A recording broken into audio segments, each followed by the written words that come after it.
Solovyov in Tsarist Russia in 1796. This video is purely for entertainment and does not infringe on copyrights or laws. The rights to the novel and image belong to the original author. We do not claim ownership.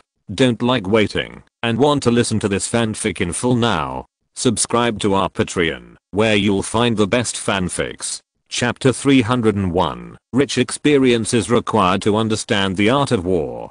Solovyov found that his schedule was very tight. In addition to military training, most of his time had to be spent on translation work, so his daily schedule was very tight. Unlike the situation in the past when translating novels, if it comes to military theory, it is more or less necessary to explain in all aspects, and to use concise military terms. In the past, Suvorov said that the Russian army has not done a good job in conveying military orders in recent years, so it is difficult for officers and soldiers to understand what they are supposed to do, and the words must be concise. This is not for others, but for those corps with more foreigners, especially the troops with Germans as regiment leaders and regiment commanders. These commanders still like to use German to issue orders, and their adjutants have to be smarter, at least to be able to figure out what the superiors are doing. And the performance of Russian native officers can sometimes be embarrassing. The problem is that some people are not proficient in Russian, or always add foreign languages in it, which sounds fashionable, but the people below don't understand.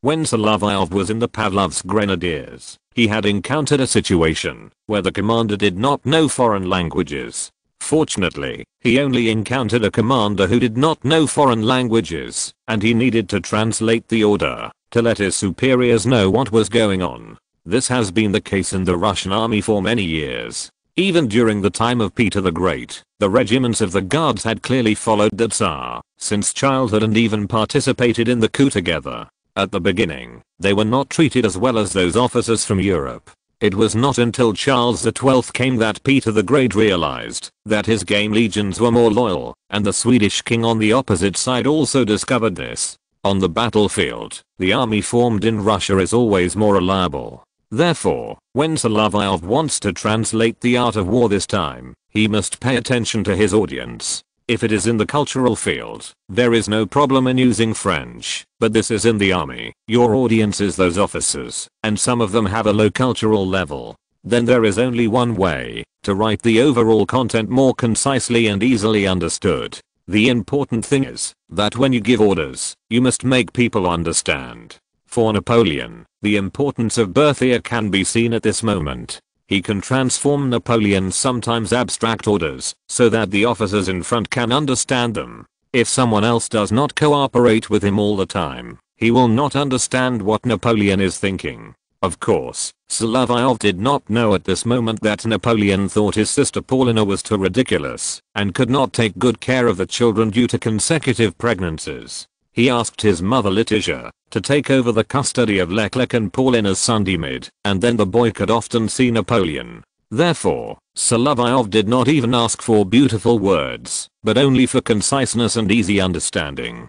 If you still pretend not to understand after seeing this, then your conscience is very bad, and you really need to be punished. And Solovyov has to make further explanations, based on some of his past study notes and the military theory works of the Roman period that he was able to get. In this way, the usefulness of Frontinus and Vegetius can be seen. They each summarized some military theories during the heyday and the period of decline of Rome, which can be used as a comparison. If you simply use Chinese theories, it is unlikely that you can make Russian officers familiar with Chinese history. For this reason, he also specifically read Frontinus's battle case summary and the classic battle cases of famous European generals in the past. There are indeed quite a few that can be mixed with the 36 stratagems. In fact, if you really want to talk about it, there are still many things in common between the East and the West. Of course, we have to understand that Russians don't understand some idioms. This time it's not just a matter of getting long and looking for Shu, but also involves encircling when to save Zao. He was writing quickly on his desk and didn't notice that his door had been opened long ago. When Adela was watching at the door, she didn't expect that someone would come to number 4 Laundry Lane today. Although the carriage looked very simple, the woman who got off the carriage was not ordinary. My dear, the master is busy working in the study. It is not convenient to meet guests at this time. Adela, don't speak Russian to me. I don't understand it. When the other party took off his hat, Adela realized that it was Madame Rakemia. Yes, madam. I didn't expect that you came here. What is the Baron busy with now? During the day, he has to train soldiers and the guards. When he comes back at night, except for dinner time, he translates some books from the East in the study. I can't understand those words either, but I heard the Baron mention this. Madame Rakemia was curious after hearing this. It's not because of anything else. The French have always been China crazy. Talking about Oriental culture in salons has been a fashion for decades. That makes me even more curious. Adela, the Baron you serve, is indeed very talented. If you insist on seeing him, I will go and inform you now. I'll wait here for a while. If you inform me when you go in, just say that Madame Rakemia is here and invites him to attend the salon held in Petersburg. Adela knew as soon as she heard it that this lady had bad luck. After her husband was unexpectedly guillotined, she sold the couple's property in Paris and left France. However, although the Prussian prince she met was quite supportive of her cultural salon, there was also a problem. If they talked about marriage, they would inevitably have to pay attention to each other's emotional history. In this regard, although Madame Rakemia valued Prince August, his performance always made her doubtful. These princes of Prussia seemed to be like the sergeant king who let himself go after that. King Frederick the Great was fighting at that time. Starting from the era of Frederick William II, Berlin was transformed into another Paris. Prince August not only had a good relationship with Madame Rakemia, he also had a mistress at home. As for hooking up with married women and aristocratic girls who were just beginning to fall in love, it was not something he had never done before. If his style was known to Vienna, they might have to ridicule these distant relatives in Prussia. At the same time, he was not the only one like this. This was very popular among the princes of the Prussian sideline. Although they had huge property, they could only give a small part to the heirs through marriage between nobles and commoners. This was not a big deal for Madame Rakemia, who was already a very wealthy widow, but it was another matter for some female adventurers with a purpose. Madame Rakemia came here and knew more or less that the Solovyov family was known as 3 generations of profiteers. In the salon, it was also necessary to understand the personal background. As for Solovyov, he didn't know that after he revealed his identity and mentioned that he had a residence in St. Petersburg, a lady actually remembered it and even inquired about it. This Madame Rakemia was indeed not given for nothing, because Solovyov was somewhat famous in Petersburg, and he even used to serve as a Tsar's aide-de-camp. It was not too difficult to find out where he lived. Even the fact that he left his parents and lived alone in Laundry Lane had been spread out. As for Davidov, whose source of information was too talkative, he was kicked out to a hussar regiment in another place because of writing satirical poems, but his gang of lawless companions, seeing such a beautiful French lady, could not help but take the initiative to provide information. When Adela went to knock on the door, Solovyov was also drinking coffee. If the intensity of work was high, it would indeed require some means to keep him excited for a while. Adela, didn't I tell you not to disturb my work at this time? Madame Rakemia is waiting in the reception room. Fortunately, he put the cup on the table at this time, otherwise he would have to perform some funny drama. Why did that lady come to Petersburg? She's outside and wants to meet you. Although Madame Rakemia seems to like flirting, she is actually quite conservative.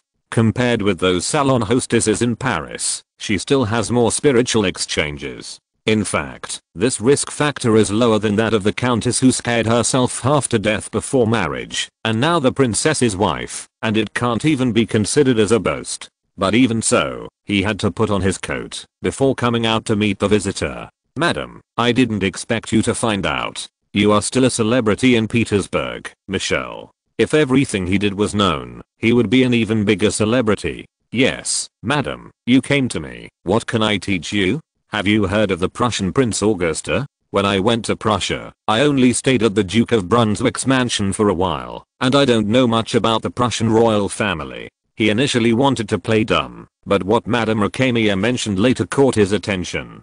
Do you know what Queen Louise of Prussia said about the wife of Grand Duke Constantine who returned to her natal family? What's going on with His Royal Highness Constantine? Then, Madame Racamia said that the Grand Duchess from Saxony returned to her natal family in Saxony after being unable to bear Constantine's domestic violence after marriage, and she accidentally became pregnant and gave birth to a son. The matter of illegitimate children is usually not publicized, but what the Queen of Prussia mentioned made Solovyov confused. How is this related to our emperor? What Madame Racamia mentioned was indeed a bit shocking. It was probably just gossiped by the ladies in the salons of Berlin.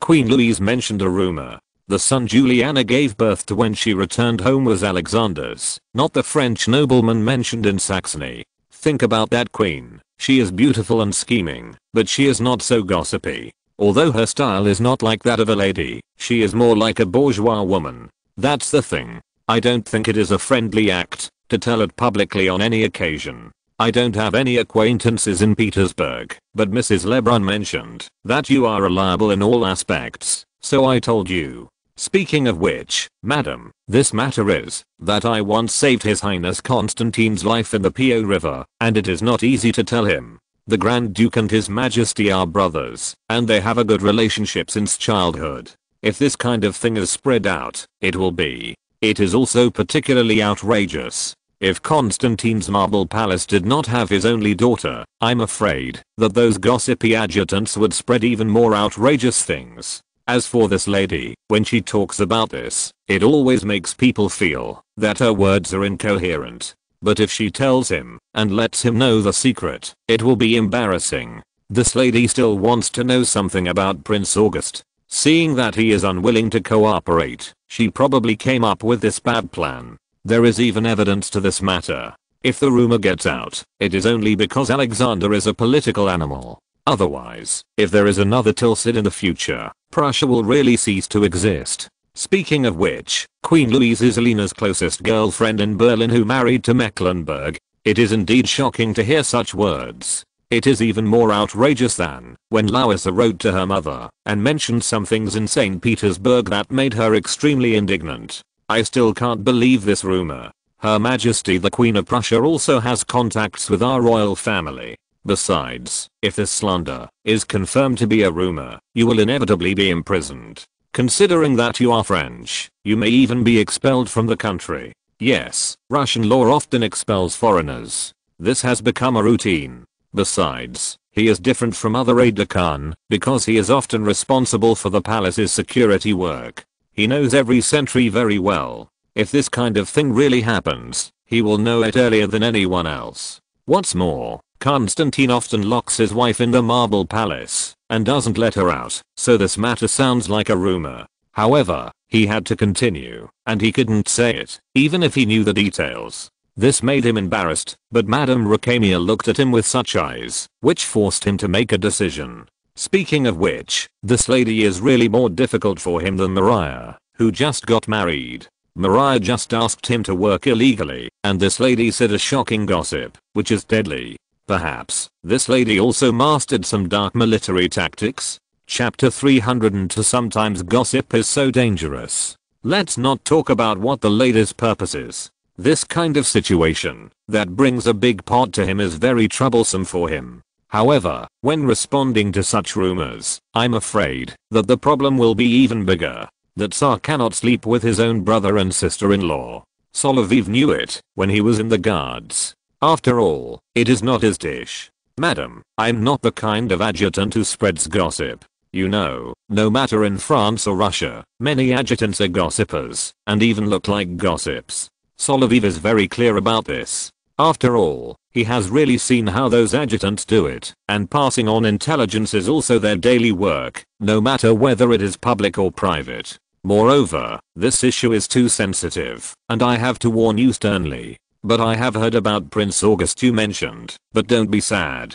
He should have another lover, and he has been living with him in Berlin. Although Madame Racamia has a strong tolerance, there are still some fluctuations in her eyes. Besides, you don't have to rush to get married. There are already so many gentlemen pursuing you in Paris. It doesn't matter if you wait for a while. However, Madame Rakamiya obviously felt that at her age, she did have a sense of crisis, which was much earlier than in modern society. But her friend Madame Steele said that Josephine, Solovyov's aunt, should be very envious. She might be even more envious of the women in Eastern Europe. Some time ago, Solovyov heard a piece of gossip that a middle-aged noble woman, who should be over 40 years old, was blessed with a son. This was because she had given birth to several girls after getting married, and only had a son in the last child. It was a cause for celebration. He knew about this matter. After all, he was familiar with the doctors in the naval hospital, but it was spread in St. Petersburg, more or less for Larissa to hear.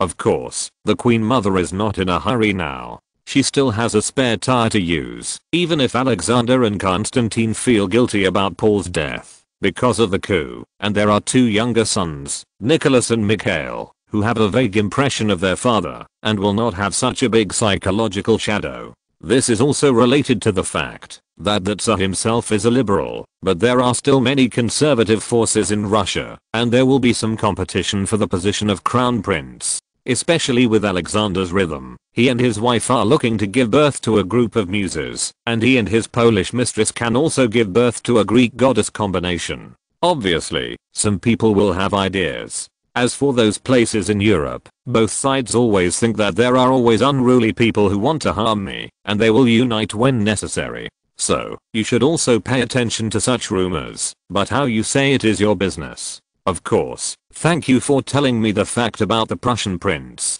I didn't go to the city of Berlin, but I was able to hear related rumors in the territory of the Duke of Brunswick. You should stick to the principle of not believing in rumors, and not spreading rumors, and just turn the page. Why do you say that? Madam, many people are in love with you. You still have to respect yourself, and not be like the people who inquire about news in the court. I believe that you will find the love that belongs to you, not what I heard from Paris. Speaking of which, Mr. Rakamiya ended his life decades earlier because of some strange effects, and his biological life was forcibly ended physically. Thank you. If you have time, please come to my literary salon in St. Petersburg. Are you hiding from Bonaparte's rule in St. Petersburg like the Viscount de Mortimer? No, the Viscount was just really afraid of Napoleon, the enemy of Christ. I just rejected his invitation to serve in the court, and my poor husband was involved in the conspiracy. General Moro was also involved.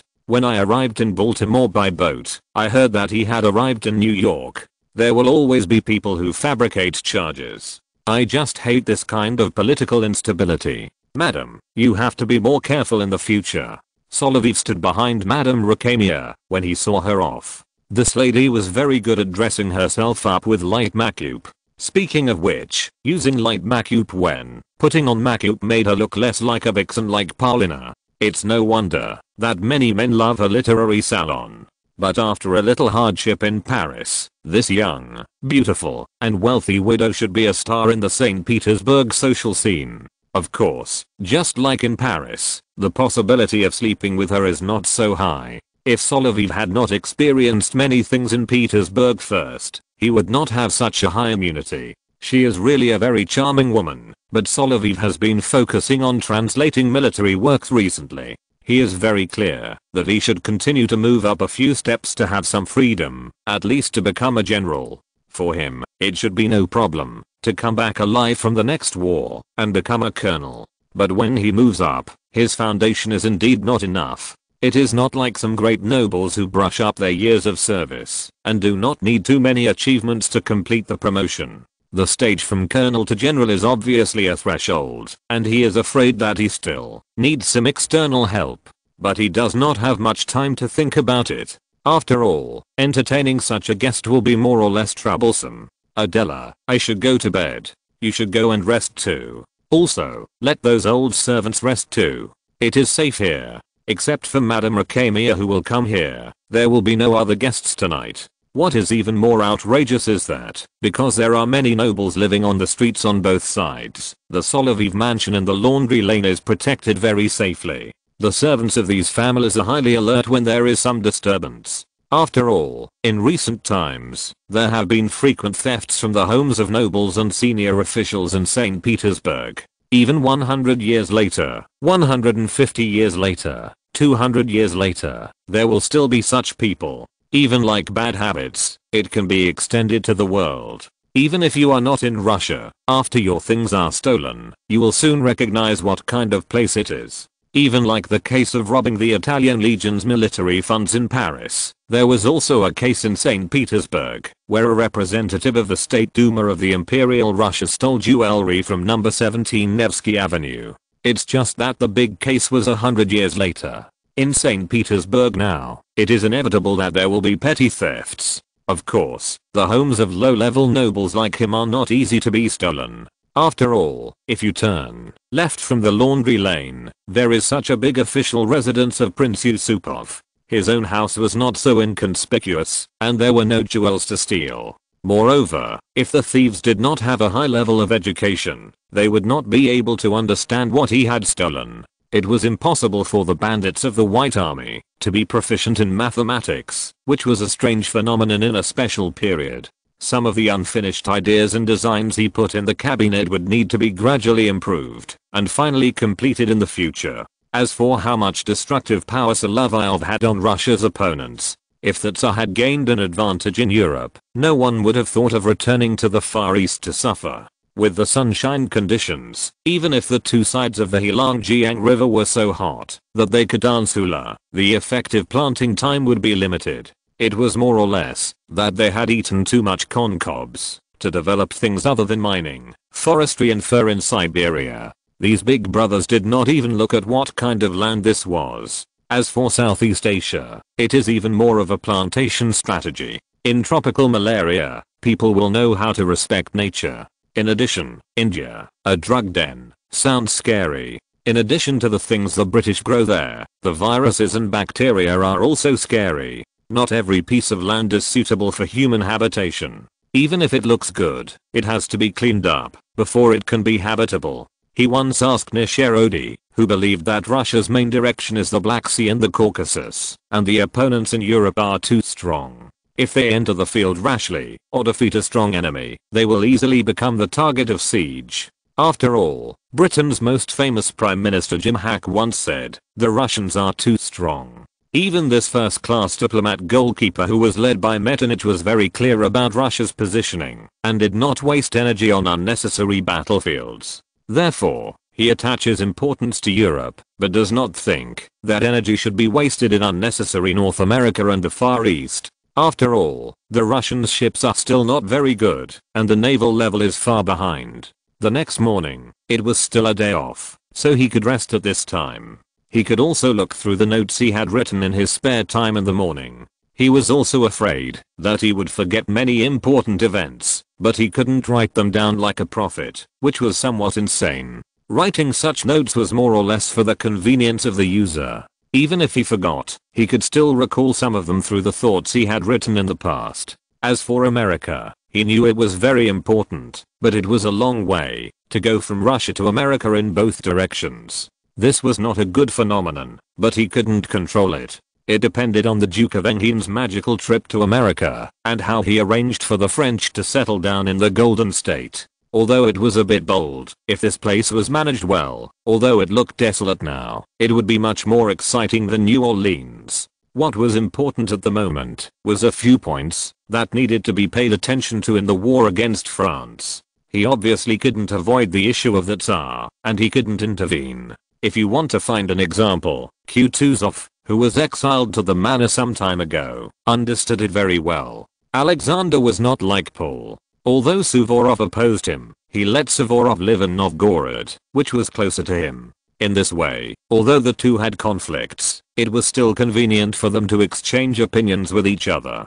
Kutuzov went to a relatively far place, and it was obvious that he had no intention of listening to his opinions. Even if he spoke, his opinions would not be accepted, such as the royal parade ground. Another person who suffered was actually Mr. Langeron. Although he had recently married a new wife and was very proud of it, but in the future, because of his big mouth and outspokenness, he would be alienated by the Tsar himself many times. If he was not still very useful and got along with the Tsar at some times, his mouth would keep him away from Petersburg and Moscow.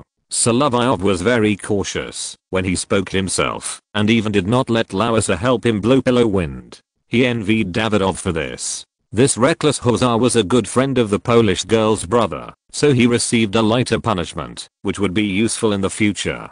To do everything well, he still had to rely on his special advantage as a cultural person and bring out the soldiers. In this regard, he took a unique path. When he came up with new weapons, the breech-loading rifle and the grenade, it was obvious that the training method of the Jager regiment would change. On rest days, others could go out to fool around. In the past, he also chatted happily with a few young ladies in the garden, but now he didn't need to do that. They got married one after another, and many of their maids and friends got married. Only Ekaterina and Anna were still unmarried. His current position was no longer a lieutenant who was ordered to chat, but a regiment commander. This was more convenient. He only had a brief image of Lausa being played around by the 5 children in his mind, and then he started working with all his strength. Of course, he had lovers on both sides of the camp, which was also troublesome. He could only say that he had to help the side he was on to do things well. This principle still had to be followed. But part of it was that he had been in Russia for a long time, and he would think of us to some extent. He was not the only one in this situation. Someone who looks very similar to Andrei, that is, the person hidden behind the pseudonym used by Solovyov himself, will also have this feeling. After being in the German capital of Berlin for a long time, after being in this environment for a long time, you will slowly integrate into it. His only advantage is probably that he will not be swallowed by this environment, and he still maintains his own sobriety and has the expectation of making achievements based on his current ability and status. Although he may be beaten in Austerlitz and beaten up by his uncle, he must have the ability to fight back, at least bite, and make the opponent feel pain. Moreover, with Bagration's unlucky attributes, his troops as the leader will definitely appear in the rearguard battle. It will not be from Ulm to Austerlitz, but it will also be in the final rearguard battle, to cover the safe retreat of the main force. The guards will also appear in the most difficult battles, which is determined by the attributes of the troops. It sounds like a headache. Chapter 303, The Amazing Experience and Letters from North America. The Guards Chasseurs restored Suvorov's cavalry shock training, which made it difficult to avoid casualties during training when the hussars rushed over. But this method can make the light infantry more familiar with the cavalry's attack method, and it is not easy to be afraid on the battlefield, whether it is in formation or in the form of a skirmish line. In addition, when the light infantry is fighting against cavalry, whether it is a 3-edged spear or a bayonet, it must form a back-to-back anti-cavalry formation of at least 2 people. As for the hollow square or solid square at the company or battalion level, it is also necessary to train diligently in peacetime. The faster the action on the training ground, the more adaptable it is on the battlefield, which is no problem. However, some people in the Guards Chasseurs will inevitably complain, because the officers in Alexander's era are no longer as strict as in Paul's era in enforcing military discipline, and there is no high-intensity training like Suvorov,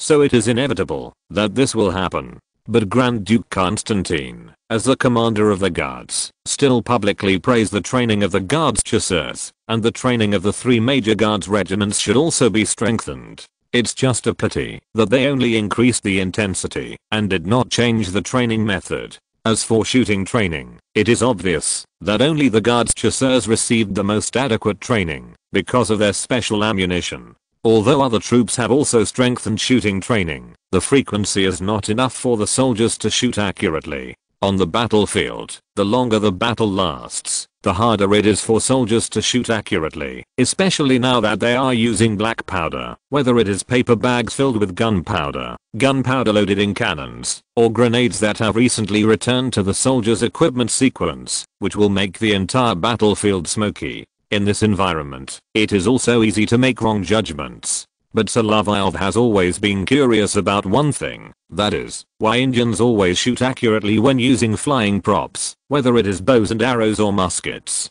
It is simply a racial talent, and it should not only be the factor that they have been hunting since childhood. But he couldn't go to America. The last time he went to Mexico City was a year ago. Now Duke Engin should have found a place to start construction in the remote areas of the Spanish colony, and the news should have been passed back. He himself sometimes felt strange. When the Russians colonized Siberia, they even went all the way to the Aleutian Islands. The methods they used were quite barbaric. Why did they seem to be more lenient when they came to the west coast of North America? If it wasn't the belligerence of the locals, then something else must have happened. However, near the Northwest Territories, both Russian and British colonists encountered relatively belligerent tribes, and even several Russian strongholds were forced to abandon. He wanted to know the answer, so in addition to training on the training ground, he would also go to the office of the Russian-American company to wait for news. The news sent back from North America came here as soon as possible. It was necessary to see if there would be any delays in the bad weather when the news was delivered from the Aleutian Islands to Irkutsk. In addition, the sea conditions in the North Pacific were indeed not very friendly. Hawaii is now a very suitable transit station, and all parties are aware of this problem, and no one has gone to Hawaii to colonize. Although it is not because of the war with the king of Hawaii, it is indeed too far away from the various continents, and it is a completely paradise environment. But for the traffic of the North Pacific and the Central Pacific, this place is very important, and will definitely be useful in the future. However, the decision-making power is in the hands of the Tsar. What he wants to do now is that the monarchy is still very effective. Alexander really doesn't pay much attention to affairs outside Europe. It is a spectacle that Russian cabinet ministers can go to colonies only once in many years. But he also has to pay attention to the reports from the Russian-American company to know what the colonists in North America have done. What surprised him was that the local indigenous Chinook people were relatively friendly. They had contacted the Vancouver expedition team before, and they were not as repulsive to white people as the Central Great Plains. They even took the initiative to conduct barter trade, using leather and some of the more valuable local products, to trade with the settlers who arrived there. I think it's more appropriate for you to give this to the emperor. You should even read it in advance to understand the situation inside, so that you can explain it. Solovyov got a report from Duke Engin in Rosberg, which Alexander was very concerned about. The expedition report of the Russian-American company had aroused his interest. In addition to the exploration in America, Alexander also sent 2 land and sea missions to China. Of course, the Russians were more or less obedient when they went to Beijing. If they were asked to kowtow, they would kowtow when they saw the emperor. They were not barbarians like the British who were completely uneducated. But what would happen was obviously unpredictable to many people. Solovyov took the letter to the palace and handed it to Peter Volkonsky, who was the attendant general and main military advisor beside Alexander. The content about overseas colonization was also within his scope of acceptance. I read it first at the office of the Russian-American company. If the emperor needs someone to explain it, okay, no more words, just follow me. Peter Volkonsky also knew that the original plan to pull people out of the French colonies eventually sent most of the population to the west coast of North America, and a small number of people went to New Orleans or other places to live with relatives. Alexander had already read the first report of the Russian-American company in the office today. Of course, this was a review. Your Majesty, do you want Solovyov from the guards to come in? Let him in. After all, the North American affairs include his report and the plan to move the French from Saint-Domingue. It is most appropriate for him to explain. Volkonsky turned around and looked at Solovyov, asking him to come in. The two of them had been the door gods behind Alexander for a period of time in the past, so there was still some tacit understanding between them. Your Majesty, sit down. Solovyov, you should have read this report first, right? The letter from Duke Engin also requires the manager of the Russian-American company in St. Petersburg to open it, so that he can know the content in advance and report it. It is most appropriate for you to deliver the letter. I think the content inside should be very exciting, right? Your Majesty, do you want to read it yourself before asking questions? Or, let me explain it directly? Alexander also found it a little funny. After all, he himself did not understand the customs of North American tribes. Solovyov, I'd better ask questions while reading. This is what Alexander often does, and the letter from Duke Engin is not something that can be solved with just a piece of stationery. It is filled in an envelope, and you can also know what the situation is in America. Your Majesty, I think at the beginning, we should establish contact with the natives. Even if there are difficulties in language communication, we can make the other side less hostile through barter trade and the exchange of axes and pipes. I thought it would be like the warlike tribes in some places, right? Your Majesty, although the Indians are warlike, they are also very smart. Some tribes are even peace-loving and willing to accept new things. Are you referring to the tribes that accepted the Puritans on the east coast of America? Yes, Your Majesty. But what the British did was even more cruel than what we did in the Aleutian Islands. If we really have to compare, only the Dutch have done this in the Spice Islands. You reminded me that we still have to maintain friendly relations with these Indians who have crossed half the world. It may even be necessary to make use of them, like the Tatars and the Cossacks. Alexander continued to look through the report, but he also began to frown, but did not ask Solovyov about this. That is, when the Duke of Enghin visited a Chinook tribe, the chief was very hospitable and asked the girls in the tribe to serve him enthusiastically. However, this kind of service was a bit shocking to the Russians, but it was really enjoyable for the French, the most lustful people in Europe. The Duke of Enghin said that his subordinates basically had close relationships with local girls, and he himself had close and friendly contact with the chief's daughter. It's just that the indigenous people of America are still in the practice of walking marriage, and it is inevitable that they will have this situation when they come to Fort Ross. After all, it was the French who were there. They organized a group of young widows to spend the night with these strong Indian warriors. It was an equal exchange. The two sides had actually established an alliance relationship, and the Chinook tribe was still very prestigious in the local area. The two sides had organized an alliance. As for the tribes further north, they had heard about it, but the two sides were still in trade cooperation, and had not risen to this primitive walking marriage relationship. Alexander looked embarrassed and godly. As expected of the French, such things could always be easily solved by them. This is not even the first time. In the past, when French explorers arrived in the territory of the Sioux, they married local girls as wives. It is no wonder that the French were able to establish so many trading posts and large and small strongholds in such a large area as Louisiana, when there were few colonists from their own country coming to the North American continent. If there was a more flexible person among the French or Indians who thought of uniting more tribes, perhaps a large-scale tribal alliance could be formed.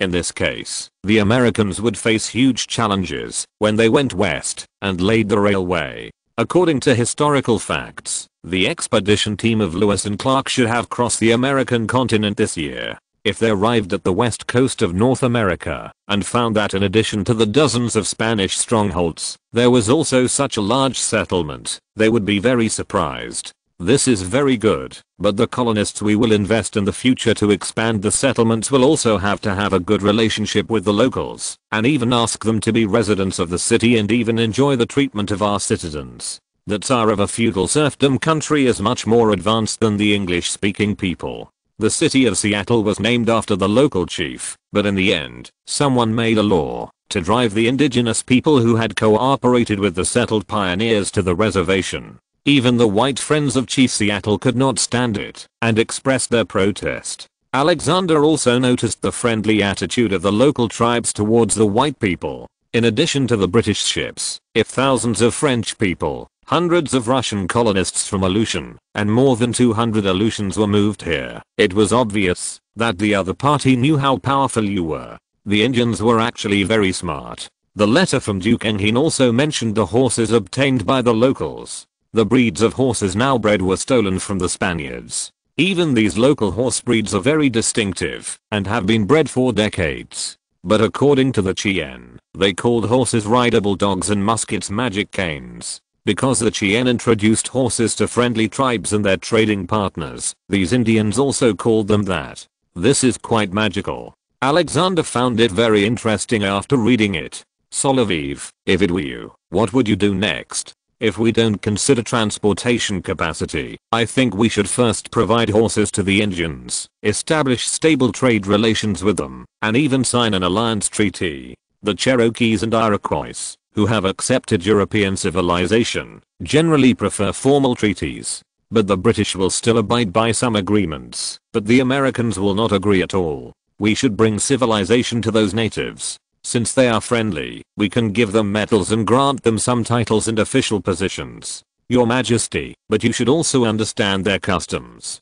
Among the tribes in the northwest, some are still very warlike, which is different from these friendly Chinook tribes. Speaking of which, many tribes that can fight have been named armed helicopters, but their endings are not very good. But if these people are used well, no matter how many Americans come to the Great Plains in the future, it will be quite troublesome. Solovyov even thought of a way to cut off the fire from the bottom. That is, can the British move the Irish to Australia in the future? Or the German princes in Europe? Their people should not go to places as far as the United States. Look at the grasslands of southern Russia. It is a good place. If these two can be done, the number of white people in North America will be reduced by one level. Moreover, the Indians are the best light infantry and rangers. If they form a powerful force, they can still defend their homes in the northwest. There is still a lot to do here. If you're listening to this novel on a channel other than Fanfic World, it means they downloaded and uploaded it without effort.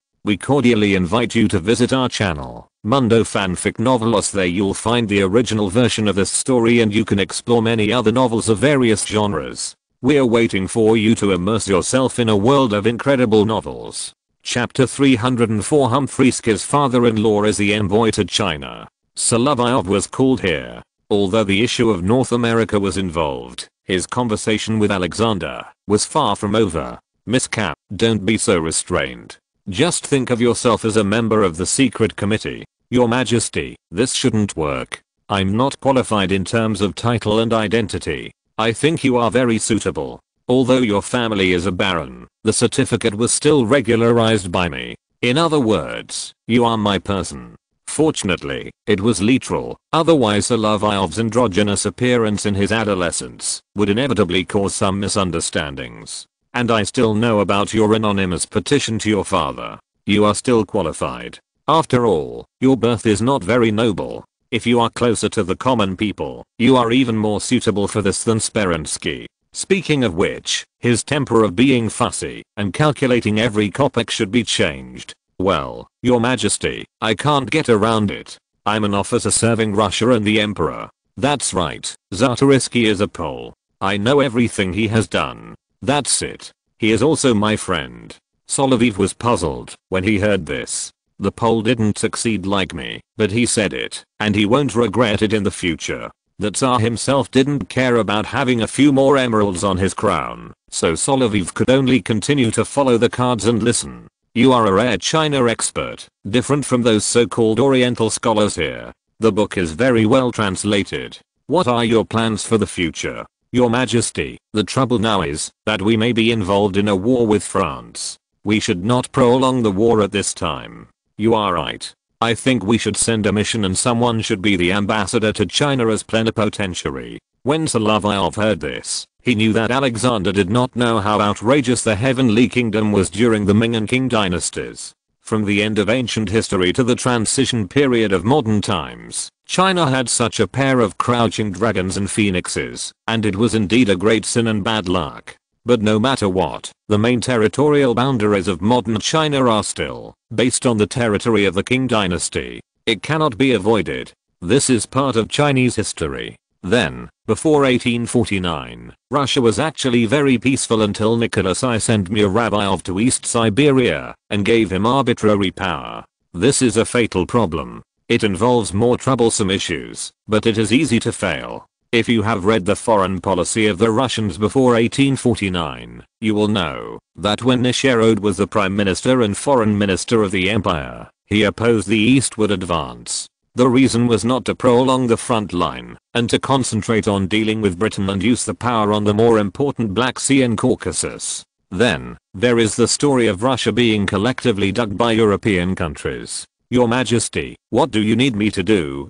Solovyov has always been willing to avoid trouble, but when it comes to China, his idea is that he must not get into trouble while he is alive, and he can't control what will happen in the future. Therefore, he is still relatively proactive at this time, and what Alexander wants to talk about is indeed a core issue. The Ministry of Foreign Affairs' opinion is to send a plenipotentiary ambassador and to establish a permanent embassy in Beijing.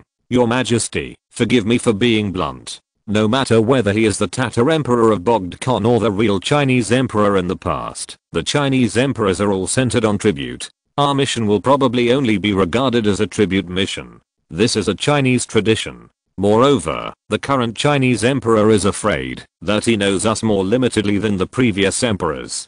Jia Qing's understanding of Europe was relatively limited, and it was even more outrageous when it came to Daoguang. At least Qianlong knew that Louis XVI's head was gone, and the Qing dynasty had always had a good relationship with France. The missionaries in the court were mostly French and Italian. It's just that the Holy See has always been stupid, and then there was no more. As for the Qing dynasty and Tsarist Russia, this pair of old-fashioned enemies, the Third Rome vs the self-proclaimed successor, they often had exchanges, but the communication between the two sides was not very smooth, but it was better than the arrogant British. After all, the Tsar himself recognized that his ministers had to kowtow to the Chinese emperor. At the same time, in order to avoid unnecessary trouble, in the past, the Russian diplomatic missions were all connected by the Russian cabinet in the Lithuanian of the Qing dynasty. Only during the border negotiations did the high-level ministers sent by both sides meet. Here we have to talk about Zhao Duozi and Ma Zhangtang. Zhao Duozi did not lose face, but Ma Zhangtang accepted the money. Although this was a common diplomatic bribery method in the world in the 18th century, it should also be noted that the Qing dynasty suffered a loss in the border agreement of 1727. However, compared with the things after Qianlong, this is a trivial matter, and the management ability of the northern border is indeed not very good. Solovyov has seen the historical map of Tan. After reading it, he also said that the control of the 3-year Patrolibo, Aobo, and 5-year Patrolibo on the Greater Khingan Range is not very good. As for the northwest, it is even more difficult to say. In fact, the Ili general also shrank back in this era. But it is difficult to talk about the details, so as not to talk too much, and he can actually summon the Omni King on the earth and disappear directly. You actually think so? Yes, Your Majesty, it is obviously not acceptable for the Chinese emperor to station an ambassador in China. Moreover, they will definitely have strict restrictions on the size of a diplomatic mission. I think Count Golovkin should be able to handle it. He is an excellent diplomat and scholar. Speaking of which, Count Golovkin has a close relationship with old Count Stroganov. His encyclopedic philosophy was taught by the old Count. However, although this man has a good relationship with the family on Nevsky Avenue, he is not familiar with Russian. Your Majesty, can this Count use Russian fluently now? He may still Sashin instead of kitten. In addition, his son-in-law is Alexander Saltykov, the Russian Humphreysky, but this title is much higher than that knight. When thinking of this, Solovyov's mind was filled with Sir Humphrey, who could not speak a word of Russian, and Bosch Vodka, the Soviet ambassador, Arab Humphrey, and a secretary said, things are universally connected. Moreover, Count Golovkin's own ability is not that outstanding. But the Tsar has already said that he is a lieutenant colonel of the guards waiting to be promoted to colonel, so it is not easy for him to say anything, and he can only complain here. After listening to this, Alexander laughed. He laughed a little bit evilly, and his feminine features were not as serious as before. After all, his hair was not thick enough. Ah, what you said makes sense. He is still speaking French now, and even mocked Count Uvarov, saying that he was speaking French, and using a language he was not familiar with. But everyone knows that his Russian is really not very good. It formed a sharp contrast with the Stroganov family. In addition, Golovkin's delegation also included Bakov from the Paris embassy. Speaking of which, the prospects of this delegation are not optimistic. But the Tsar himself issued an order in February 1805 to appoint this person as ambassador. It was just that it would take some time. After all, the embassy had to prepare a large delegation of more than 300 people, including diplomats, clergy, military officers and scholars, and of course, more embassy attendants and servants. Solovyov listened to the Tsar himself, and could only shake his head. What's wrong, Solovyov? You're shaking your head like that, as if going to China is bound to fail. Your Majesty, if the delegation can reach Beijing, it may be considered a failure, because at least there will be a chance to meet the Chinese emperor. I can only think that this mission may be fruitless. When McCartney went to China, he happened to catch up with the congratulations on the 80th birthday of the previous Chinese emperor. Although it was nominally like this, the Chinese emperor at the time was afraid that the British were barbarians who didn't know etiquette, so he was more tolerant of them. After all, the British really don't know etiquette, and we often deal with the Chinese, so it is inevitable that we need to accept each other's etiquette requirements. Is there such a thing? Yes, Your Majesty. If you have time, you can ask the reading attendant to find some relevant content. However, I'm not proficient in this area. I'm just more familiar with Chinese classical novels and some historical events. That's good. At least it's better than those who don't understand. Besides, when you say that, I'm worried that Golovkin will pay a price for his arrogance when he arrives in Beijing. Indeed, when Tsar Alexei sent an envoy to meet Emperor Shunzi for the first time, the envoy, Bakov, was threatened with beheading. In addition to the lack of etiquette and language, if the envoys coming to China are rude, there will be a lot of trouble in the future. This is also obvious. This kind of diplomatic dispute is always very bad. When Alexander thought of this, there was still something he could pay attention to. Then we should also be humble and polite, right? Your Majesty, at least it should be better than the court etiquette of meeting Persia. This kind of prostrating etiquette is still far away. Alexander thought that his name came from Alexander the Great, and his old friends in Greece and Macedonia could not stand the etiquette of the Persian court. In this way, Alexander also mentioned in the secret edict to Golovkin that he should be polite to Chinese officials and ministers, and maintain full diplomatic etiquette to the Chinese emperor. The Tsar himself was a little unconfident about this matter. After all, he knew Golovkin's personality, and even his guards had heard of it. This is not surprising. After all, Solovyov is still a member of the circle of number 17 Nevsky Avenue. It is not surprising that he knows more details. Moreover, there is a more important thing to discuss, which is the demarcation of the eastern section. Solovyov did not expect that Alexander would directly take out the proposed diplomatic agreement. Your Majesty, who drafted this? Of course it is the text drafted by the Ministry of Foreign Affairs. You are very familiar with the Chinese. What do you think after reading it? Think about it. The Ministry of Foreign Affairs is led by Tsarist. Does he want the Russian delegation to go to Kashikau? With the Amur River as the boundary, I don't think the King Emperor will accept it. After all, the past Treaty of Nurkinsk used the Stanovoy Mountains, Outer Khingan Range, as the boundary, and there is still the Udi River waiting to be determined. If we move forward like this, the other party will definitely not accept it. Although it is all wild land, such a large area is still very scary. Moreover, Golovkin can pass Kayakta. Where to go next can only depend on the arrangement of fate. Solovyov had another idea in his heart. He must not let him go with him. If he caused any trouble, it would be hard to deal with.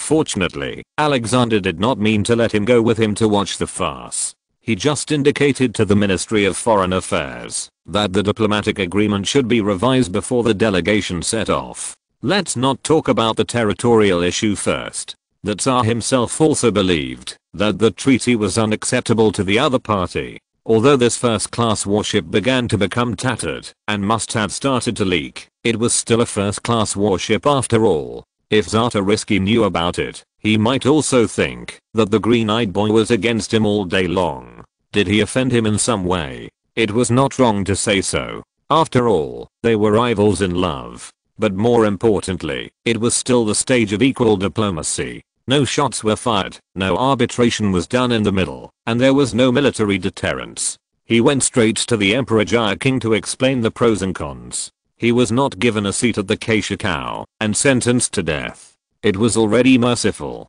Russia's main energy is now focused on Europe.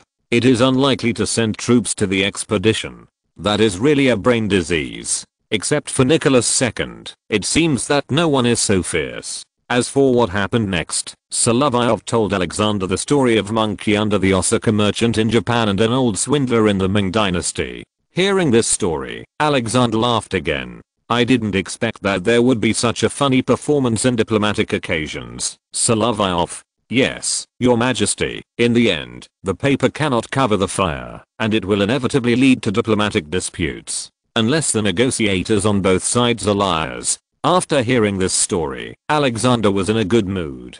Of course, he also knew the customs in China, which were obviously different. But this is also easier to deal with than the troublesome Ottoman Sultan and Persian Shah. After all, there will be a not reciprocating if it is the court of the Sultan and Shah. Who knows what strange things they will do next. Chapter 305. When did the Queen become a golden mediator? Part 1. Solovyov had actually already made a conclusion on whether the Golovkin mission would be successful. Although Alexander agreed with his statement, he did not intend to adopt new diplomatic means. He just sent a note from the port of Kyakhta in accordance with the customary principles of the diplomatic mission. Of course, the wording was also much milder, but Alexander also seized on the fact that Solovyov knew Chinese and was really pulling the wool from a sheep. Even this matter reached the ears of the queen, who was taking care of the children in the Tavrid palace. Larissa knew about this when Catherine and Anna, who loved to spread all kinds of news, came to her palace to play. Sister-in-law Lisa, do you know what the emperor has done recently? Catherine spoke without caring what Larissa was thinking. While leading her nieces around in circles, she had to talk like this. It was not surprising that Anna was jealous of her fourth sister being the most favored in the family. She was so unbridled that her brother and mother favored her. When it came to her sister-in-law, although they treated her equally, Anna was the youngest daughter and had to learn to read the adult eyes at home. As for the elder sister, Catherine sometimes spoke without measure. When there were no outsiders, she was unwilling to be bound by etiquette and always had her own calculations, even including the idea that she wanted to marry the one with the highest status among her sisters. Larissa's concern for politics was mainly focused on Europe. Unlike her mother-in-law, she had several sisters who were also queens and duchesses. The younger sister also had plans to marry Hesse, and the eldest sister unexpectedly married the Polish Prince Czarist, who always wanted to have an intimate relationship with her. Therefore, she also had a dedicated channel for the Ministry of Foreign Affairs, and could probably know what was happening in Europe. What else could happen? It's just that His Majesty is ready to intervene in European affairs, but he didn't reach an agreement with the British. The foreign minister was her brother-in-law, and the wife of the deputy foreign minister was her best friend. She still knew the situation in Europe. Recently, Alexander came to her palace to seek her advice. When this man was about to do something big, he was still so restless. It was indeed rare for a monarch to do so. It's not about the British. It's about China. How do you say it in French? Chine. That's how it's spelled, but there are some differences. The names of different countries are different. Sister-in-law, don't talk like that. It feels weird. If Solovyov saw it, he would probably be surprised. Why did he come up with the Kang-Yeji model? Well, let's not talk about spelling. Are you going to establish diplomatic relations with China? Your Majesty has mentioned this in the past, but it has never been implemented. That's right. However, I heard that the ambassador going there is Count Golovkin. He is Prince Saltykov's father-in-law. But this person has always been a little arrogant. Larissa, who is very good at hiding her thoughts in public, and when talking to others, thinks that the Count has insurmountable shortcomings. Here is the problem. My brother summoned Michael. This is what they talked about. My brother wrote to tell me. When Alexander wrote the letter, he was more or less willing to reveal some important news to his sister. He seemed to realize that his favorite sister was particularly interested in politics. It would be normal if Helena, the smartest sister, liked this, but she preferred art to politics, and the husband's family she finally chose was a remote prince like Mecklenburg. Catherine, whose brains were no match for Helena's, liked this the most. Larissa thought that she was really a bit like her mother-in-law, the Queen Mother. And then, Miss Ha is very pessimistic about this mission. He can be said to be the person in St. Petersburg who knows China best. Fortunately, Catherine does not speak English, otherwise, would Solovyov think he knows so much? Katya, promise your sister-in-law that before you get married, don't pay too much attention to political affairs. You should learn to listen from the sidelines instead of participating in them. This is not appropriate for an unmarried princess. Now if you are willing to get involved in these things, you should learn more. Even Maria knows that, if we want to become noble ladies, we still have to be more in the inner court. Well, Maria's own positioning is still very clear. For these girls, Politics can easily overload their brains, and they don't have enough experience to deal with these problems. Of course, not every daughter of Queen Mother Maria likes to interfere in politics, but this one is spoiled and somewhat confused about her status. Moreover, Larissa didn't want to talk about Solovyov too much, which would bring a lot of trouble. But she was still interested in the Chinese delegation, and the unknown field always made people curious. But you are very interested.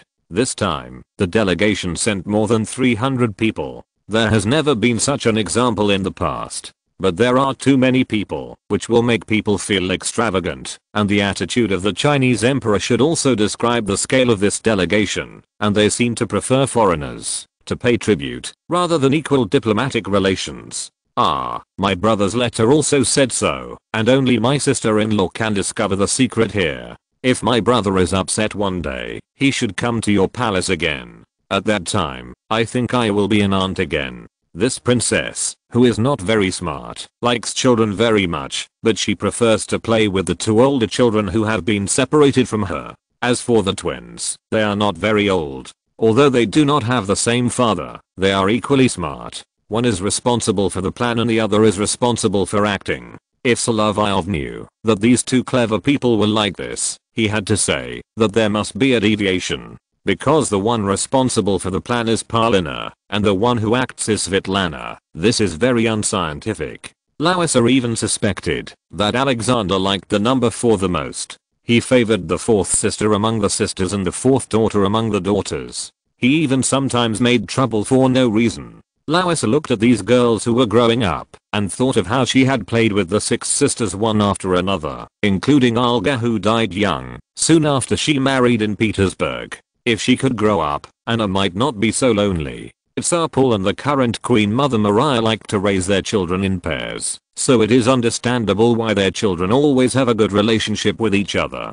Of course, Alexander is special. Anaya, come with me. The youngest Sona had a wet nurse by her side, and she didn't need Larissa to take care of her all the time. Now she wanted to have a good talk with Anna. She was obviously jealous, especially when she couldn't get a word in. I know what you think. Among you sisters, you are the youngest one and you always get no attention. Seeing Anna like this, Larissa had to be more frank with her. But the 5 of you who are still here, including Olga, when father was here, although his love for you was a little partial, it was still equal, and it was the same for me. Anna was indeed a little transparent. Each sister had someone to take care of her, but she was the only one left alone. That is, her 2 sisters-in-law took care of her, and one of them even returned to her parents' home. Of course, Larissa was willing to talk to her, which also showed more care for this girl. She could clearly perceive when her sisters-in-law were wronged, and she could comfort them one by one. That's how she was able to have 5 senior spies in the court, although there were only 2 left, because they got married one after another. But Anna, who had grown up, was obviously jealous of her sister who didn't get married. If this continued, her psychology might be distorted. Larissa could think of these, or she herself had evolved in the court. The head lady also found that the queen's reading hobby was actually more extensive than that of the empress, and she also liked those profound books. However, her body was too weak, and her interest was also in taking care of children. She didn't like to show up, otherwise it would not be surprising that Elizabeth II appeared during the Russian crisis. Her Russian name was obviously given by the empress who favored her, just like the title of empress came from the mother of Queen Elizabeth, and they were inherited from each other. But Larissa was too weak. Although she was very smart, and with the increase of experience, she could see through people's hearts, win over her opponents, and hide her emotions, but she could only appear in the position of queen, not as empress. Having a not so smart, but strong queen mother above her already made her very uncomfortable. But Anna will not be in this court in the future. She will marry abroad. If it is a German prince or a small Italian country, it will be easier for her. However, the war clouds in Europe are getting heavier and heavier, and Catherine and Anna's future husband's family are full of uncertain factors. Sister-in-law Lisa, but mother treats you like that, but you always come to comfort us. Why? You, the little adult, the youngest girl, always have the most problems, and it's like this. It was even a bit to the point. Anna was indeed a bit like this. Larissa continued to hold her hand and explain some things to Anna. But the Queen Mother is your mother after all. As a human being, it is inevitable that she will love you more or less. Anaya, if you like life in the Tsarist Palace, you can come here often.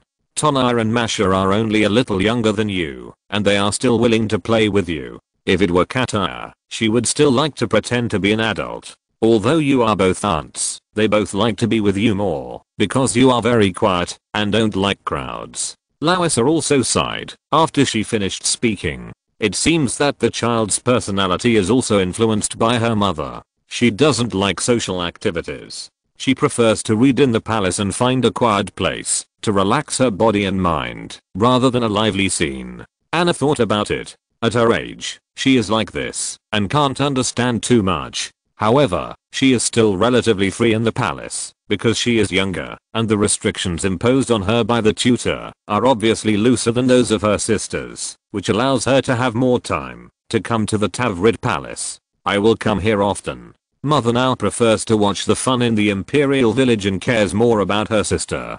But if we all leave the palace, sister-in-law, you have to take care of yourself. The child also has a smart side. She thinks long term, which is another kind of childish talk. And Nicholas and Mikhail, you are both going to be brides, and they will also marry wives. That's it. Sister-in-law won't be lonely. Anna didn't say much. She even wanted to talk about the second sister-in-law going home, but it might hurt Larissa's heart, so she didn't continue. After the child was comforted, Larissa didn't care about Catherine's affairs. She was playing with her nieces, and obviously enjoyed being an adult.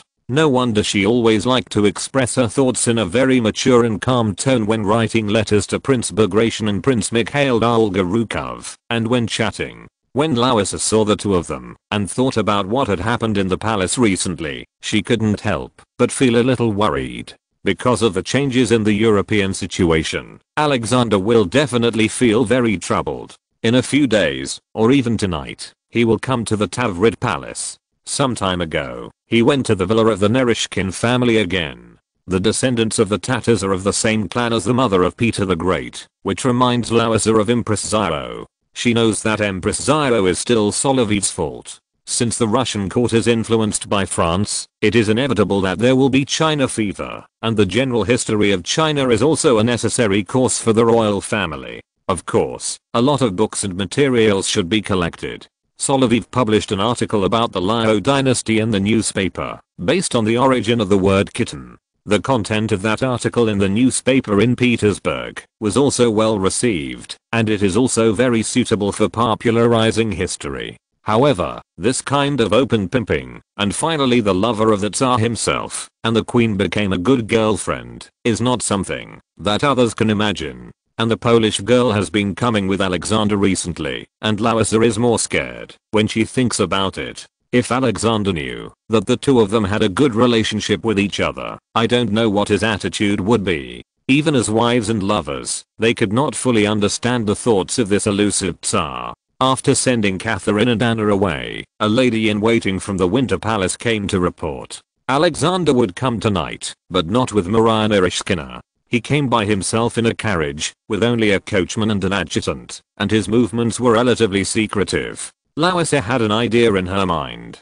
She even felt that she might have become a mistress. This feeling was indeed very strange. Chapter 306. When did the Queen become a golden mediator? Part 2. Alexander only brought an adjutant and his special coachman with him, and his actions were very secretive. When he arrived at the Tauride Palace, there were even few pedestrians on the road. He was very worried now. There were still people in Russia who supported the alliance with the British. After all, Russia itself could not digest so many raw materials. The economic and trade exchanges between the two sides would inevitably have a group of pro-British people, and those who advocated neutrality would inevitably notice Napoleon's imperial ambitions. Alexander was not sure what the trend would be after the establishment of the alliance. It was just that he came to his wife to discuss this matter. Although Larissa had some understanding of politics, she could only enlighten him, and could not provide any effective suggestions.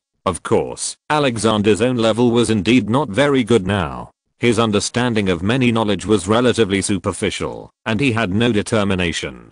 This kind of thing will happen. As for what he should do now, before the maids received the Tsar, Larissa started to dress up. Her life away from the Winter Palace was still quite quiet. She didn't have to spend all day on makeup and dressing. She could wear loose clothes and play with the children by the pond. But this time it was Alexander himself who came, so he had to be prepared.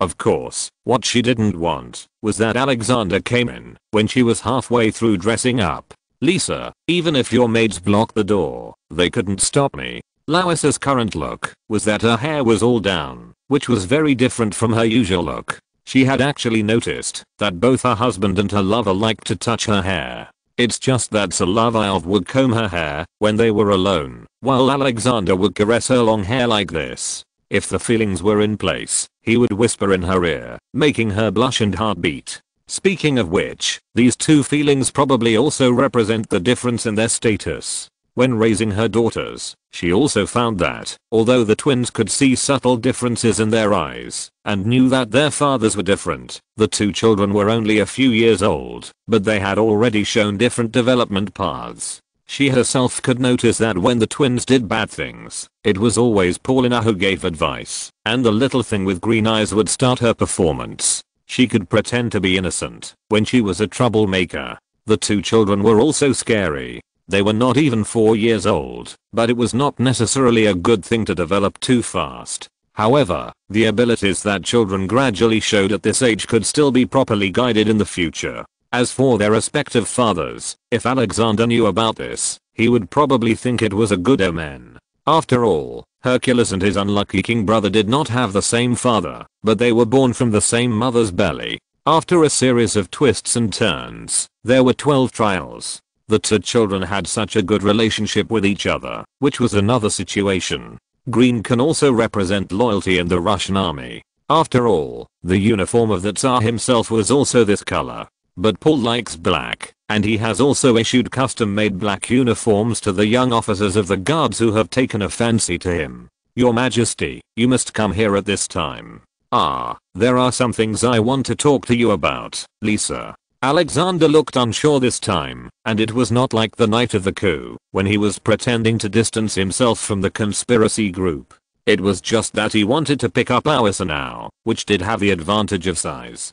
This was considering that Queen Mother Maria brought the tall and strong genes of Württemberg to the Russian royal family, which greatly saved the possible weak height of Paul's descendants. Moreover, Larissa was still very slim, even after giving birth to several children, which was not a problem for Alexander, who had been exercising for a long time. Your Majesty, don't do this when you want to talk. Of course, Alexander would not force any drama. He just wanted Larissa to lie on the bed, and he lay on his side on the bed to tell her about his troubles. But it's better to have a good chat in bed. The Tsar himself signaled the maid to leave, and of course, some snacks and tea were also sent over. It was still afternoon tea time for the British. More snacks and tea. If Moscow is really the eternal third Rome, we should be there. When Larissa spoke, she was full of Roman words. Even Alexander, the Russian Tsar, would not speak like this. She also explained that the Emperor of Rome was actually the Commander-in-Chief, Imperator. So when Solovyov translated Guandi Temple, he came up with the interpretation of Great Martial Temple. Alexander also agreed with her, picked up Larissa from the bed, and put her directly on the sofa. I heard that Madame Rukania, one of the 3 goddesses of Paris, came to St. Petersburg, and she likes lying like this. Yes, her figure is a little fuller than yours, Lisa, but your slimness is a reason why your grandmother chose you, and I like you, because of your figure and your personality. As a man, if he can't keep up this compliment without blushing or beating his heart, it won't be easy to pick up girls. But Larissa also knows what her status is. German princes often marry their daughters. In the future, I'm afraid that this kind of chaise longue will be named after her surname. To be precise, it's the surname of her husband after marriage. She can be regarded as a victim of Napoleon's behavior at home. Your Majesty, have you decided to go to war with France? Larissa was actually quite surprised. She knew something about diplomatic affairs, but she would not be as enthusiastic about these things as Alexander's mother and Catherine. That's right. There are also Britain, Austria, and Sweden, but Prussia is still waiting and watching. They will definitely do that. When I was in Karlsruhe, I heard my grandfather nagging about these things. The Elector of Baden, the old man is indeed a veteran, has seen a lot, and is very familiar with the French. After all, Baden is right at the doorstep of the French. For such a weak prince, either hold on to France's thigh or find some powerful backers, but this is only useful when France respects the rules of the game. But now the times have changed. The struggle between Britain and France has overturned the original card table in the past revolutionary wars. The collapse of the Westphalian system is only a matter of time. This system is over. Illegal organizations will either continue to survive by relying on powerful allies, or they will be completely finished. Someone will always take action, but you just have to choose the right time. Grandpa's time was too early, but his experience did have some effect. Otherwise, Baden would not be able to exist in the sphere of influence of France as it does now. But you are the Tsar, and you must perform on the stage. Sasha, I know what you think. It's just that you haven't made up your mind yet. Alexander did have this problem. He came to Larissa, in addition to asking her to comfort him and relieve him, and naturally wanted to untie Larissa's skirt. At this time, the children were driven outside by Larissa to play with the maids and sisters, not in the bedroom. But when Alexander touched the belt around Larissa's waist, he heard a description of delaying time. Sasha, don't be like this. We still have to talk about serious things, and wait until the evening. That's good, of course, but you have to be prepared. And what Larissa told Alexander afterwards was that there was a letter from Karlsruhe recently. My mother and I often corresponded, and she mentioned the coronation ceremony of the French commander. He acted like an enemy of Christ, like those ancient Roman figures, such as Augustus and Caesar of polytheism. It's true to say so. It was like this during the reign of the four emperors, and later in the Constantine dynasty there was also the apostate Julian. Now that you mention it, it's somewhat similar. After all, France once asked the Pope to go to Avignon. Every time the envoys of the Roman Curia came to attend the coronation of the Tsar, they would make a fuss, and Russia did not have a good attitude towards the old man in the melon-shaped hat in Rome. This was still a daily operation after the great schism of the church. In fact, the French are often pragmatic. This is a place where a perfect king like Louis IX can appear, and all kinds of conspiracies can also appear. Think about Catherine de' Medici, the daughter-in-law of Francis I, and think about what happened during the Enlightenment in France. It is not surprising that another Corsican wants to emulate Alexander the Great and Caesar. He wants to go to Egypt, which is also a fan behavior. Since he is the enemy of Christ, your majesty, you must also defeat him as a holy warrior, to reflect your supreme glory. But I don't understand military affairs, but I know. Lisa, what do you know?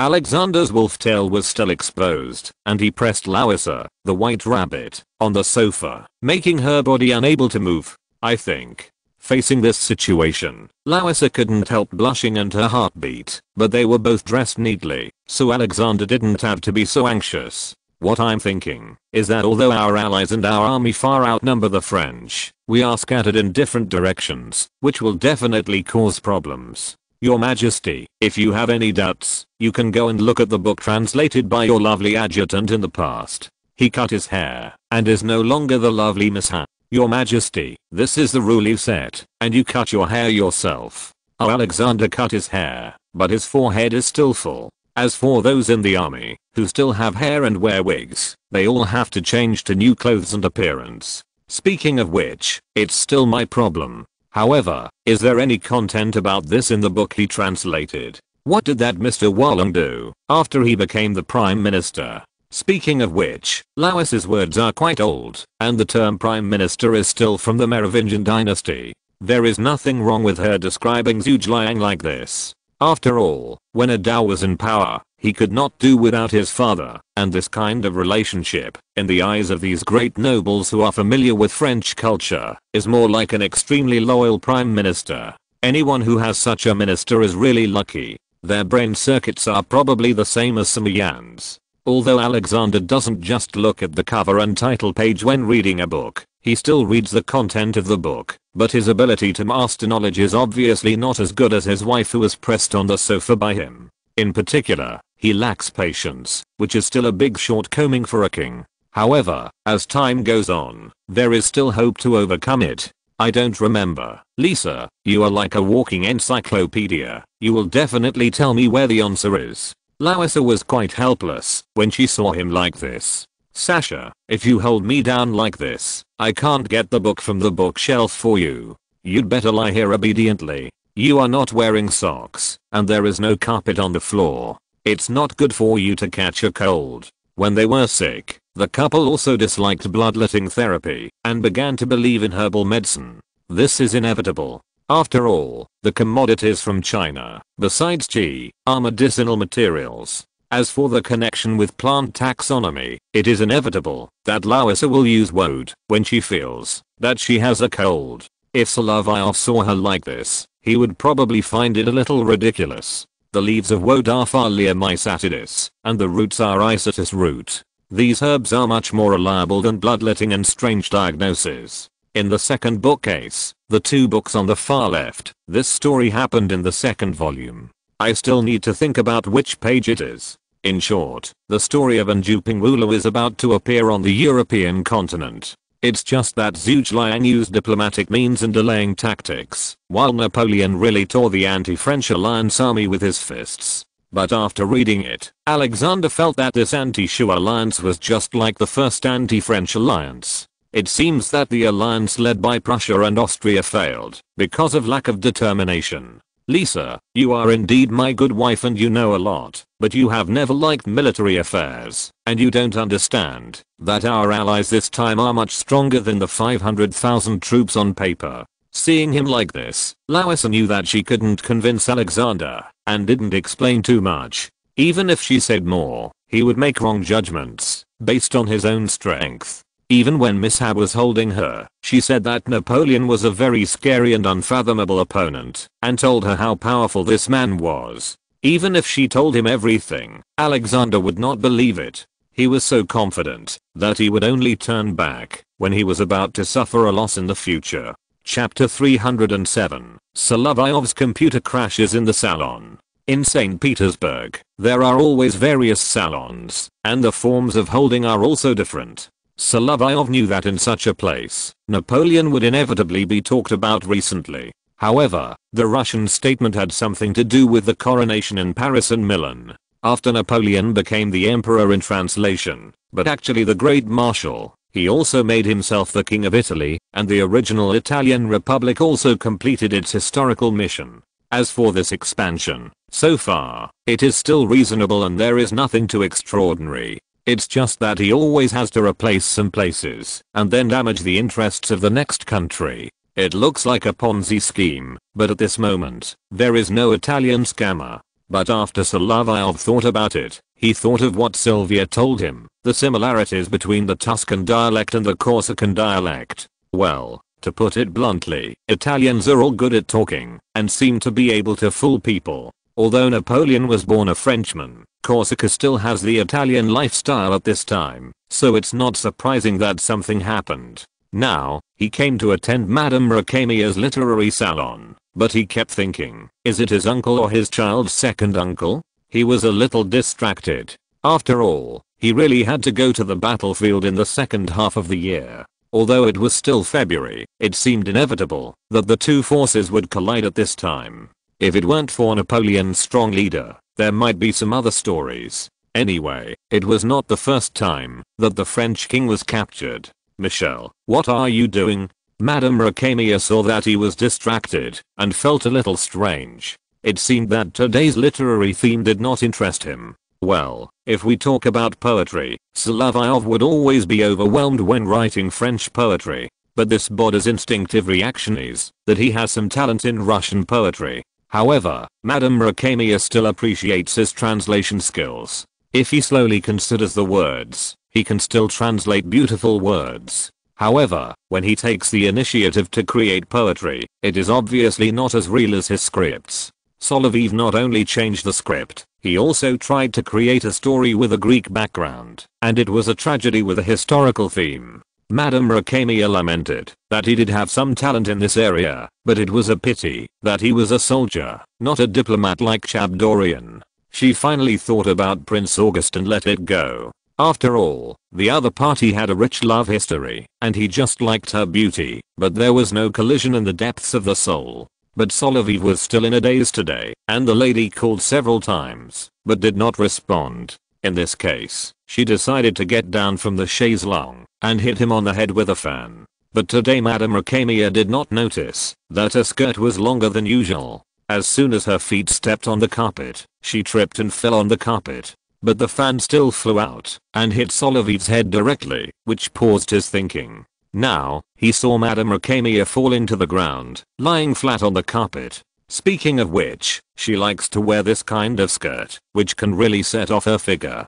This is great, and it is hard for a man not to be moved by her beauty. And the lady seemed to be unlucky. She fell down and was confused. When she sat up, she was shaking her head. She did not pay much attention to physical exercise, but her physical foundation was not bad.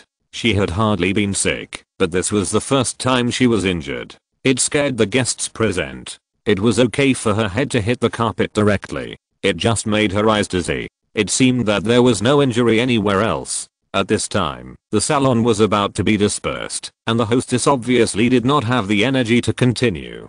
Seeing this situation, Solovyov also wanted to run away. However, he had just walked out of the door of Madame Rakemia's apartment when he was stopped by the servant. "Baron, Madame also invited you to go back." Thinking about the fact that this lady directly broke the news to him about the rumors about the Tsar spread by the Queen of Prussia, it was unlikely that he would leave, so he had to be cautious. This kind of thing, he had a firm grasp on. Fortunately, although Madame Rakemia looked like a vixen, she didn't do anything to harm anyone. But Solovyov had to be her errand boy for whatever she wanted to say. This was indeed very troublesome. It was indeed a mistake not to stop her last time.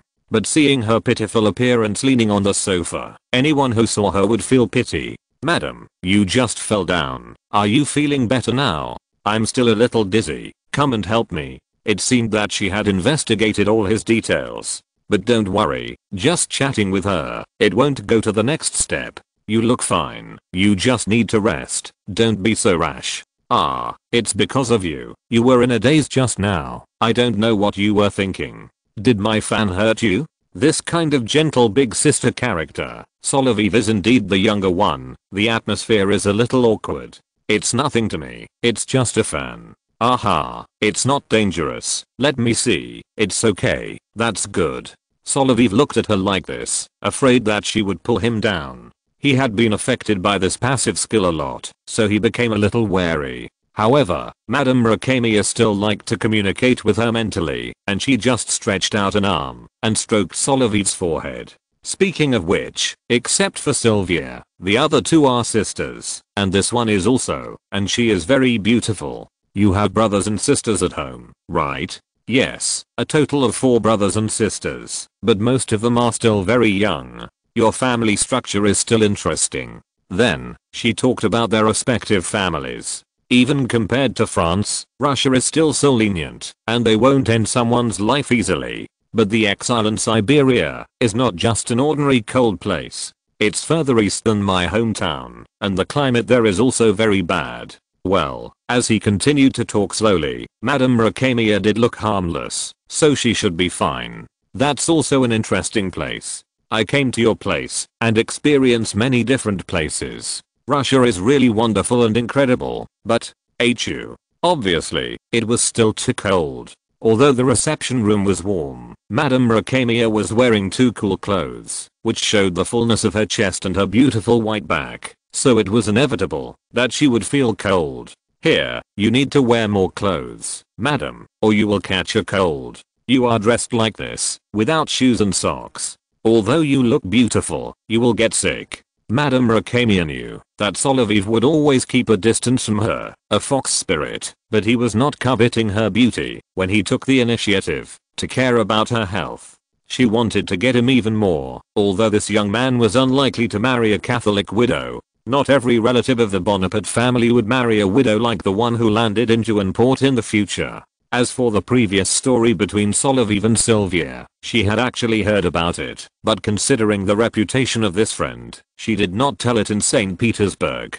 In fact, St. Petersburg also cares about the woman's faith. It is not only the issue of Orthodox faith when the Grand Duchess gets married, but also the noble families and ordinary noble families are more or less involved. Especially those whose families have Catholics, after Paul's years, have also been somewhat worried. The problems between the Eastern and Western churches, even if the Knights of Malta have been grafted over, are still of great concern to the Russian side. The British, on the other hand, have also come up with similar medals, which is quite funny. Religious issues are still a big deal in St. Petersburg, and Madame Rakemia is also very clear about it. You still need to pay attention to your health, madam. Just call me Julie. Such active concern for her made her blush. Of course, she was not having a fever, and Solovyov was no longer a straight man. But I not only have someone in my heart, but there is no difference between Paris and St. Petersburg. You are very honest, unlike those people who are slick. There are two types of people who have been aides de camp, one is slick, and the other is honest and efficient. Obviously, you are the latter, but you also have some secrets. Just mentioning secrets, Solovyov did not want to share with her, and his expression was a little serious, and Madame Rakemia could also notice the change in his expression. Don't think too much. You must have a lot of secrets. I don't want to know them. Can I share friendship with you and have a common secret? Julie, did you tell me that secret? That kind of rumor cannot be verified. Instead, it will cause trouble. You fell into my trap. Although the words were true, there were too many things involved, so it was impossible to talk about it. At this point, she really turned into a fox spirit again, and the fur she pulled over was white. Ah, what a beautiful white fox. Solovyov felt that, even if she only used words and beautiful postures to seduce, it would be much more powerful than Milady's body. Although he fell into her trap, this trap did have some meaning in it. Of course, Madame Rakemia was somewhat self-destructive, because she became a widow at a young age. Solovyov seemed to be fixed. He was always in a daze recently. He was still thinking before, but this time he was really confused. This little widow still had the charm attributeful, and it was the kind that was released passively. Seeing him so dazed, Madame Rakemia ignored her sprained foot and directly pulled him down on the chaise longue. Solovyov, who had lost power, also realized that something was wrong. The lady's lips were already directly on his face. It was broken, but it felt quite exciting. There was a reason why this lady made so many men in Paris fall in love with her. Moreover, this lady didn't just want to kiss her. Michelle, I sprained my foot. You have to pick me up and go to the bed over there. Solovyov didn't expect that he should be the one who envied all the men in Paris, including his second and third uncles. Especially Lucien. When he was in Paris, he often ran to the ladies' salon. And Napoleon himself also invited her to serve as a maid in the consulate and the court, but he was always rejected. This lady is much more proactive. It can really be seen that girls in France and Italy are more open, and they will seize the initiative and eat men to death whenever they have the chance. In St. Petersburg, this is the only thing that is in line with Western Europe. The local girls are all very cunning, but Larissa is too well educated and has too much knowledge in her head. She is reserved and conservative. It took a long time for her and Solovyov to go from familiarity to ambiguity and then to go further. At this time, Solovyov simply couldn't refuse, and his heart was beating fast, which was much more exciting than when he was with Larissa. He even felt that he was lucky to this extent, but he always felt something was wrong. But if he had to choose, Larissa would be more suitable for his temperament. Madame Rakemia was in another category, but there was another problem. She had no experience at all and needed to be taught from scratch. Although he had learned this from a lot of gossip in Paris before, compared with the various gossips circulating in St. Petersburg every day, it might be considered an ancestor. Even her timidity was exactly the same as that of the princess's wife. Julie, don't worry too much. This is a necessary process. Madame Rakemia was indeed very cute. Solovyov felt that compared with the speed of his promotion, the women he met were of high quality. What's more, he was indeed a bit picky about food. To relieve the lady's mental state, it was really like soothing a fox, from her ears, to her neck, to her back, to make her relax. Solovyov was very satisfied with the hug, but it was hard to resist such a soft lady when she put her chin on his shoulder and started to whisper. Although she lacked experience, her theoretical knowledge was obviously sufficient. It was indeed very troublesome. Solovyov was completely like a puppet in the hands of the other party. Although his mind was still clear now, he also thought that women were indeed troublesome sometimes. Chapter 308. In Petersburg the topic is always about Paris.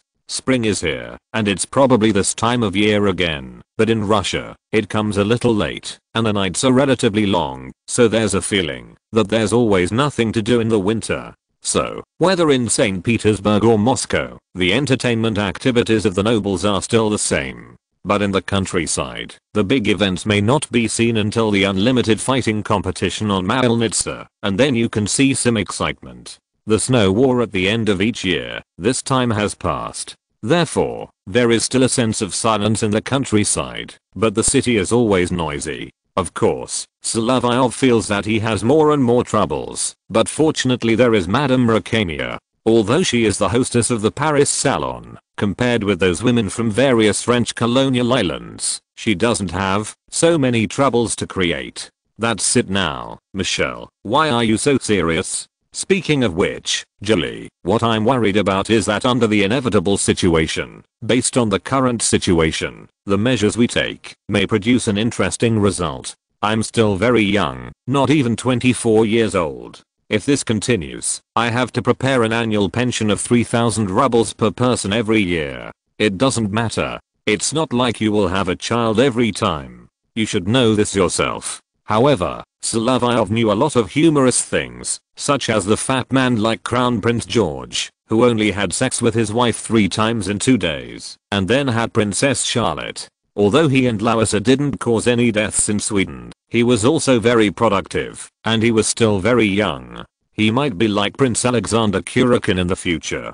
Of course, he still wanted to get married, unlike the single old nobleman. Although his lovers could raise their children by themselves, girls always needed dowries when they got married, and more things were waiting behind. In short, he was under pressure. These children knew who their father was, and they didn't want their father to be just a playboy who could deceive noble ladies. Instead, they wanted their father to be a hero. Of course, he was in St. Petersburg, serving as an attendant to the guards and the Tsar, and he had some thoughts of making achievements. Some people who were not as capable as him, but had a much better family background than him could already be generals at this age, and could even lead troops to the battlefield. And since he followed Suvorov on the expedition, he had obviously wasted a lot of time in the 2 years abroad. Even though Alexander promoted him to a higher rank, he was still a little behind. If he wanted to make up for the gap, he had to wait until the war started.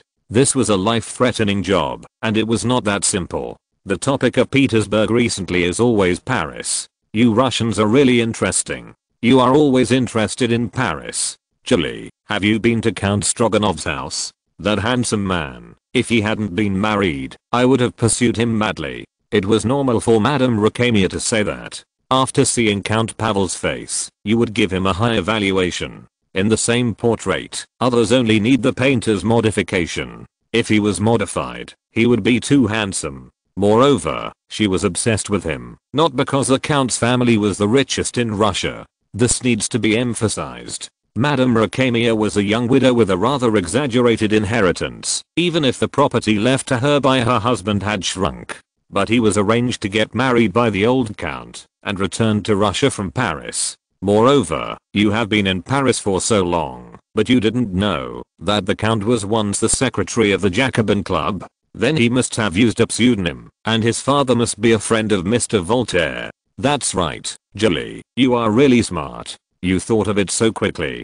As for the old countess who ran off with the pretty boy, Mr. Voltaire even left some golden words to praise her. She still has some fame in Paris. No wonder he speaks French very well, but not as friendly as you. How do you manage to speak French with an accent like that of people from the area near Marseille? Well, my teacher has a Marseille accent. Solovyov had no choice but to deal with this naughty man. Later, when I went to France, this accent was modified and adjusted a little. After all, I have actually been to Marseille and Saint Tropez. It's no wonder that this is the case. If you do a good job of disguising yourself and say you are French, people will believe it.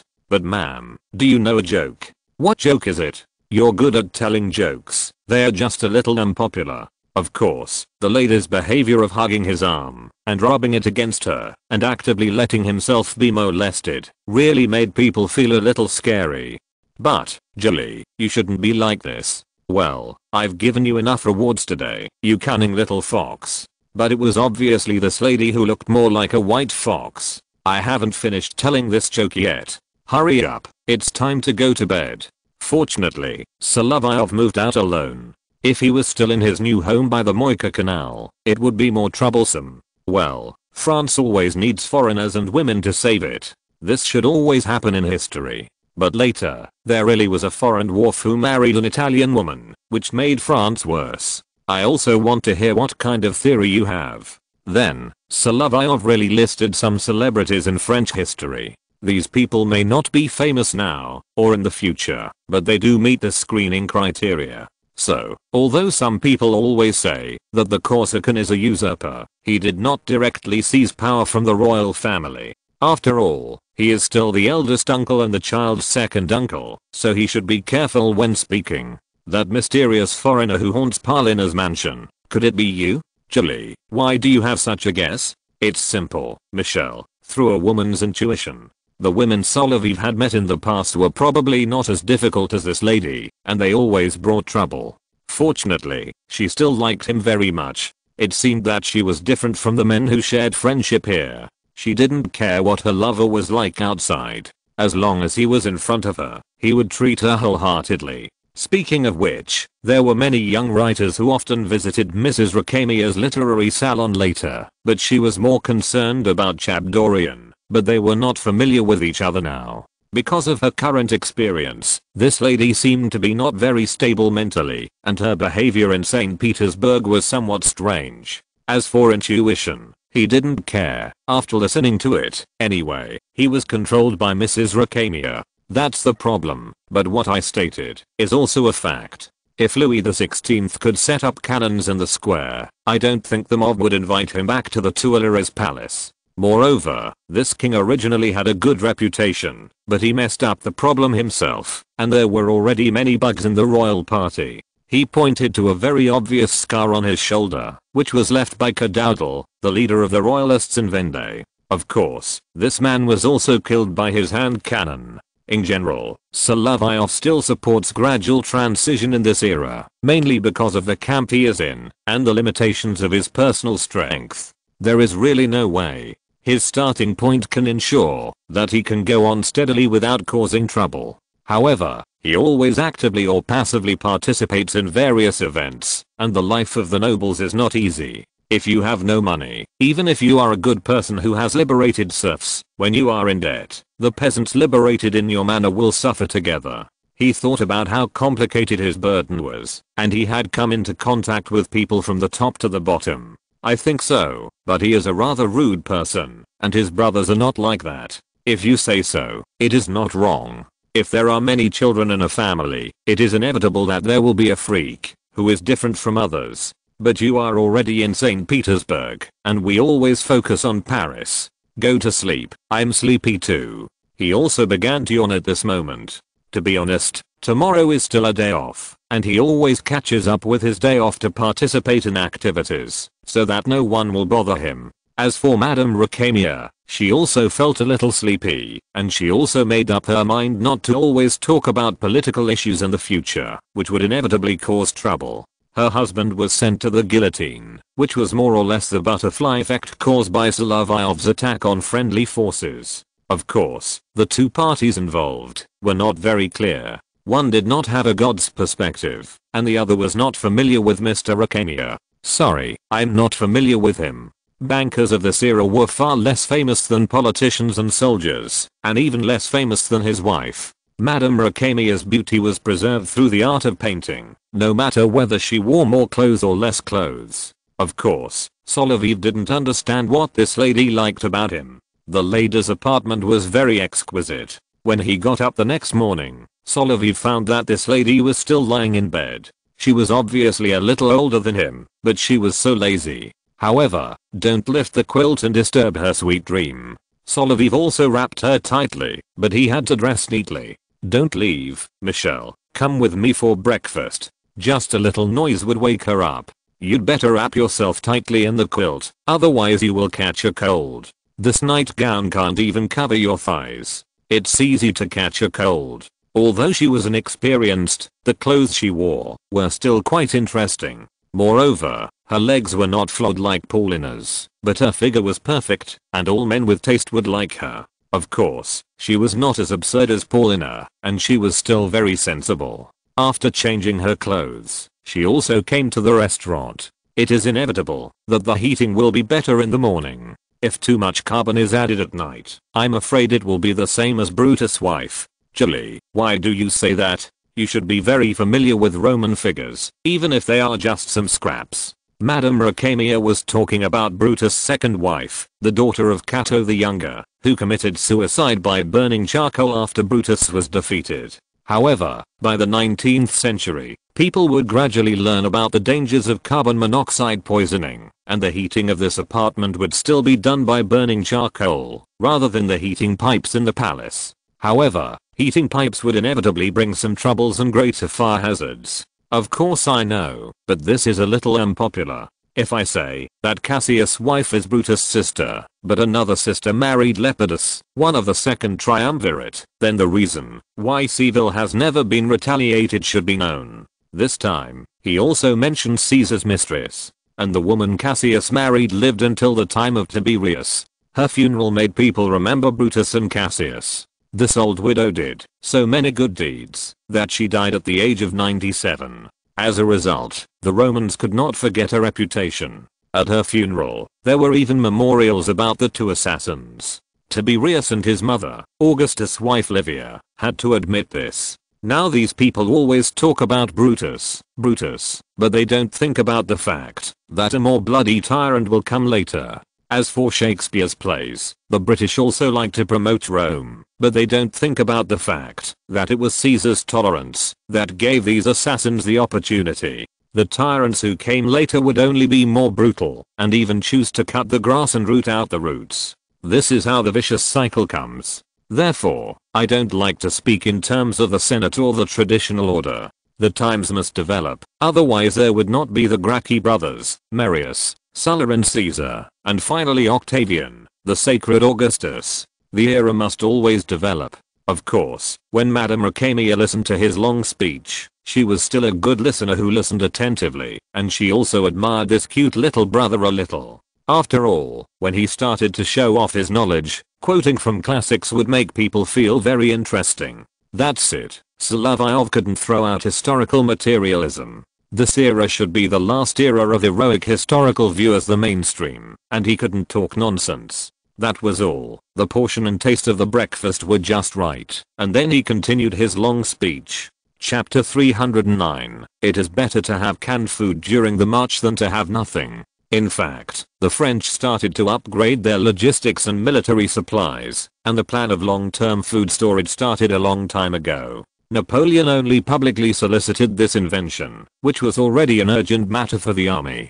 The problem of long-term transportation and storage of food has existed since ancient times. However, not every family can be like the Mongols. Before the lethality of gunpowder weapons continued to grow, the mobility and logistical pressure of nomadic peoples were extremely low, which also facilitated their large-scale mobility on the Great Plains. In the era of flintlock rifles, the power of these tribes was not so great. When machine guns were available later, these grassland peoples generally became good at singing and dancing. Solovyov put the construction of the factory in Ryazan, and also gave priority to supplying the garrisons around Moscow. However, Alexander was ready to start fighting in 1805, and it was unlikely to supply canned food to the Russian army on a large scale. Now it is just a small batch of trial production. The Tsar himself attached great importance to this project, so he personally held a meeting at the headquarters of the Guards to confirm several early products. Let's get started, gentlemen. Don't be so restrained. Our soldiers will have to eat these things in the future. Although what we have now are just pickles and pickled lard, putting these things in jars will make it easier to store and carry. Your Majesty, the infantry envy the artillery the most. They can also pull wine and snacks on their gun carriages. Although he said so, he didn't say it so obviously. Although Alexander himself was not dissatisfied with Sergei Kuzmich, who interrupted at this time, the Minister of War was somewhat inconsiderate. The generals sitting here today were the most comprehensive in military departments, and even the chief military engineer was present. Well, bring all the jars up. Our generals can't always have good wine and good food. During the expedition, they may have to eat these things. The Tsar himself said so, and a pile of glass jars were placed in front of the generals. General Apraksin also came to Petersburg from Smolensk. He had just used a staff for a few months, and was transferred back to the Guards, so he had to ask the Minister of War to arrange a new staff for him. He sat here with these glass jars in front of him, and he knew that it was Solovyov's little trick. Your Majesty, these glass jars look like they can be opened with a knife. Of course, our officers and soldiers are all issued with knives or daggers, and of course some of them are self-made. After all, although the design of the things issued by the government is not necessarily bad, the reliability is not very good, especially the boots produced in Moscow. Therefore, whether they are officials or soldiers, they are willing to pay for some things themselves. At least custom-made ones are more reliable, and if there are quality problems, they can find the original owner. However, in front of the Tsar, these generals were exposed, which ones usually needed to be served and which ones did it themselves. The generals who came from the cavalry used to wield swords and guns, and it is unlikely that they have lost their skills now. As for some old guys who are pampered, it is also exposed that they are far away from the battlefield and have abandoned even the basic life skills. The commanders of the three major guards regiments were all here. As the commander of the guards chasseurs, Solovyov was only the second rank among the commanders of the guards. If he had not been the commander of a battalion in the Putin regiment, his status might have been lowered along with his military rank. Solovyov had to watch their performance. What surprised him most was that the commander of the Semenovsky regiment was actually the guy who was held down by Bagration while playing Mahjong, Major General Depreladovic. Obviously, the people whom Alexander trusted had to be kept by his side, even if they had ties to the conspiracy group. Since they did not go directly to the scene, Russia was probably like this. Solovyov did not care so much. After all, he was here to lead the troops, and was not too involved with these people. Mishap, if it's just pickles in pickled fat, that's too simple. Then what do you want? If you bring a few dishes, it can't be just these things. Ah, that doesn't matter. There are also peas and canned meat. In the future, we will make canned fish. It's just that the current batch doesn't taste very good. It tastes like seasoning, or it's canned fruit with no taste. But even so, it's much better than having nothing. Yes, at least there's something to eat. Lieutenant General Miladin, the commander of the Izmailov regiment, directly changed the subject, which did not make the situation worse. Of course, the conflict between these two people is not as deep as those old guys he had seen before. And Solovyov knew the traditional skills of the Russian army in Tannenberg. It was not because of anything else. It was the personnel arrangements within the Russian army. Since Peter the Great, there have always been some childish things in it, until the army was finally disbanded, and there will still be residual poison in the future. He did not intend to have a bad relationship with the head of the Semenovsky regiment. Besides, the other party's business was not bad. It was not like the Putin regiment. The previous and subsequent heads were not so competent. Although they were all generals, they could control at least 10,000 people on the battlefield when they really had to fight. These people's abilities were just so-so. They had to wait until the young people came up and gradually replaced some of them, but they would become old guys in the future.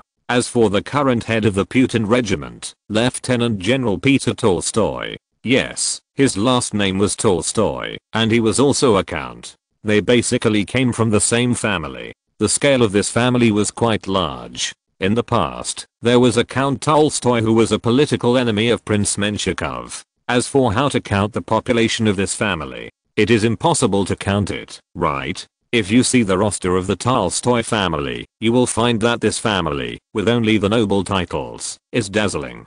What is more complicated is their family tree. Solovyov already felt that they could refer to the family to make a county for themselves. As for the reactions of these people after eating, he didn't pay much attention. After all, these masters usually eat very well, and the food given to the soldiers may not really go into their stomachs. Even Solovyov himself was also very worried about the strength of his stomach, so he tried his best to ensure the quality of his diet. Of course, there is no need to eat some strange things like the Romans. As for eating the same as the soldiers, that kind of pretentious attitude is better than helping the soldiers get more supplies. Therefore, Solovyov's track is different from others, and the soldiers who were given food to try were the ones who thought it was good. After all, it will be more convenient to find snacks in the future, and they can also be loaded in the baggage carts of the army, and they can bring more in personal luggage and the baggage used by the whole regiment. As for things like canned bacon, it is a bit too salty.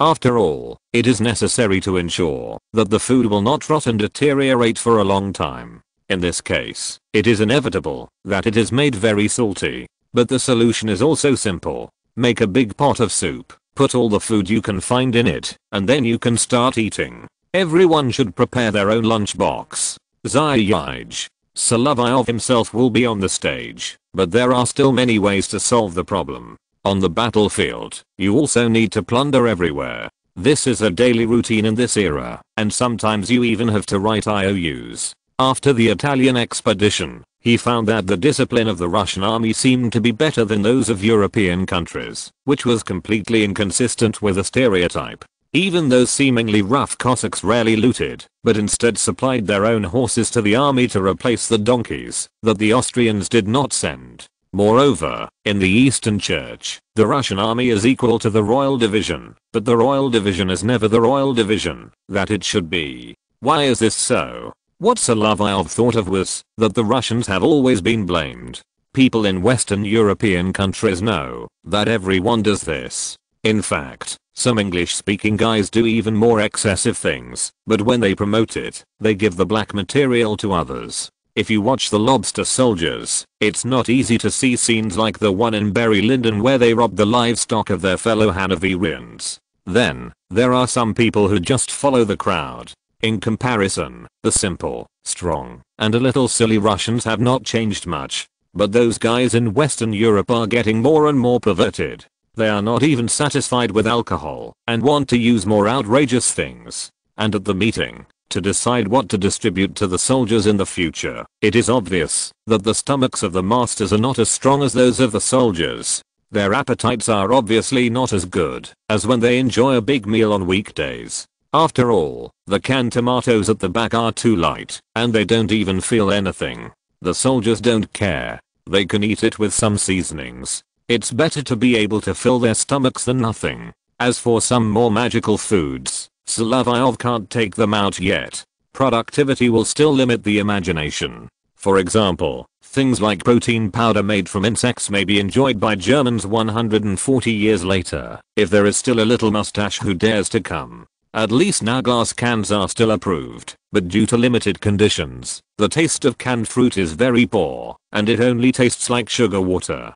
If it can really go through a set of pasta disinfection processes, it can be considered to be somewhat guaranteed. Moreover, this kind of trial canned food can easily be seen, as long as the food inside is spoiled. For example, a general that Solovyov looked down on weekdays, got a can of expired canned food.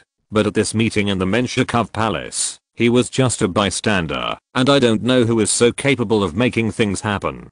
Don't open this can. It's already gone bad. You can only throw it away. Aren't they all canned food? If you make a fool of yourself in front of the emperor and let everyone smell this terrible smell, you will make a fool of yourself. At least that's what Major General Peter Volkonsky said. After all, the nephew of old Commander Solovyov is the general and senior advisor of the Tsar. What he says still has some weight. While he was talking, the Tsar himself, who was tasting canned fruit, suddenly turned around. Solovyov, do you want another medal? It seems that this is a Russian leader who likes to give out medals in addition to his mentor comrade. It's just that it's hard to say how addicted he is to giving out medals. Your Majesty, it's an honor. Alexander's words, you can't spoil his mood, so you can only agree. However, Solovyov's medal should be awarded the second-class Order of St. Anna according to his level and contribution. Speaking of which, when he got the medal, he always took one step at a time and moved up according to the level.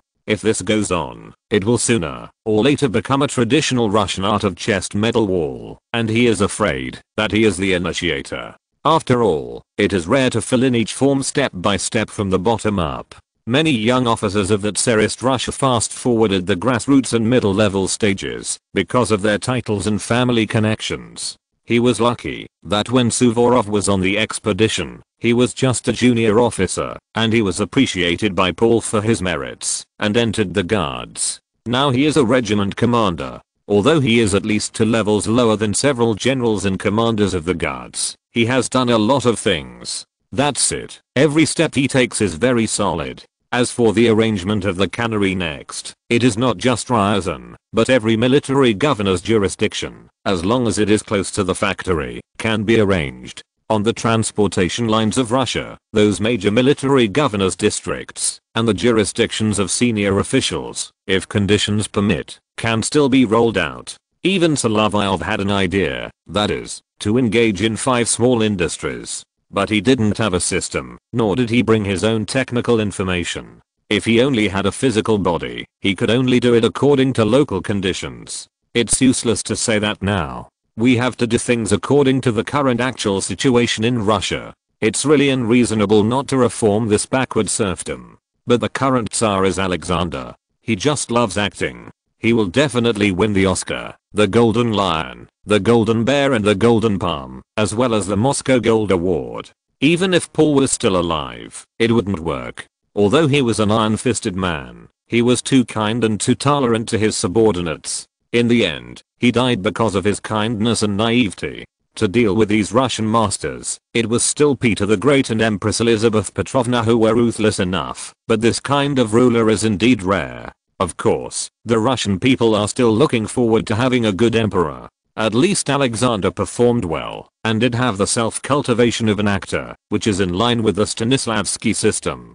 Chapter 310. No matter which Rome you are in, earthwork is a basic skill. The headquarters of the Guards is arranging a spring training plan. Grand Duke Constantine's idea is also very simple. Before the alliance against France is formally established, the various infantry regiments of the Guards must be further trained, and the strength of the Guards must also be expanded. In addition to being added to the troops around Petersburg and Vyborg, the soldiers from the royal estates must also form a militia battalion, which is the prototype of the Guards' Finnish battalion, and will be expanded to a regiment in the future. The Guards will not only have the few infantry regiments we see now, but even the garrison troops will be expanded to the size of the current Guards. Of course, the Tsar will be afraid of bombs in the future, and with the expansion of the army, it is not surprising that anything will happen. By 1914, the size of the Guards reached more than 1/10 of the total force, which shows that the Tsar is afraid of the people. It is not the case now. After all, he is still the Tsar's little father. When Constantine called the heads of the regiments, he also wanted to discuss the training outline. Solovyov didn't want to speak. After all, among the 5 regiment commanders, he was the only one in a small regiment, and his rank was lower, so he certainly had no say. Although his ability was not bad, and he had performed well in combat and training before. However, after several people expressed their opinions, Constantine still asked him, "Your Highness, I think at this time, you should express your own opinions. We all know that you may have some good ideas. I don't think so now, at least not very practical. To use the British method of squatting, there are really many necessary conditions missing. As for barbed wire and burying mines, it is not as practical as throwing grenades. Can you talk about it? You are an inventor, we all know." Lieutenant General Tolstoy also said so. He is the current commander of the Putin Regiment. As an officer of the Putin Regiment in the past, this is support for him. Well, I thought about using blasting during the siege. When we were in Italy, we often had to besiege French fortresses. When I saw those fortresses, I always thought that there needed to be a way to attack them. Well, he thought of blasting. Although this is a traditional skill for the Russian army, it is indeed rare for infantry to do it directly. What are you going to do? Lieutenant General Milyutin also asked. The commanders of the 3 Guards regiments were all generals, and they obviously had some expectations for this little lieutenant colonel. The commander of the Semenovsky regiment had no personal conflicts with him, and they were all close confidants of the Tsar himself, so there was nothing to say at this time, and the 2 senior lieutenant generals spoke. In addition to the new grenades, there are also blasting tubes and explosive packs, but they have different uses. I knew you wanted to make an explosion, Solovyov. Konstantin knew that this guy used to like setting fires, making explosions, and digging pits. The blasting tube requires an iron tube filled with gunpowder and connected to a fuse at the back to destroy obstacles. Although this structure is simple, I'm not sure that it can be done well, because it depends on Russia's industrial capacity. Everyone knows that Russia's industrial capacity has been biased since ancient times. It is relatively backward, and weapons cannot be fully supplied by itself. But against possible barbed wire and various obstacles, blasting tubes are still very effective. At least it is easier to insert them. Not everyone is like the Slavic Superman in a sailor shirt, who can do a somersault and pass through. Most soldiers don't have this ability, you know. But what kind of obstacles do you want to blow up? Count, it is used to destroy barbed wire and to detonate a section of low strength obstacles, to facilitate the passage of soldiers. Of course, volleys are also needed in the rear to suppress the enemies on the city wall. In addition, Solovyov still hopes to make early machine guns that can provide stable fire suppression, but he finds it hard to believe in the reliability of hand-cranked Gatling. As for what can be made, we still have to try. For example, the British Parker machine gun can already fire 10 rounds per minute. More advanced weapons still need to be found. Just like when Prince August of Prussia saw Solovyov's rifle, he mentioned a Karthov rifle that King Frederick III of Denmark once owned. The flintlock rifle already had a magazine, and the rifle could even load 15 rounds of bullets. Many advanced designs have to wait until technology develops before their design indicators can be achieved. Solovyov's own rifle also has this problem. Moreover, the residue of black gunpowder still needs to be carefully maintained in the gun chamber, otherwise the performance of the weapon will decline first, and there will be greater problems in the future. For example, the Karthov rifle requires a special gunsmith to maintain any faults, and ordinary soldiers cannot troubleshoot the faults themselves. As long as new weapons involve firearms, they should have simple structures and reliable maintenance in the early stage, and they should be able to fire, rather than advanced and complex structures. Even some designers, the things they designed, are garbage even if they use traditional structures. Solovyov thought of the hand-cranked Gatling gun. It is true that when blasting, in addition to the organ, some practical weapons are needed for fire suppression, and volley guns cannot guarantee it. Many of the tactics he thought of can only be used in trenches. But no party now can support his idea of moving the battlefield into trenches. Industrial technology, population technology and combat methods do not support it, so only his Guards Hunter regiment can take the lead in practice. We use the tactics of the blasting group, assault group and support group. When attacking the enemy's strong fortress, this method can still play a role. Of course, artillery cover is also needed. But this requires the tactics of light infantry, that is, the Guards Hunters are now all re-equipped, and they have the conditions to achieve this tactical goal, and launch blasting attacks on the walls of some fortresses and important fortifications. In addition to the ground, sometimes tunnels have to be dug. I think what you need most are farmers and miners. It's best to have soldiers from these two sources, Your Highness. The hunters are more suitable for support or assault, but the demolition team is different. It sounds like, Solovyov, you want to turn the army into a circus. Yes, Peter Fedorovich, the boundary between line infantry and light infantry is not as clear as it used to be. Milutin also nodded in agreement. Solovyov, since you said it, then we have to put it into practice. Yes, Your Highness, I think there should be a way to do this. He had already done this in the Selench regiment at the beginning of winter. As for the target to be blown up, he had also thought about it. Some solid fortresses are piled up with black powder explosive packs, and the opponent is invited to take a homemade plane. Of course, there are no planes now, and the only thing that can go up is a hot air balloon, but the speed is not that fast. This kind of explosion also requires a lot of gunpowder. but considering the particle performance of black powder, it really has to be discounted. As for suppressing weapons, even if we call the British with advanced industrial technology, their development before 1850 was limited. The Americans had to wait until the Civil War to develop hand-crank Gatling guns and coffee grinders. If you climb the technology tree well before, you may see strange scenes. For example, when the Americans went west, they found a large tribe of Indians, and each tribe warrior had a rifle, and each tribe had a machine gun.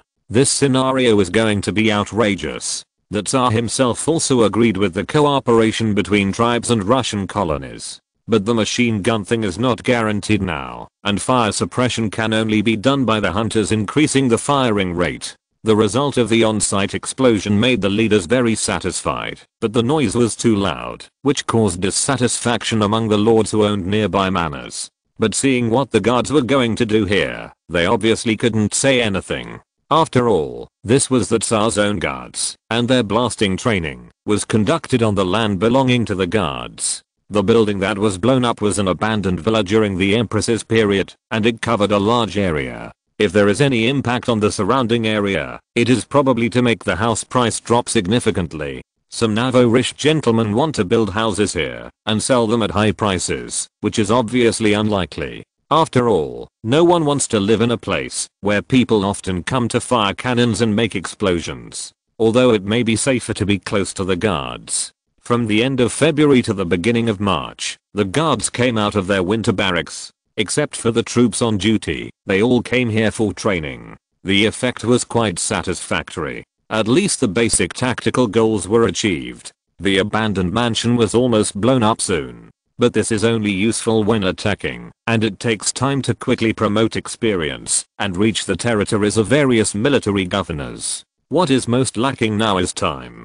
During the diplomatic negotiations, Britain and Russia also reached a consensus. Based on some of the last differences, they have reached a consensus on opposing the common enemy, Napoleon's France, but the final diplomatic agreement has not yet been determined. In this way, the British paid for Russia and Austria to join the war against France, and the French Navy could not complete Napoleon's idea because of the cowardly performance of its fleet commander, leaving a window for the Grand Army of Boulogne-sur-Mer to land on the British mainland. There would not be another Battle of Stamford Bridge, which determined the fate of Britain for the past few hundred years. If the French could not land this time, they would turn their spearheads to the European continent. Although the war seems to be a long way off, it is not far for Europeans. Solovyov also conducted suppression shooting training for the soldiers of the two Chasseur battalions through blasting training. Their performance was not bad.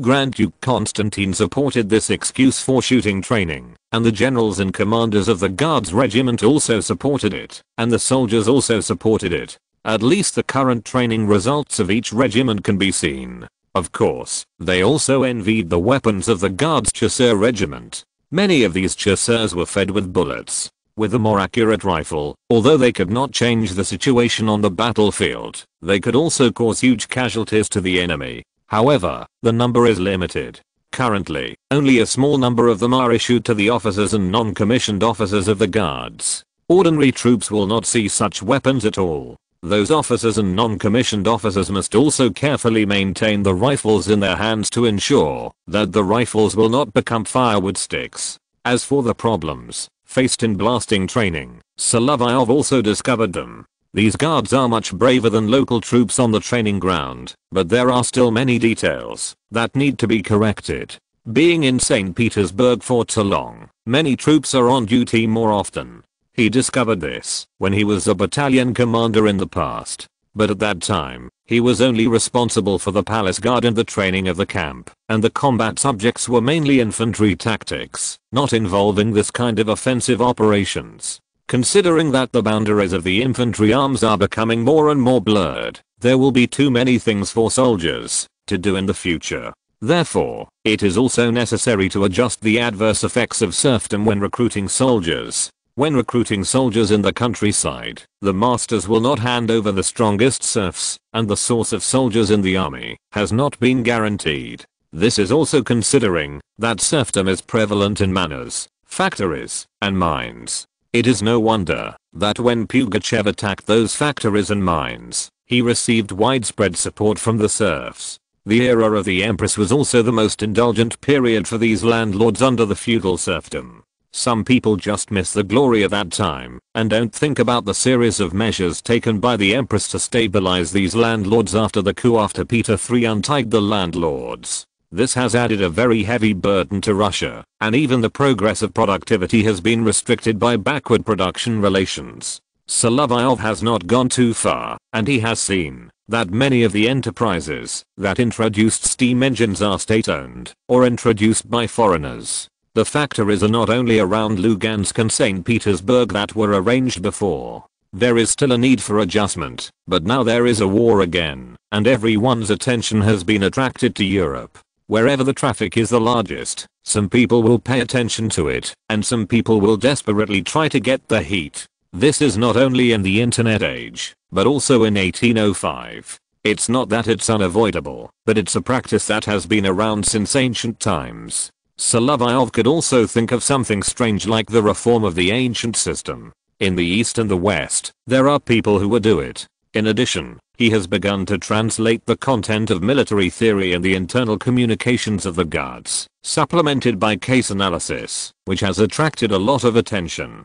If you're listening to this novel on a channel other than Fanfic World, it means they downloaded and uploaded it without effort. We cordially invite you to visit our channel, Mundo Fanfic Novelos. There you'll find the original version of this story and you can explore many other novels of various genres. We're waiting for you to immerse yourself in a world of incredible novels. Chapter 311. Europeans also use strategies. Part 1. Solovyov knew that the French were actually relying on the enemy for food, and it was obviously very important for them to simplify logistics and bring the war to the enemy's territory. When Grand Duke Constantine urged him to translate new content after the beginning of strategy, he also considered it. The success or failure of the Second Anti-French Alliance was indeed inseparable from the stupid micromanagement of the Austrian Emperor. At least under the advantageous situation at that time, the British had not yet started the mode of pitting teammates, but surprisingly worked hard.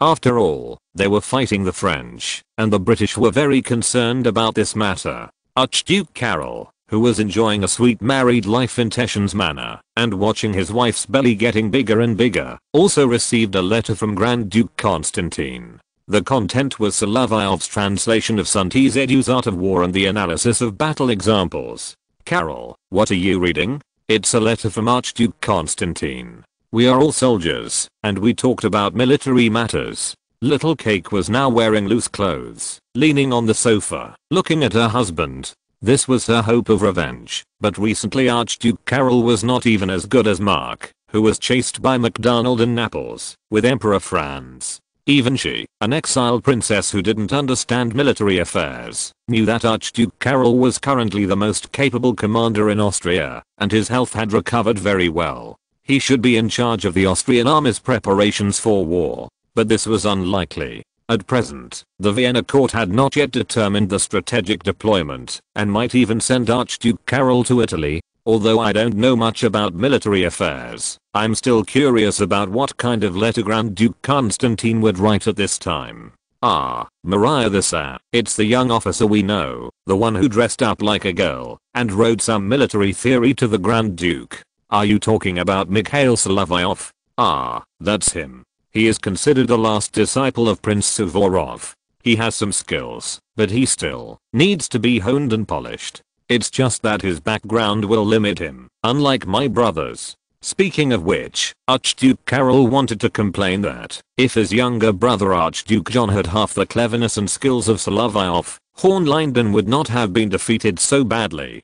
And, dear, what do you think of his abilities? I heard from Prince Dolgorukov that he is a young Oriental scholar who has also translated classical novels, the one on your bookshelf. The books he translated have their purposes. They should allow readers to better understand Chinese history through easy to understand content, and even learn some military content. I also like this kind of legendary story. It's a pity that he is not a civil servant, otherwise he could concentrate on translation and creative work. I still like his translations of lyric and pastoral poems, although because of his personal French level, the wording is not beautiful enough. but the practical content is still very insightful. This article is about his translation of a Chinese military theory book from more than 2000 years ago, and the case analysis he used is all about the actions of the French army. When Mary thus heard this, she thought about her husband and friends who had to fight the French usurpers. Sometimes she would have a headache and a stomachache at the same time. Ouch. What's wrong? The baby may be moving again. I know that my mother and grandmother suffered a lot in the past, and it won't be easy for me either. But it's not as bad as when the cake queen was born, and she had to undergo a cesarean section. In the 18th century, this was a high-risk operation, and it might even cost the life of Queen Maria the. Your doctor has checked your body, and you should be able to give birth to the baby safely, as long as you don't give birth to twins like Alexandra of Württemberg and Elizabeth of Russia, which would be very troublesome. Archduke Karol saw that his wife was a little sleepy, so he asked the maid to help her go to the bedroom to rest. He was still a little interested in Solovyov. A person's sharp mind has nothing to do with his background, but is the result of acquired education. The innate component is only a foundation and accounts for a small part. This article talks about what Napoleon did in Italy during the war in 1796. Archduke Karol knew that Archduke Constantine was a brave and fierce general. Although he was also somewhat intelligent, he was too simple and strong, and was not the kind of general who was good at using strategies. The content of his letter was actually very simple. He hoped that he, the number one general of Austria, could make an evaluation based on the translated content. Because he had encountered Napoleon in the final stage of the Italian campaign, and knew how the Austrian army retreated from Turin to the doorstep, he also had a say in this review. Solovyov's analysis was obviously clear and logical, and he also mentioned the difficulties of the Italian corps in the rear at that time, and even included things that could only be known in Paris. Who made him rent an apartment that was previously occupied by the suspect who robbed the Italian corps of military funds. It is no wonder that the French would use Italy to replenish their blood. There are many economic factors to consider, and Austria also faced serious financial difficulties after losing Italy. It is like the stage when France and the Caribbean colonies were cut off, and the Haitian War of Independence broke out in the colony of Saint-Domingue, and lost this important treasury in the Caribbean. It is no wonder that the French would want to make up for it on the European battlefield. As for the means used by Napoleon, it is also described in detail here. After all, the person involved went to Rome and knew the contradictory attitude of the Italians, both positive and negative. And for the attacking party, it is obviously more advantageous to fight quickly, especially in the case of France. They were blockaded by the British at sea and were eager to fight something on the battlefield. Archduke Karol was indeed inspired when he saw the operation chapter, and he was going to write back to Archduke Constantine. Russia and Austria had completed the signing of the military alliance treaty, and there was nothing wrong with the communication between the important generals of the royal families of both sides. In the letter, he also told Archduke Constantine that such analysis was indeed in line with the situation on the Italian battlefield in the war in 1796 and 1797, and it had a considerable reference value. He hoped that the author could complete the translation of the following content and the analysis of the battle examples as soon as possible, and he was also prepared to include his own thoughts. Archduke Karol knew that Solovyov had actually consulted the old-fashioned Duke of Brunswick on his way to France to take up his post with a mission. Next, when he was in Dresden, Archduke Karol also discussed with Solovyov during those days of hunting. If this friend could learn something from his reply, at least the recipient, Archduke Constantine, would also pay attention to it, which would always be beneficial to the common cause of opposing France in the future. Moreover, he also hoped that the following content would be translated as soon as possible. When Archduke Karol was preparing to reply, Solovyov, except for occasionally going to Madame Recamier, spent most of his time on the training ground or immersed in writing. When combining cases, he couldn't think alone, so Solovyov also told Archduke Constantine that he needed a capable, energetic and familiar with military theory general to review these manuscripts. But unexpectedly, after hearing this idea, Archduke Constantine rejected most of the Russian generals. Because the Russian army still has many muscular generals, although Bagration is a fierce Zangfei who knows how to use strategies, he only fights rearguard battles, and in terms of theory, Konstantin rejected him and Miloradovich. Kutuzov is too lazy, Kamenskih is too old, and the rest are not talented. People like Bennigsen are not very loyal in Konstantin's eyes, and he was sent to the Caucasus. Finally, Grand Duke Constantine thought of Archduke Karol. At this time, it is more reliable to have a foreign friend.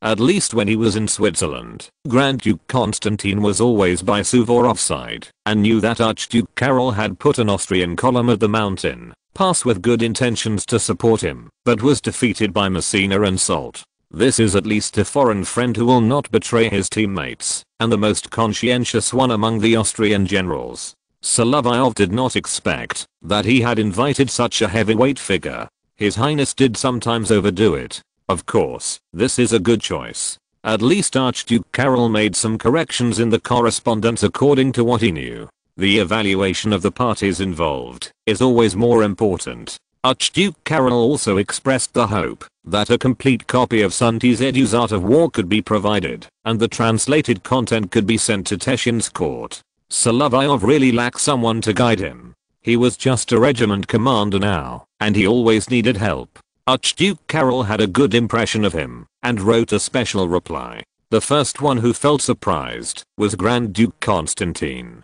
He only knew that when his brother sent Solovyov abroad, this kid had met Archduke Karol and had some impression of him. He didn't expect that Archduke Karol, who didn't like to talk much and always had a gloomy face, would have such a great enthusiasm for Solovyov's works. Maybe there would be some resonance when talking about military theory. In addition, Solovyov's actions could be regarded as Archduke Karol's matchmaker. When they were in Saxony, they happened to catch Archduke Karol's epileptic seizure. If it weren't for the emergency measures, Mary Theresia's soft and warm heart, and meticulous care, the Grand Duke, who had been the Grand Master of the Teutonic Knights, would not have fallen so quickly in front of a woman. So, you have to hand over the translated content and the combined analysis to me. I didn't expect that Karol would be so optimistic about you. This is no wonder. After all, Alexander Vasilyevich said that you are a talent that can be cultivated, but he was called by God and left without time to guide you.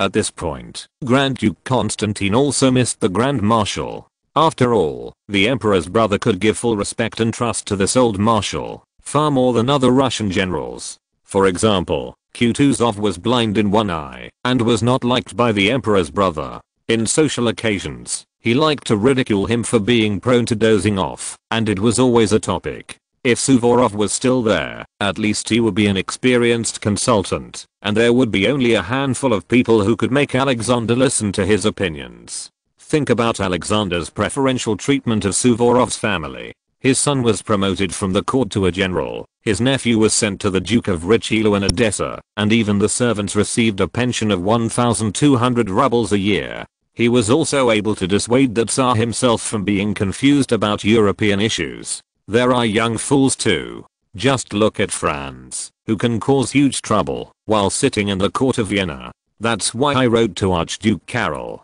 Among the generals of our country and our allies, only he meets this condition. Solovyov could relax a little in front of Constantine. After all, it was he who risked his life to pull the Archduke out of the Po River and prevented him from drowning with Phaethon. Your Highness, you have disturbed the comfortable life of Archduke Karol in his manner. He should be feeling proud now, unlike my wife who ran back to her parents' home and refused to come back. Solovyov did not dare to say what Madame Rakemia said, but he also knew that Prussia was a very unreliable ally, so he could only not believe in rumors or spread them. Obviously, Grand Duke Constantine envied Archduke Karol for marrying such a wife. Think about the figure of the cake queen. Her daughter must not be too bad. Moreover, she also took good care of the family. Even Archduke Karol's adoptive father was very caring. But Constantine used to abuse his wife frequently, and it was inevitable that there would be some small problems, no matter what kind of wife he married. That is to say, now he has a daughter left at home, Princess Sophia, the only designated heir to the Marble Palace. With this child, he will not be gossiped by those long-tongued adjutants. and every one of the Russian royal family, the 3 men that Solovyov had met, were all daughter slaves. Constantine saw his daughter being brought to his office by the maid, and he also turned his attention to the child. He now knows how to be a father, but he was very stupid as a husband in the past. Sonia, come to your father. Your Highness, can I leave now? You are quite capable of taking care of children, and you will be a good father in the future. Just stay here, and we can continue to talk about strategy. Chapter 312. Europeans also use strategies. Part 2. Grand Duke Constantine still wanted Solovyov to show some real skills, but the length of Sunti's art of war was not that simple. Although there is not much content, the analysis and cases still require effort. Just like the works of Frontinus and Vegetius, which Solovyov often read, the former basically talks about small tricks on the battlefield, while the latter is a military system. Although the latter appeared during the period of internal and external troubles, when Rome began to decline, it is obviously a bit out of touch with the times, but the things recorded are very useful. After all, in the ancient world, this can be used to build an army, and the theoretical foundation is still relatively solid. Whether it is applicable or not depends on the environment at the time, and Europeans are not so rigid when fighting, and there are actually many stereotypes. If you talk about it, there are many things that are in common between the East and the West in military theory. Constantine nodded and agreed with Solovyov's opinion. After all, he had seen the plot of Sunburn and Pangtuan's Battle of Wits translated and modified by Solovyov, and knew some of the outlines of the story. In this regard, both the East and the West focus on strategy. Otherwise, there would not be strategic deception in war, and the embarrassing situation that some people invented strategies, but did not actually know how to win. The battlefield is not only in the battle, it requires the art of military command, but also includes logistics, strategy in war, tactics in battle, and the daily construction of the army. It is a process of training by the entire system. There is no shortcut in this regard. In the military, the art of war and military technology must always be combined. As a comprehensive subject, it is not that simple. It's just that the basic military theory still needs to be clarified. In the context of Europeans, it is actually the pile of unfinished things that Clausewitz came up with later, which can be regarded as a basic theoretical textbook. The reason why he said it was not completed was that he and Nicanor were taken away by cholera. Many of the remaining manuscripts were sorted out by his wife. As for how to achieve this standard, Solovyov still lacked something, that is, experience. In his commentary, the first reply from Archduke Karol had already arrived, and he put forward some views that needed to be revised. But one thing is very true, that is, on the battlefield, the commander has to do a lot of things on his own initiative, and he cannot passively accept orders. This problem will be encountered by many people in the next 10 years, especially several of Solovyov's main acquaintances. In the past, there was a military committee, which was more troublesome. Now it has been reorganized into a war department, which is under the charge of the Minister of War. At least the administrative instructions and daily construction of the army can be clear. The reform of departments and committees is actually what Alexander did better after he ascended the throne, which reduced a lot of unnecessary troubles. At least there is no need for a group of old guys to hold a meeting to discuss. Now it only needs to be submitted directly to the Tsar himself under the signature of the old guy, Minister of War Sergei Kuzmich. After approval, it can enter the next stage, which greatly improves efficiency. Solovyov said so, and Constantine agreed.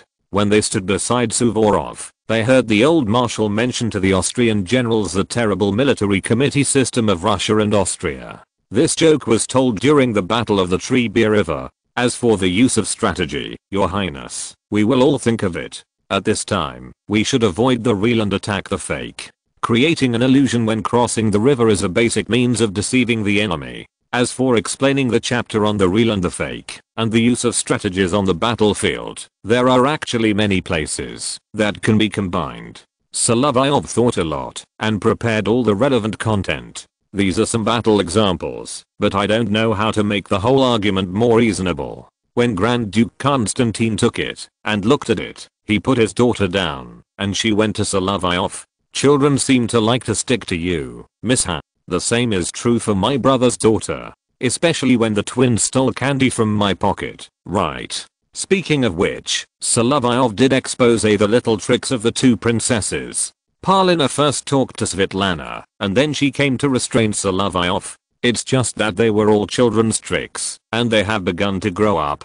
The young have always been to be feared, and they do have their scary side. When Solovyov was holding Sofia from the Constantine family, the Grand Duke himself was reading the offensive art. Here we have to mention what Commander Du said when the order was dropped, and it was in this article. And Alexander does have this problem now. This kind of thing cannot be left to a close minister like Solovyov to say. It needs a person of weight to guide Alexander, and not to command blindly in the War of 1805. If you don't understand the expediency of the army's operations, but want to interfere with the army's command, the soldiers will have doubts. This is indeed the case. The Austrian emperor did this, but we can't raise this issue. After all, our army arrived in Italy and Switzerland to help the court in Vienna, and we must fully respect them. Emperor Franz did everything he shouldn't have done, and he was beaten up. However, he still didn't change his bad habits. Similarly, some monarchs don't even understand the construction of the army.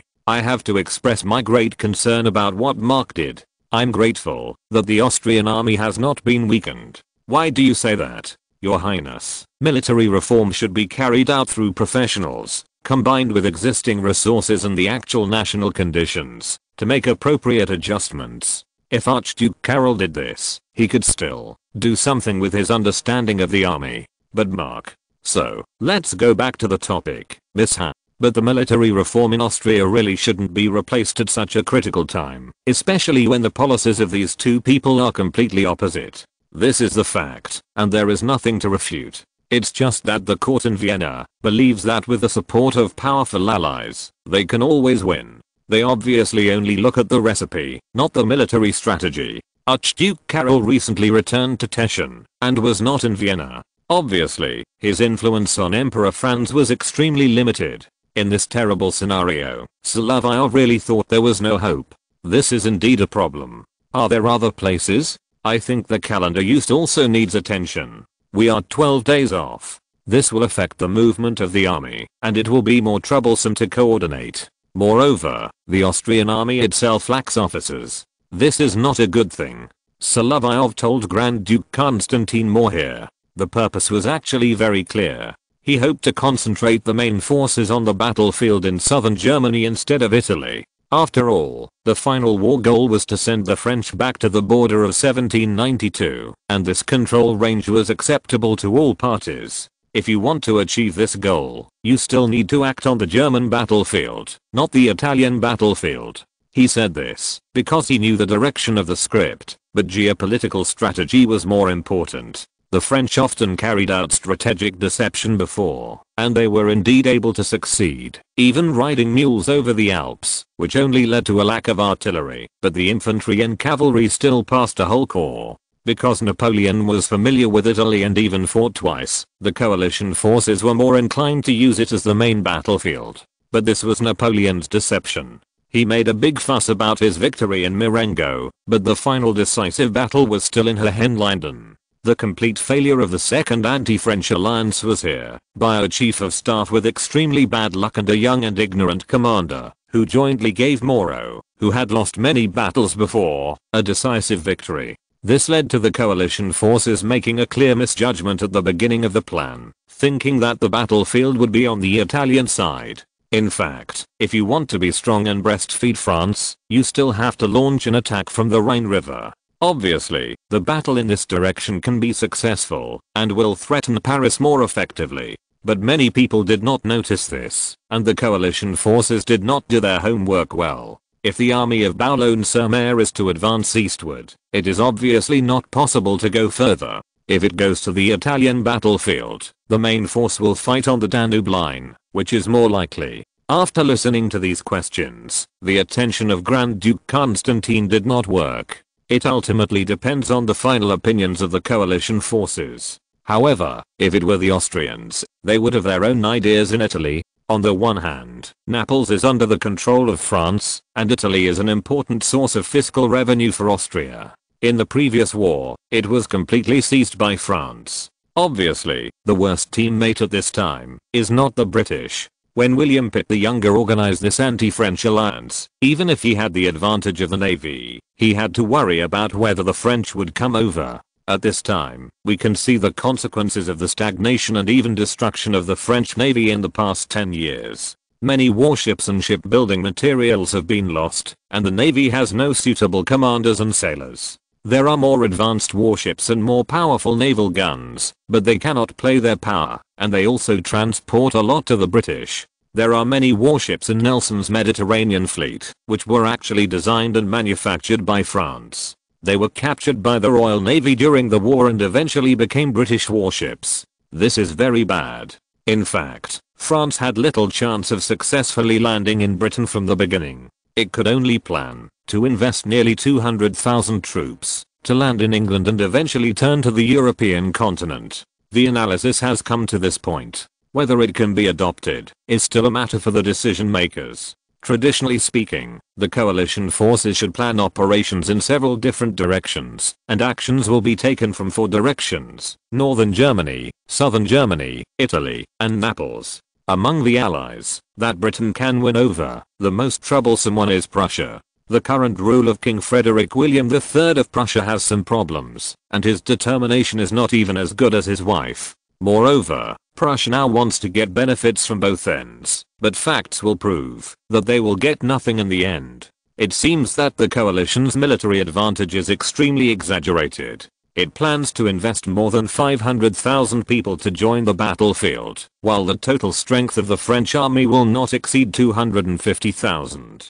In any case, such a battle force is obviously in my favor. Solovyov also heard this rumor in Constantine. After all, many people still believe that absolute military advantage will be useful. However, after being dispersed, it is easy to be defeated one by one. The coalition forces should not remember this for a long time, and this problem may not be changed in the future. He knew that he could only do so much in his current position, so he concentrated on training troops and doing translation work.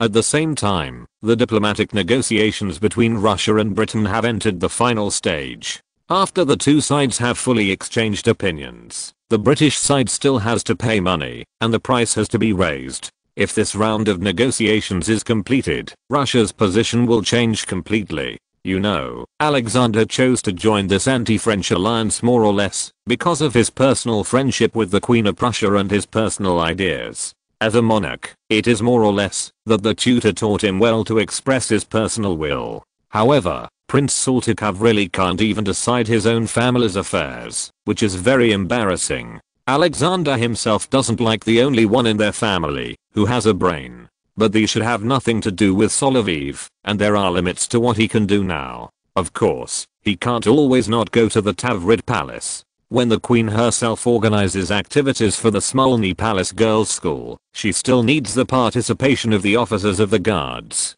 After Lauisa came back from abroad, he rarely went to her court. As for the matter with Madame Rukania, it was also more troublesome. Fortunately, he didn't hit it this time, and it wouldn't involve anything else. The Queen herself was looking forward to his arrival, and she was also worried about Alexander, and she needed someone to help her resolve it.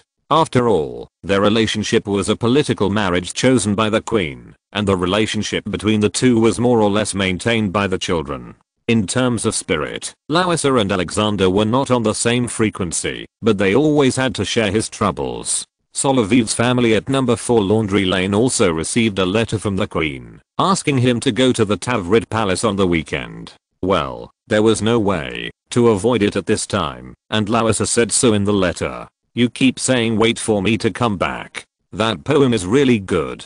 I hope you can provide some literary inspiration for the girls. Many of them will become wives of officers and need to understand the life of soldiers. Chapter 313, The Parker Machine Gun. In front of the girls from the Smolny Palace, his performance was just so-so. Solovyov knew that the officers of the guards would often encounter such things. In the future, if there were cadets, they would often dance with the girls from the girls' school. This was considered a daily routine in Petersburg. Solovyov was busy with these things all morning. But in the afternoon, Lauisa suddenly proposed to take the children to the shooting range. Why do you want to go to the shooting range? I know you don't like it very much. Nothing, but when I was chatting with my sister, I mentioned that during the time of Louis XV, duels were popular among French ladies, although they were just fancy tricks, shooting randomly at the sky. This always aroused some interest. Maybe you can teach the girls how to use weapons.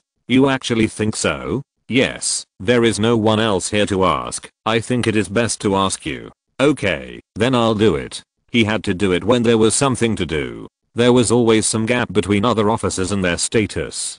Because he was often in the palace, he could be more relaxed. More importantly, both Lowither and Catherine trusted him. That's how they set up a target in the garden of the Tauride Palace, and they made it look very serious. Seeing Catherine, Solovyov roughly knew that it must be her idea. Although Alexander allowed her to ride a horse, he didn't allow her to touch a gun in the past, and flying props were more or less dangerous. This sister con has relaxed his control over Catherine recently. Alexander's personal focus is still on how to deal with Napoleon, so naturally, his sister is left to Lowither. Lowither can't control Catherine, and it was indeed her who instigated the setting up of the target in the Tauride Palace this time. Is that alright? Of course it is, Mr. Lieutenant Colonel. It's just that, although you are also a commander, the others are generals, and you are the only one who is a lieutenant colonel. Your Highness, that's because of seniority, and the Gijas are indeed the smallest regiment in the guards.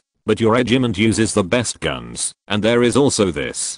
Solovyov knew it at a glance when he saw the box that Ekaterina asked the servant to bring over. Alexander really doted on his sister. When bidding for rifles, Solovyov asked the gunsmith to make a pair. This gun was later decorated with a lot of decorations. It was obvious that it was the one used by Paul. Unlike Alexander, who often took it with him when he went hunting, Paul kept it well in the palace after receiving it. So far, it has only been used once in a public display, and it is in much better condition than Alexander's gun.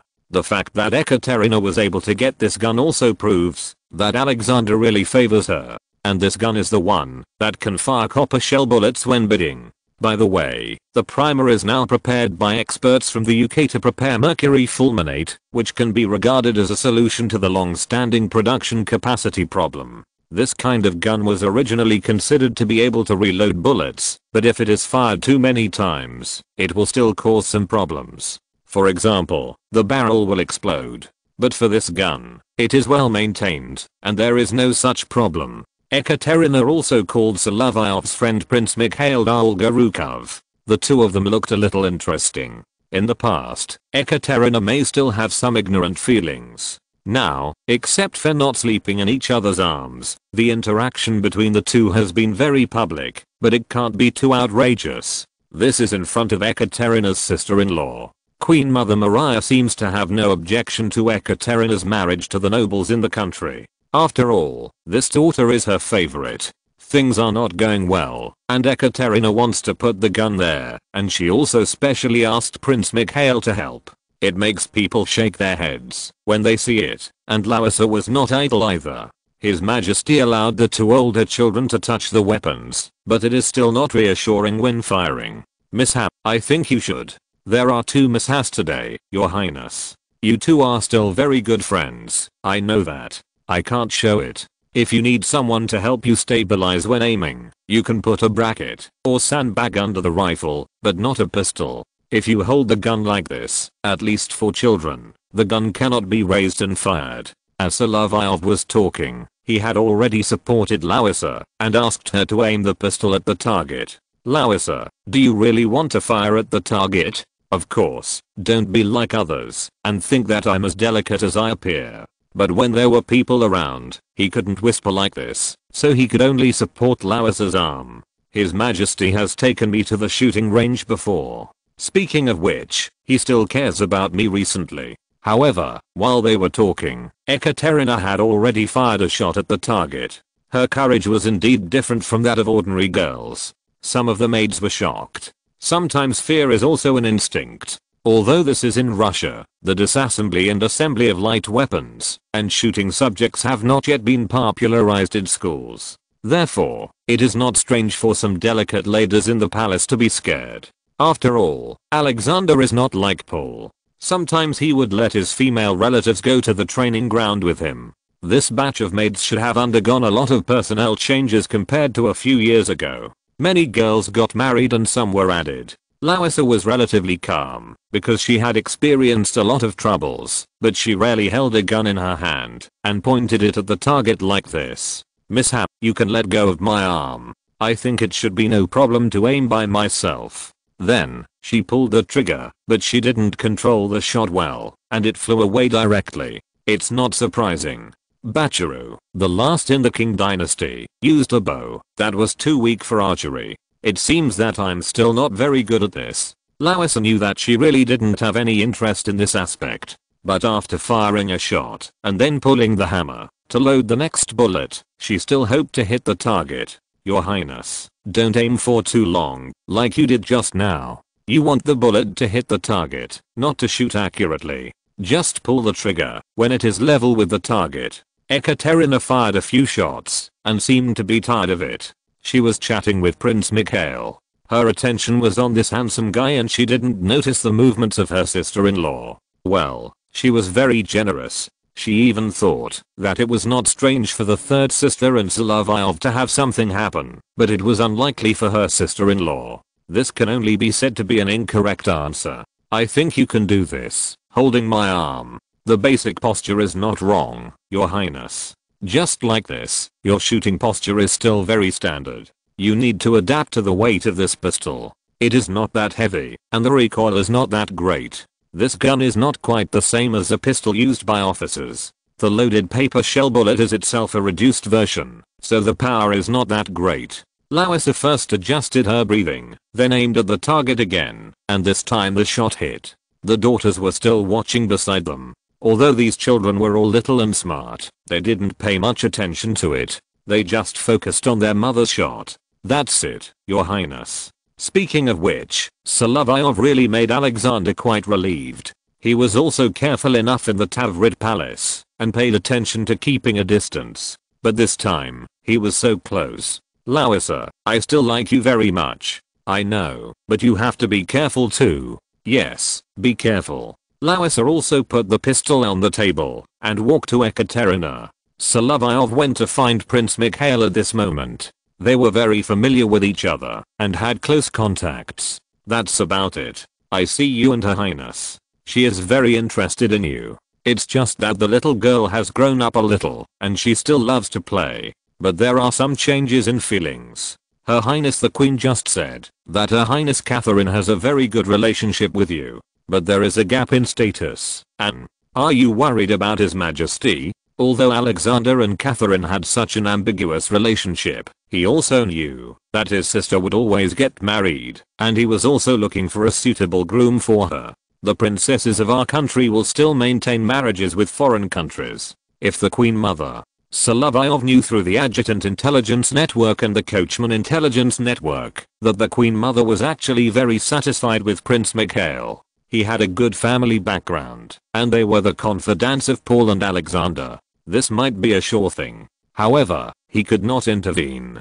If Larissa had not needed him today, he would not have gotten so close in public.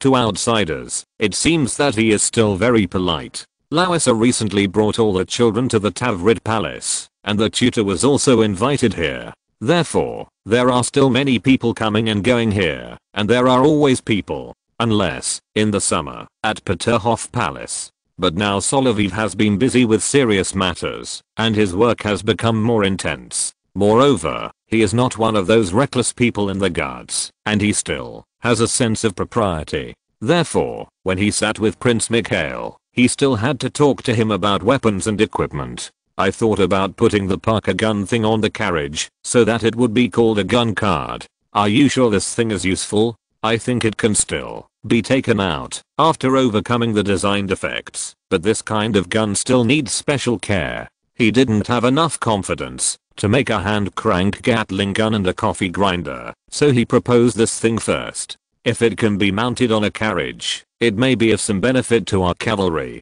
Or, it can be carried with the army like a cavalry gun, which I think is also possible. The weapons of this era are more or less new concepts, but few can be put into practice. The Congreve rocket was inspired by the rockets used by the Indians when the British and the Sultan Tipu fought, but the actual effect is still greatly discounted. Solovyov mentioned rockets in 1805. Its technical level should be far from that of the Liang steel pipe factory. Moreover, his previous idea of blasting tubes also needs to be verified by people in the arsenal who like to make explosions. What is more feasible is the explosive pack, and even a very traditional method can be used to stretch the fuse and use a catapult to shoot it out. Speaking of which, the name of the Tsar himself is more derived from Alexander Nevsky. What this Grand Duke did back then was exactly the same as Leontai's Zortahili under the Jin dynasty. It can be said that the orthodoxy of the Golden Horde can be counted here. It is not surprising that someone proposed to use a catapult to throw out explosive packs. You know, many Russian leaders have Tatar blood, and the Tatar blood brought from Peter the Great's mother is nothing. For example, the royal family of Georgia has had marriages with the Golden Horde and the Ilkhanate to some extent. It is not surprising to say that the Bagration family has Mongolian blood. Not to mention Vladimir Ilyich. If he can't get food, he will simply and crudely shoot the speculators, which is very Mongolian. Solovyov even recalled that during the last period of Paul's reign, he also did a big thing, which was to register the tribes of the Kazakh Khanate that had surrendered to Russia and rearrange the tribal form. Even now, the Great Juz, the Middle Juz and the Small Juz close to Russia and Kazakhstan are relatively stable. That is, these Khanates have a bad relationship with the Khanate of Khiva, the Emirate of Bukhara and the Khanate of Kokand. If no one restrains them, they will fight with knives. He knew that the quality of the Russian cavalry was still very different. Some were very elite, while others were very lame. In addition to the Kazakh cavalry, Solovyov also thought of the Kazakh Khanate opposite the Orenburg military governor's district. The combat effectiveness of the cavalry in this place was actually not weak. The last Khan of the Kazakh Khanate struggled for more than 10 years in the era of Nicholas, and was finally defeated by the Kyrgyz tribes close to Tsarist Russia, which was the final failure. Of course, this was purely because Nicholas's policy towards nomadic tribes was very stupid. Solovyov thought it would be interesting if these Khanates became small Khans themselves and let Alexander be their Reichskunde Khan. Chapter 314. If this goes on, the Winter Palace will become the same as the Blue House. The agreement to be signed with the British was like a vegetable market during the negotiation. Although Tsarist was carrying private goods when working, he was always proud of it. In the past, he wanted to abduct Lauisa to his arms, but the battalion commander of the guards got there first and got Lauisa's sister. Now Lauisa has 5 girls, and it is obviously not easy to abduct them. He can only focus on his career. The point is that Alexander wanted to fulfill the great cause of Poland's restoration to his brother, who brought his talent to St. Petersburg. For example, after defeating the French, as the Tsar, he had a good relationship with the Queen of Prussia. At that time, he would make an agreement with the British to find some places to compensate Prussia, and then let Poland around Warsaw become independent, which could just be a wall between the German countries and Russia. As long as Poland does not commit suicide and acts as a cushion in the middle, it can still survive for a while. The Tsar actually acquiesced to Poland's independence, which was also because their relationship was strong enough. But the premise is that Russia can only come to Europe for arbitration if it defeats the French, not as it is now. If time goes on, Alexander will easily lose interest in the plan that Tsarist is selling. He has no patience, and as a Tsar, his power seems to be infinite. If it weren't for the light color of the Winter Palace's exterior, people who didn't know would think they were in the wrong place. There is no Western Ice House in St. Petersburg. Lubyanka is in Moscow and has always been the location of the Ministry of Internal Affairs. Solovyov is very concerned about the date when the final contract of the Ministry of Foreign Affairs will be finalized. Now it is March again, and the climate is beginning to warm up. After the thawing season, the Russian army can be mobilized to the western region and be ready to fight abroad at any time. Moreover, only after Britain and Russia have confirmed the alliance treaty will other countries join in, even Austria, which has long been interested. Of course, what may be worse than the historical environment is that Archduke Karol got married more than 10 years in advance. If he can't go to war because his wife is giving birth, Who will lead the troops in Italy will be questionable. Austria's senior commanders, that can't be explained by a lack of successes. The old men defeated by Napoleon in Italy were all excellent in their work. Among the generals, that can be seen in the future, the more outstanding ones are Archduke Karol himself, and the frequent guest at the Vienna New Year's concert. Of course, this is an off-field factor. Solovyov didn't know that Archduke Karol was living a good life in Teschen. His letter to Grand Duke Constantine mentioned military theories and information exchanges between the two countries on the current state of preparation for war. At present, many parts of the coalition forces can be said to be a makeshift team, and they are essentially old-style 18th century armies. But now the times have changed. Not to mention what the Austrians have done, it is somewhat rushed to make military preparations at this time. How many people can be trained by then is also a problem. Moreover, Russia does not lack brave officers and soldiers, but lacks well-trained officers and soldiers, especially officers. At this time, it is too late to do well in the War of 1805, but it can be used in future wars. The coalition forces were able to fight against the French army, and they only won in 1813 with their numerical advantage after several bloodsheds on several battlefields. They suffered several defeats in a row until the justice in the east in Leipzig. Speaking of it, the armies of Saxony and Württemberg did this. It can only be said that the German instructors invited by the Japanese Army University were not so professional and did not analyze the overall situation. Solovyov thought of this problem. Although he applied the answer mechanically, he could still find the answer. The mistake Russia made in 1805 was that it was too big and had to fight against several different camps on several fronts. When Solovyov just returned to St. Petersburg last year, the elders of Serbia began to seek support from Russia after their petition failed.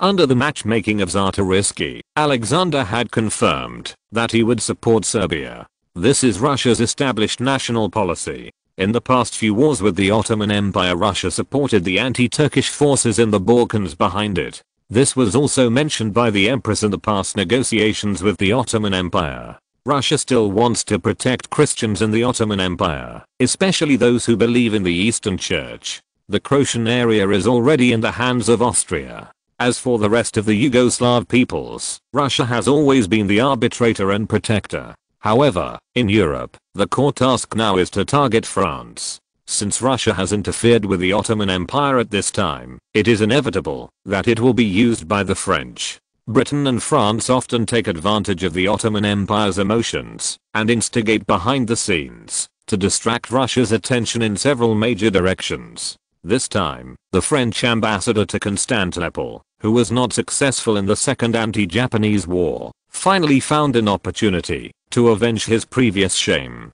Because of Russia's aggressive attitude in several directions, the Ottoman Empire actually had to confront Russia alone in the Danube River basin, which also involved Russia's power in the south. In fact, it is not possible to have both Europe and Asia at this time. After all, the French are too strong at this time. Moreover, Russia is facing a huge opponent in more than one direction. The war with Persia has entered the second year. The two sides have been fighting in the Caucasus Mountains. There are also several Khanates in Central Asia, but they are far away from Europe and have always had a bad relationship with Persia. The Khiva Khanate, the Emirate of Bukhara and the Khanate of Kokand have always practiced slavery. Each Khanate has tens of thousands of slaves captured from Persia and India. Therefore, the attitude of the Persian Qajar dynasty towards these countries has always been unfriendly.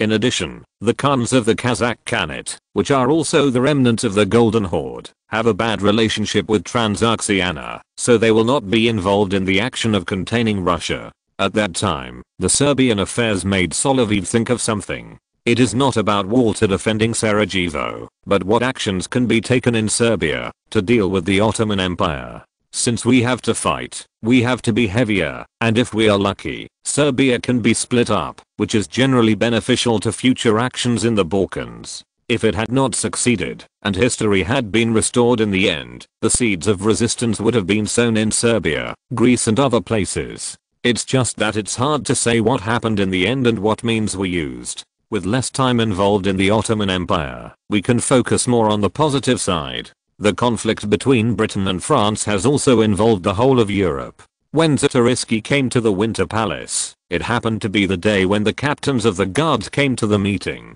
Alexander will personally preside over the meeting of the guards to reorganize the army and formally announce the conditions agreed with Britain. However, this does not look like formal preparations for war and diplomatic activities. It looks like a nest like the Blue House, which is also caused by the diplomacy of ganging up. If you have to stand on the side, it is a kind of black humor that the diplomacy of major powers in the 21st century is still ganging up, and the means are very clumsy. This can prove that many people do not learn from history and cannot learn lessons from it. Tsarist did take out a memorandum against Serbia. Seeing him like this, Solovyov suspected that he was a spy sent by foreign forces, who controlled the important Ministry of Foreign Affairs, and dealt a fatal blow to Russia's foreign policy, which was considered an explosion from the inside. Moreover, there were more than one Poles who had some status in Russia, and were messing around, and there would be more in the future.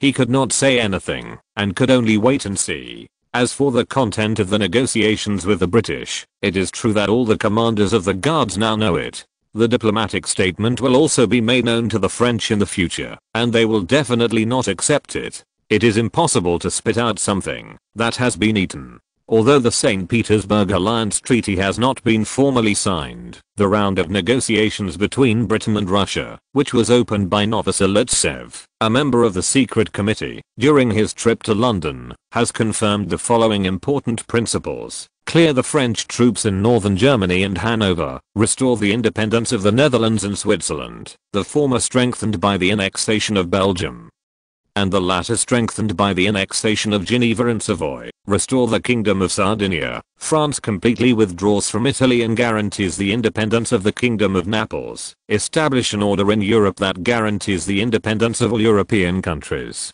In addition, there are some contents that have nothing to do with the officers on the scene. That is, Austria will own part of the territory of southern Germany and Italy. This confirms the ownership of the territories of Italy and southern Germany in the joint declaration of Austria and Russia. In this way, Austria will obtain Salzburg, Breisgau and parts of the north of the Po River and the Oder River, and restore its past strength in both regions. As for Belgium, it is somewhat out of reach for the Habsburg court, and it can be regarded as a territorial issue left over from a bunch of dowries in the past. It seems that there will be a war, and the commanders and generals of the guards will lead some squads on the battlefield, while Solovyov will still command a regiment. The establishment of the guards Chasseur regiment has also been determined, but Solovyov's rank of colonel still needs to wait. On the issue of military rank, he has always been very seriously restricted by age, and his promotion speed is also quite slow. But there is a problem. The British have never been willing to give up.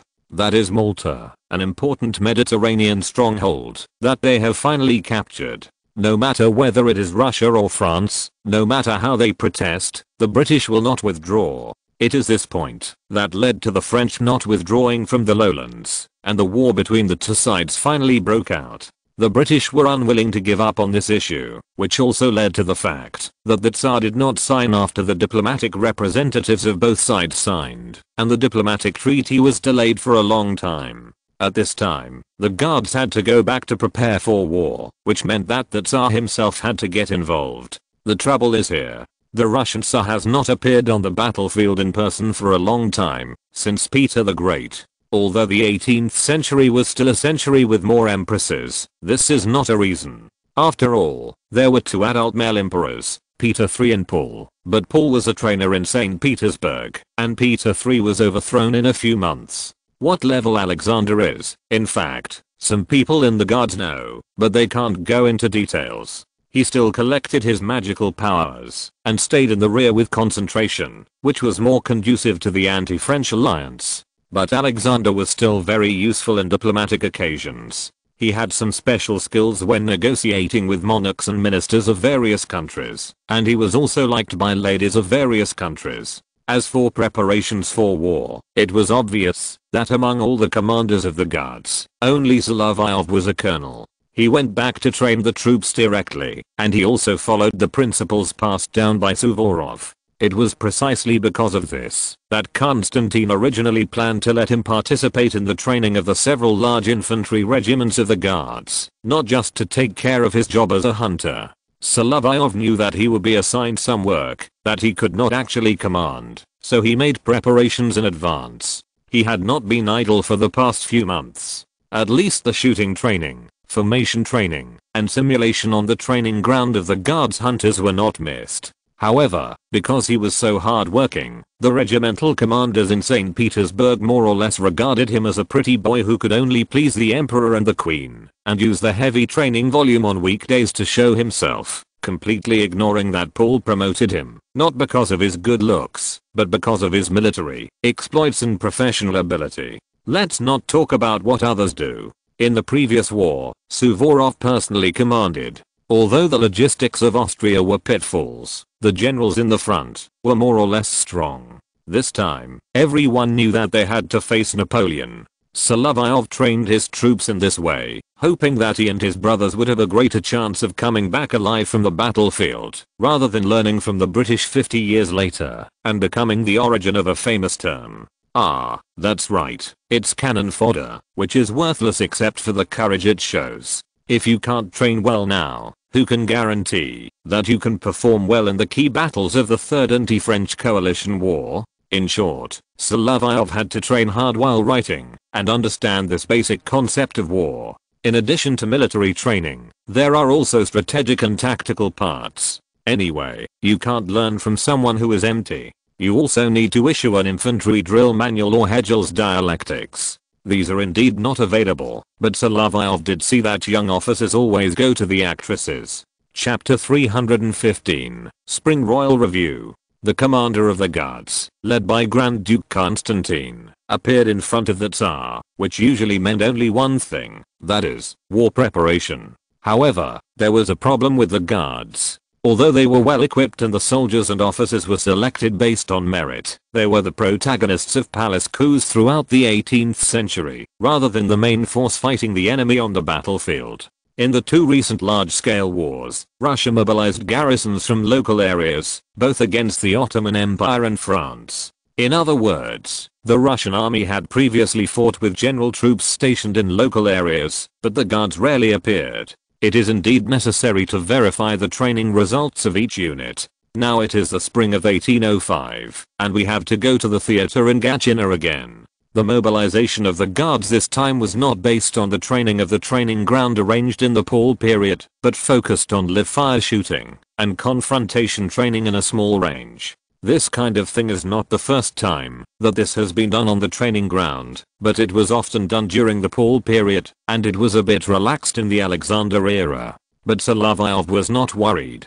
In the few months since he returned to the Guards, he found that the Guards Chasseur regiment had been trained strictly before it was upgraded. At least according to the plan of the former battalion commander and the regiment commander, he would not have to start from scratch when he took over. From this point of view, it is also good for the regiment commander to be Bagration. At least the training ideas can be implemented. However, the penetrating impact training that Suvorov has always required rarely appears. Today, in the exercise field, the Russian army's training subjects, in addition to live fire shooting, also include formation changes. If you encounter the French cavalry on the battlefield, these guys may not be the most well trained, but they are a group of outright desperados who are desperate to fight and are as courageous as the Russian cavalry. Among the Russian cavalry, there are still some troops. They really did not perform well, especially some newly formed cavalry regiments. The quality of the soldiers is worrying.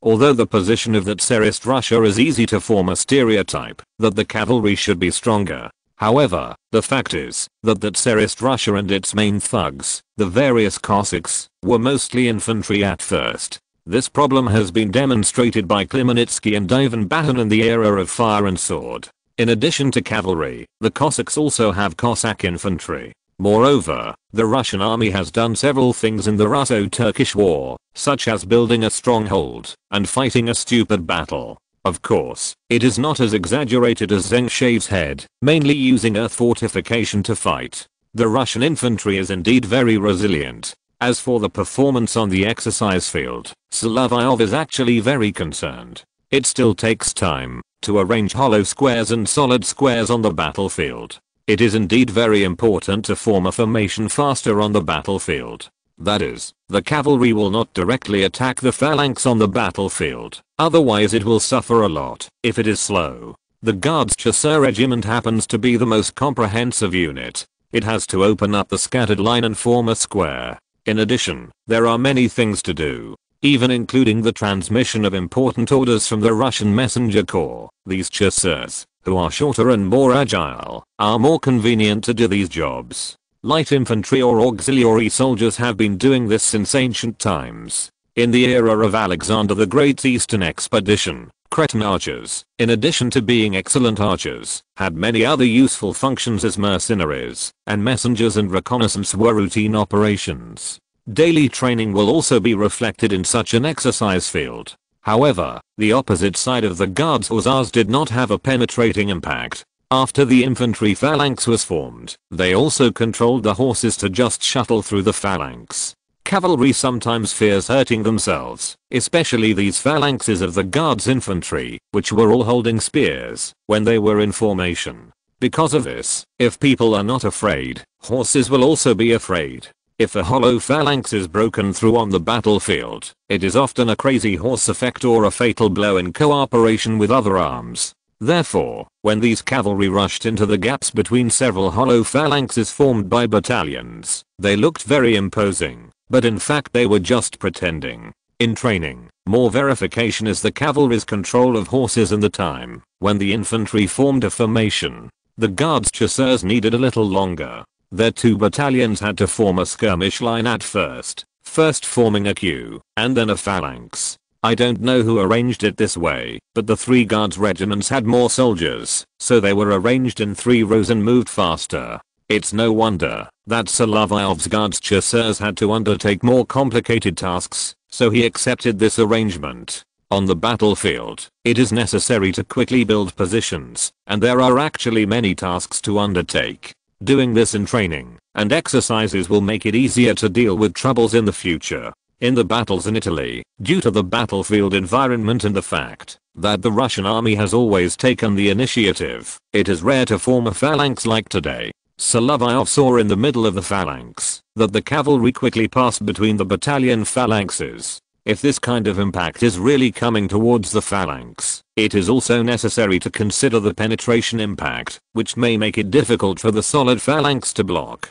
But what is more terrifying is the enemy's artillery. In such a densely packed formation, a solid shell can cause great damage. On the battlefield, anything can happen, and it can be very cruel. Alexander saw the Guards phalanx drill through a monocular telescope, and he was very satisfied with their performance on the exercise field. This is very good. Our Guards are well trained, so they should be able to perform very well on the battlefield. Your Majesty, we in Russia have the best soldiers. This is the court of St. Petersburg. There are flatterers in the courts of various countries. The best compliments are undoubtedly here in St. Petersburg, and they are very ostentatious. Well, as a huge origin of satirical jokes, Russia is still very important in this regard. We want to drive the French back to their borders, but we just hope that the British side can agree to our demands. Your Majesty, that's true. Czartoryski, if the British do not agree to the Malta issue, we can also set a price. They can provide additional assistance, and we need enough ships for transportation in Naples and Pomerania. Speaking of which, Alexander should not have listened to the advice in the court. Many people told him that it was not appropriate to disperse the troops. There were cases of failed coordination in the previous Second Anti-French Alliance, but he did not pay attention. After all, the battle force was 500,000 to 250,000. This advantage was in my hands, so there must be no problem. But this way. Solovyov really heard someone say this after the exercise. This is not a good thing to say. If you really think the advantage is great, it is hard to say what the result will be. There are too many examples of slapping in the face, but it cannot defeat the generals. He just went over silently and came to the side of the Tsar. Solovyov, I heard that you have been translating military theories recently. Yes, Your Majesty. We have such a good army that we can defeat the enemy with just strength. You should know this. Now that the words have come to this, Solovyov actually knows it and can't hide it. But your majesty, this is at the Royal Review ground. Well, we are just showing the results of our usual training. The French are also training, and we can't take it lightly. You are worrying too much. These strategies can be used as teaching materials. It is obviously worrying too much to take them out now. Solovyov heard it and knew that the Tsar himself was still very arrogant. But he saw Lauser next to the Tsar, who now looked worried and winked at him from behind. The queen said so. Obviously when Alexander was happy, he couldn't spoil his fun. Otherwise, Kutuzov went from Vyborg to the manor before, which was a result. Yes, your majesty. But our officers do need to learn more about military theory, so that they can be prepared for any eventuality. The brothers of the Guards Chasseur Regiment also believe that under the leadership of the Emperor, we will achieve a brilliant victory. Just be confident. Colonel Solovyov. When he was happy, he casually promoted Solovyov. Of course, this is also a necessary administrative result. How can the commander of the guards always be a lieutenant colonel? Mishap, you kid, why don't you thank me quickly? Sergei Kuzmich, this old fool, was purely out of good intentions. Solovyov thanked him like this, and these old guys around the Tsar obviously wanted to praise Alexander to the sky. Looking at Lauser and Maria Narishkina on the side, the wife and her lover were holding hands, and worried about the man who was surrounded by flatterers. They all had worried expressions on their faces. The two of them have such a good relationship. Alexander is really lucky to have a harmonious harem. Even in novels, it is difficult for anyone to do this. Step down. In addition to these flatterers, the young officers are also full of confidence. This includes Solovyov's friends, who are still hoping to make meritorious contributions in the war and get further promotion. Solovyov, on the other hand, obviously has more to consider. After he stepped down, he also met Kutuzov, who was dozing on the side. Mikhail Ilarianovich, you dozed off again. It's mishap. The weather is nice today, and there's no artillery fire on the training ground, so it's inevitable that you'll fall asleep. Let alone pretending to doze off with others. There's no need for you to tell me this, right? Yes, child, I know what you're worried about. What do you think? Once this war starts, it will be very important for us to cooperate with the Austrians. I'm even more worried about the cooperation between the Austrians themselves, not with us. We have a lot of German officers here, and it's not a problem to communicate with them. The problem is that the Austrian army's institutional reform is not successful. It's the same for us, but our soldiers and officers still have some extraordinary courage, which is also our air alliance. Of course, Kutuzov also knew that there were other problems, and he was indeed pretending to sleep just now. But even so, in the court of Petersburg, everyone said that he was old and blind, greedy, lustful, and sleepy, and even said so to his face in the presence of his sons-in-law. So it was inevitable that some trouble would arise. My son-in-law is with the emperor, so he knows something about the situation. You also came from the position of aide-de-camp. You know, there are always such people around the emperor, but we can't drive them away one by one. I know that, after sending this group away, another group will come. They are very good at guessing people's hearts, rather than delving into business. Yes, but this is also a skill. Even if you don't like it, you have to find a way to learn it. Mishap, in addition to the ability to fight, the areas that Alexander Vasilievich has pointed out to you, there is also this kind of ability to guess people's hearts and perform in front of the emperor. You can't be completely ignorant of it. You still have to learn more. Yes, what you said makes sense. Go back. It's tiring on the training ground today. Go back and have a good rest. We still have to train the troops well in the future. This time on the battlefield, we also need young people like you. Good officers are needed everywhere. What about Andrei? Speaking of which, Solovyov was also quite curious. Andrei had a relationship with the old duke, but he had always been kept by Kutuzov. You know, the old prince always said that adjutants have no future. You said, Andrei, that I always need a young man who can understand my ideas, and you definitely don't want to do this. You have always liked the front line, which is good. It is hard to find young officers who are willing to lead troops on weekdays. Of course, young people should not forget personal emotional issues. I have 5 daughters, 4 of whom are married, and the youngest one, Dahlia, is left. Someone has also come to discuss the issue of engagement, but you are no longer included. His joke was not good, but the countess was not bad, but the girls were somewhat. Look at Kutuzov's face. He was not famous for his handsome appearance, since he was young. Moreover, the two of them didn't know that even Kutuzov's sons-in-law were more or less unlucky. Solovyov didn't know that he had escaped a disaster again, which was more frightening than Paul's arranged marriage. Why do you say that? You are good looking, mishap. There must be a girl who will fall in love with you. I understand what you mean, but it's a secret. Since it's a secret, I won't ask. This old man, I don't know if he is deliberately leading people into trouble. Chapter 316. What Solovyov confessed to Lowissa. That is to say, in the Russian Guards, jokes are not as unscrupulous as in the lower groups. Otherwise, when Solovyov returns and becomes a colonel, someone will tell him about his status. After all, at the level of colonel, in the army of this era, it is really within the scope of the master. If you go one step higher, you will be a general. However, it is still a bit difficult to go from colonel to general. Of course, he can't joke anymore. Recently, Solovyov has also discovered that the Tsar himself seems to be very arrogant. It is really strange to open champagne before the game has even started. But he can't listen to advice now, even from Lowissa. That's right, although Alexander is with his mistress most of the time, he will come back to discuss with Lowissa when encountering major events. Solovyov knew the Tsar's current attitude from the look Lowissa gave him. As for what the emperor himself is doing, he is still rushing to carry out production activities and input data at his workstation, but the effect seems to be not ideal recently. During the night shift, Lowissa tried to make Alexander understand that their opponents were difficult to deal with. But Alexander was too confident. It seemed difficult. If a war really broke out this year, the defeat of the Russian army was basically laid in this atmosphere.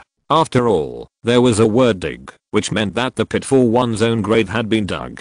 Of course, among the Russian Tsars, except for Nicholas II, no one would dig a pit to bury him. The coffin would be placed in the royal cemetery of the church. For the officers below, more training was required. Because of this, you refuse to go back to be an aide-de-camp. Peter, I don't want to be an aide-de-camp. I'd rather be a regiment commander in the guards than to be in the palace all day long. Yes, you still want to make achievements. With your background, you have to rely on military merit to exchange for your future. What about you? I'm still an aide-de-camp now. Who knows what will happen in the future? Prince Peter has always been a senior attendant to the Tsar. There is no shortage of his qualifications in the Russian army. It is a common practice for noble lords to lead a division or an army when they come out. And nobles like Solovyov, who have a relatively low family background, either rely on military merit to exchange for their status, or go back to do business, or become a squire. The highest record of their family's military rank now is probably his own colonel. His grandfather, who was almost beheaded by Peter the Great, took the path of official business. He started his military career from the previous generation. After 4 generations, the Solovyov family has only produced 2 generals. Historical facts. If the Dolgorukov family wanted to become generals and senior civil servants, basically there would be several people in each generation in each branch. So there is a big difference here. There is no comparison here. People in their family all became generals at a young age, except for the era of Queen Anna. Because of the royal internal strife between Peter's line and Ivan's line, only Prince Krimsky, the grandfather of Little Katar, did not delay his promotion because of his outstanding military achievements. The rest of them were thankful that they were not directly sent back to the manor. Compared to them, it is far behind. You are talented, Miss Ha. Compared with my brother Miss Cab, your brain is very active. You need to use your brain more to be a general. Solovyov couldn't comment. After all, this person would be fooled by Napoleon in the future, and he would also suffer from his lack of experience. As for these young fools in the Russian army, when they fought, they always fantasized that they were invincible. They were very brave on the battlefield, but the effect was just so-so. If the foundation is not laid well, the Russian soldiers will be braver, otherwise they will be the same as the Austrians. It's like this. You are in the palace, and I'm afraid there are often maids. Ah, don't mention it. Someone did write me a love letter. I'm just curious, why didn't anyone write a love letter to you? They admire you, and to me, they are probably very good friends. Some things really can't be said. Larissa will look for him today, and go to the Tauride palace. Alexander and Larissa always live in two separate palaces, and there is a distance between them. This is a bit strange, but the parties are still happy to do it. This kind of tacit understanding is probably that when they come back to work the night shift, and when they are in the winter palace, they know what to do. Know that they live their own lives.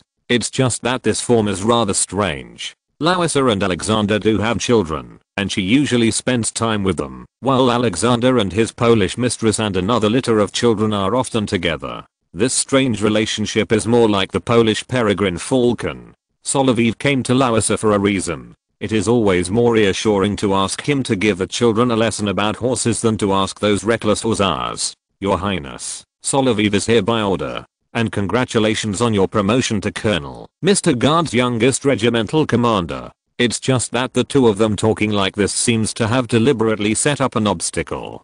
Keeping distance is sometimes a rule in the court, although in the court of Petersburg, people often do not abide by it. Although it was just a casual remark by His Majesty, it counts as, okay, I asked you to come here, and it's also on this day off, to take the children to go horseback riding. For horseback riding lessons, we should find a cavalry officer. Those reckless bearded men are not as careful as you, and I know you are also good at riding. In this regard, when Paul was still there, he knew that he, an officer of the Guards infantry, was not inferior to those cavalry officers when riding horses. This was also due to his advantage of being lighter in body. Horses don't like a giant to bend their backs. That is a typical heavy body, and Solovyov said has been tested on the battlefield. He encountered the French cavalry several times. Although he didn't fight with swords, he used carbines on horseback to knock the enemy off their horses, which also required excellent riding skills. Of course, she helped Larissa take care of the children here, and she also mixed one of her own children among the 5 children. This queen has always been very smart, and she also created opportunities for Solovyov to interact with his children. It's just strange to say that the scheming Paulina gets along better with Solovyov. I don't know how such a small thing can be so cunning. On the contrary, Svetlana, who is usually responsible for acting cute and acting, is not close to Solovyov. It's just that the child is not afraid of strangers, otherwise they have to keep a distance. Just like this, when riding sideways, you should pay attention to using the strength of your waist. If you take a dance class, Your Highness Maria, it's like this. Very good. The 2 older children can now ride on ponies by themselves, but the horses prepared for them today are all docile and good horses. But you have to be careful, even women riding horses have had hunting accidents. Therefore, when Solovyov came to take care of the second Princess Maria, he was always very careful and asked her to hold the reins herself, and he had to support her back. Larissa watched from the side. She knew that Solovyov had always been so responsible, even before he developed feelings with her.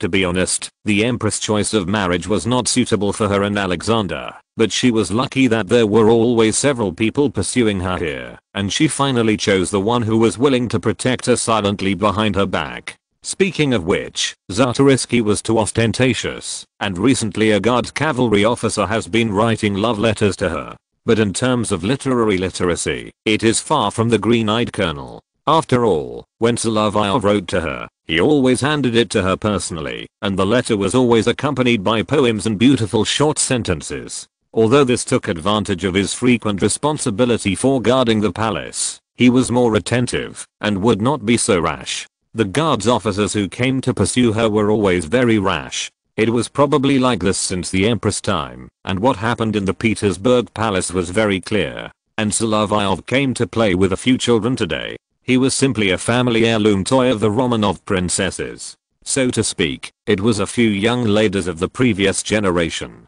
When he was on duty in the palace, he often accompanied them to participate in various activities. Now he is Uncle Mishra to these children, but he still has to play with them. If he doesn't take into account the fact that he has to fight abroad, there will be many battles to fight in the next 10 years. I'm afraid he will always have such an awkward role in the guards in St. Petersburg. There is no other way. He is the best at coaxing children among the officers of the guards. When these princesses cried when they were young, he happened to be on duty in the palace and was more useful than a nanny. It is because of this additional skill that he often has the opportunity to interact with these members of the Russian royal family in the palace. It's just that this kind of dad attribute only has the most opportunities to interact with Larissa. When these children are tired of playing, Solovyov will come back to accompany Larissa to drink tea here. Your Highness, you have been acting like a British person lately, always drinking black tea. There's nothing I can do. This was sent by the British ambassador. They are all black tea from Ceylon. But Ceylon should be considered a colony of the Netherlands. The British really like to occupy other people's territories. It is precisely because of this that I don't like them very much. I always feel that your majesty may suffer a loss in this expedition. We can't say anything about you. By the way, there is no one else here, mishap. You can relax a little. Speaking of which, Larissa, who likes to be alone, does always arrange a secluded place for herself. Sitting in this corner of the garden, it is difficult for outsiders to find her unless they come over. I know, Larissa, you asked me to come here because you must have some ideas or worries about something. Mishap, someone like me should not interfere, but I'm always worried, so I asked you to come. The battlefield is always dangerous. But I'm no longer the battalion commander of the Putin regiment like in the past, where I could always protect your majesty. Now I'm the commander of the Guards Chasseur regiment. That's the same. I'm worried about you. Of course, you can come to my place and take the children riding recently, and we can see each other more often. That's good. I'm also worried about this time going out. But Sveta, that child should be mine, right? I think it's yours too. Although your majesty said that those eyes look like mine, they are emerald-like pupils. Although they are slightly different from your eyes, there is no doubt about this. While drinking tea, Larissa also heard Solovyov confess what happened in Paris. But, Larissa, I'm not with you. This kind of thing must happen often among reckless people like you. It's just that you did it more covertly, and there's no need to be honest with me, because we can only have this kind of relationship. You will get married one day, and maybe I can choose a maid for you, who is from a higher family than you, but is also good at managing the household, doing things properly, and is a good helper in social occasions. But if I go to the battlefield, bullets and shells are blind, and they won't turn around, just because you are good looking. I know what your father thinks, that's it. I know if you are going to get married, at least I have to go on this expedition, so that I can come back and think about this matter. I always feel that this war will be very dangerous. If it's your family, I can tell His Majesty in the future to let your sisters come to the palace as maids. Larissa always thinks very thoughtfully, and she also took out a silver pocket watch. Open it and take a look, mishap. The miniature portrait in this pocket watch is Larissa holding the twins. You have come to me these days. Sveta is your child, and as a father, you should take better care of her. After you come back, you must be more skilled than when you were on duty in the palace. I think you and that Italian girl must have achieved some results. At this point, Solovyov was so shameless that he blushed in front of Larissa. It seems that what I said was right. I can confess to you that such a thing happened, and I have been with Madame Rukania frequently recently. Ah, you are really a sentimental person, but there is one good thing, that is, compared with His Majesty, you are really emotional. But this also has its advantages, such as getting some intelligence and understanding the relationships among the upper classes in Paris. Even if this lady has recently been exiled to St. Petersburg, I can also know some of the situation there through her. It also gives you a reason to spend more time with the children. If you take good care of them, I will be very happy. She was very open-minded, and she also knew that the guards officers who pursued her would not tell her their secrets so honestly. For example, the officers who pursued the queen might even write passionate love letters to the noble ladies who served as maids. Chapter 317 Solovyov talks about things that should not be talked about again. After confessing to Larissa, Solovyov was not surprised to see her calm expression. After all, she could even uncover the numerous mistresses her husband had outside, and even became best friends with the most favored Polish girl. However, he did not know that these two were not only best friends, but also raised the girls they gave birth to for Alexander, which was somewhat suspicious of lesbianism. These things happened when he was abroad. Anything that happens in St. Petersburg is normal. I still like you very much. She might have been like this because she had been in the palace for too long and had come to terms with it. Many adult nobles in St. Petersburg had more than one or two lovers, but Count Stroganov should be excluded. The relationship between Count Pavel and his wife was so good that many noble ladies envied such a relationship, as their own sons were always out. Thank you too, Larissa. If you can come over often. These children also need someone to take care of them. If it's just what the tutor says, it might be a bit boring. You come here to supplement it. Although it seems to be an embellishment, it is still good for the children. Okay, I'll follow your instructions. Larissa was relieved to see Solovyov like this. If the children are shy, you can hug them more. After all, there is another one inside, and it seems to be yours. What I can confirm is that there are some realistic element in myths. Larissa said this. Obviously she has read more books about science recently, but this era will inevitably involve some theological and supernatural factors. It may not matter in the enlightened Baden, but in Petersburg, many people here are still devout in their faith. Even Alexander, who is proud outside, is like this. He is quite devout in his faith. It sounds ironic, but it is like this in Russia. But my child will not be Hercules, but a girl. But Helen. That's better not to happen, and you didn't give birth to a goose egg. After arriving in Paris, you have become a lot more frivolous. I thought you would be more stable when you grow up. Larissa smiled. She has been in a bad mood recently, and there is always pressure from the Queen Mother to give birth. It is inevitable that this will happen. If it is not a case of brother-to-brother succession, the whole of Russia still hopes that the Tsar himself will have a legitimate son to inherit his position. But Paris, you still look good when you smile, especially when you smile like this. It's really sweet. I really want to kiss you. And you've become more straightforward. I'm worried about the children and this belly. This is also the arrangement of fate. It depends on luck, like the King of Hungary, who always has daughters. You are reassuring me. I have also thought that, if your majesty and I have a son, when we are very old, when we are almost 40 years old, it will be more troublesome. And considering that both of them died before the age of 50, this is also very troublesome. This is not something I can say, Larissa. I can remain personally loyal to you and the emperor, but I can't say anything about this. Solovyov also knew that it was also a very troublesome thing for Russia to establish a crown prince. Usually there would be a will to pass on the throne. Only after Paul did the inheritance law come into being, but it has not been used now. Alexander must have had some concerns when passing on the throne.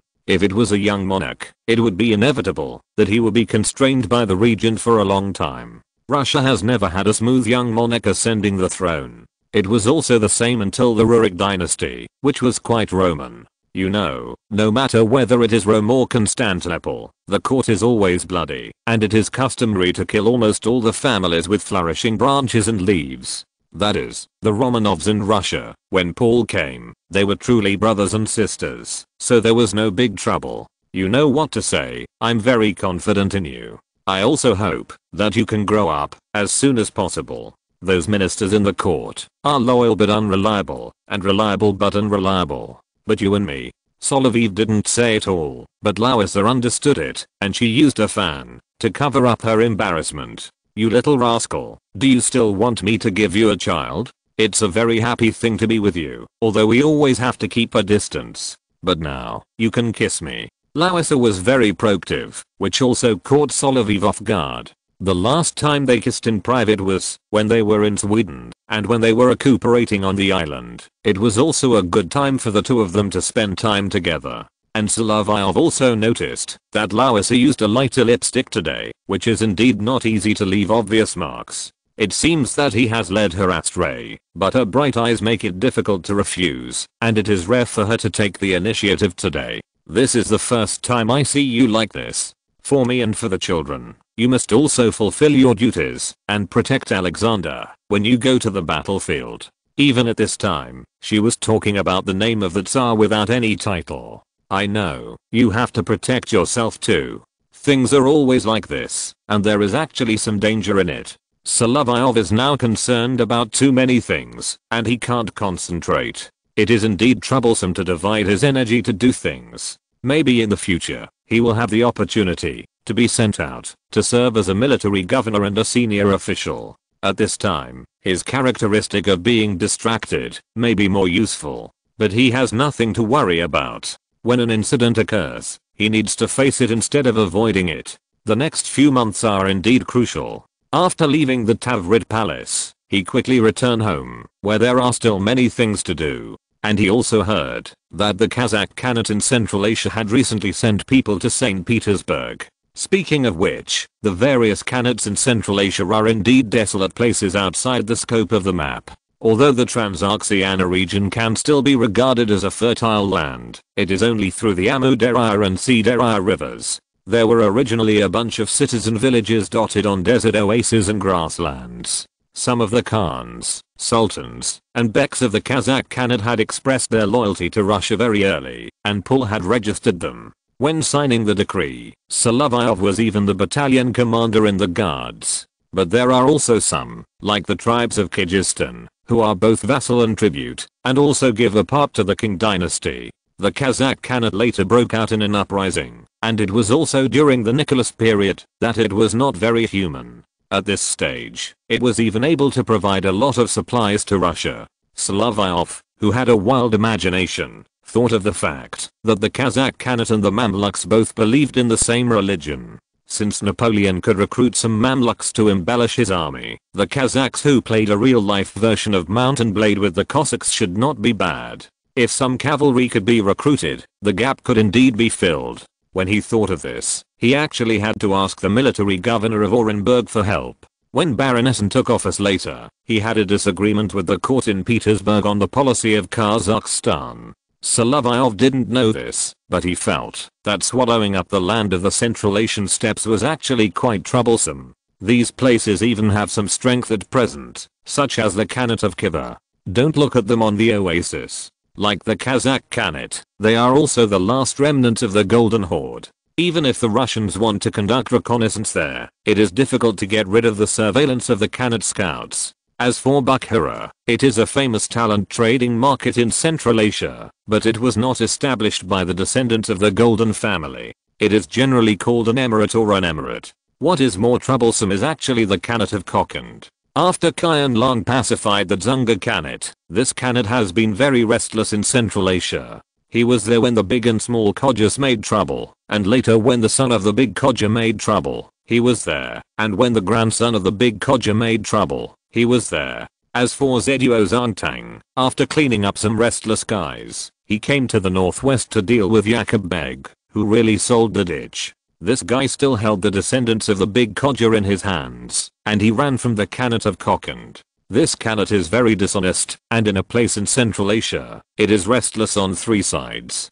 When they invaded, it is inevitable to say that there was no background of Britain and Russia, but from the perspective of the big game in Central Asia, the British were really there. But now he is only a colonel, and he can't solve so many problems. He just wants to recruit cavalry, which may be able to weaken the instability on the grassland. You know, the Russian cavalry, even if the military pay is converted back, is much better than some Kazas who can only exchange 300 cans a month. For these cavalrymen, if they go out to fight, they will always get something if they plunder, unlike the infantry and artillery, which are not as strict as them. Moreover, the superiors will turn a blind eye to it. In addition, the Russian army set pensions and retirement allowances during the Pul period, which are much better than those countries in Europe that use whips to restrain people. It can also be regarded as a channel for many civilians and serfs to rise. Even if they become trackers on the Volga River, they still have leather boots issued by the government, which makes them more or less free. For the nomads on the grassland, it may also be attractive. But if Solovyov really wants to do this, it will also make people scratch their heads. This is a bit ahead of the times. After all, there are only old Orthodox priests in the army to bless, and there are no resurrection coins. After listening to his report, Grand Duke Constantine also began to scratch his head. I'm afraid this won't work.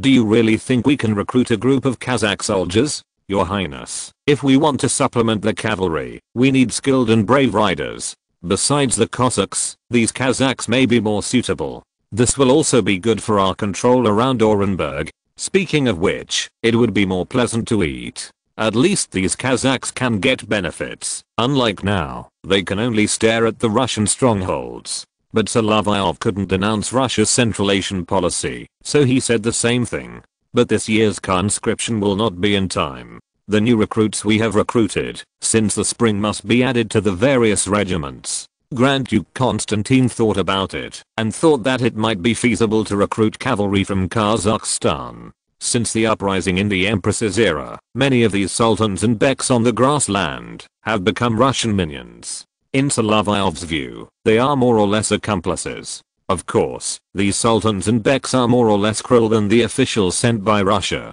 After the apportionment, the oppression is even heavier. If we want to eliminate these middlemen and prevent them from making a profit from the price difference, in fact, letting the Kazakhs also serve in the military can let them know what Russia is doing now. The only troublesome thing is the language problem. Recruiting these people will cause language barriers, and Russia will look like an Austro-Hungarian empire magnified many times. After all, the ethnic groups in Central Asia have their own language and culture. Although the deviation is smaller, because they are nomadic peoples, some problems are inevitable.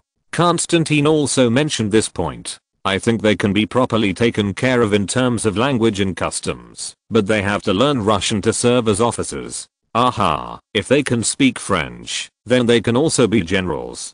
Constantine, who always has a stern face, suddenly said this. They probably don't speak French. I even thought that, if the Kazakh Khans came to Europe to recruit sons-in-law, some young nobles who didn't have the right of inheritance would be desperate to be the Khan's sons-in-law. You are really good at thinking. No wonder my brother said you have a lot of ideas and always think of strange things. If those Kazakhs could accept it, it wouldn't be so hard. In fact, in some places in the Central Asian steppes, even after the Golden Horde split, each Khanate forced its own territory to believe in the same religion. Maybe 100 years ago, there were still people who maintained the tradition of the Karate tribe, believed in Nestorianism, or believed in the immortal heaven. Speaking of the Karate tribe, we have to mention Juan Khan and his 100-person band. Even a little bit of fun. The Isle Khanate, the unfriendly relative of the Golden Horde in the south, always had a close relationship with the Nestorianism, but in the end it also converted to the local popular religion. In other words, it doesn't seem to be as difficult to change back now as it will be in the future. The Russian colonial army in Central Asia, with so many pro-British elements in St. Petersburg, did not learn the British's remote breeding skills, which was somewhat of a failure. If they could pull one to fight one, and give some benefits, the British could lead a group of Indians to fight all over the world. It is not surprising that Russia has a large number of Central Asian cavalry. In addition, they have a somewhat unfriendly relationship with the Khanate of Khiva and some West Asian countries, which can also be used. If you're listening to this novel on a channel other than Fanfic World, it means they downloaded and uploaded it without effort. We cordially invite you to visit our channel, Mundo Fanfic Novelos. There you'll find the original version of this story and you can explore many other novels of various genres. We're waiting for you to immerse yourself in a world of incredible novels. Chapter 318, Hidden Concerns in Guards Training. The representatives sent by Alexander are now arguing with the British side mainly over the issue of Malta. If Alexander is a little lazy in domestic affairs, but the direction is right, but he is not as diligent as his father Paul. In terms of military affairs, his IQ was poor at the beginning, but he learned to delegate power and made progress. There are also some commendable aspects in strategy. Diplomacy is his strong point. In addition to external factors, it is also because he has always been an actor and has a good relationship with men and women. For example, after the representative sent by Napoleon to Württemberg mentioned Alexandra's appearance, the emperor himself felt that the appearance of the Russian royal family should not be bad. Paul had a serious illness when he was young, and then he began to grow crooked, but his 11 surviving children have no problem with appearance. Well, this also includes the 2 girls Solovyov took away from the palace. Both children were secretly settled in the manor recently purchased by their old father.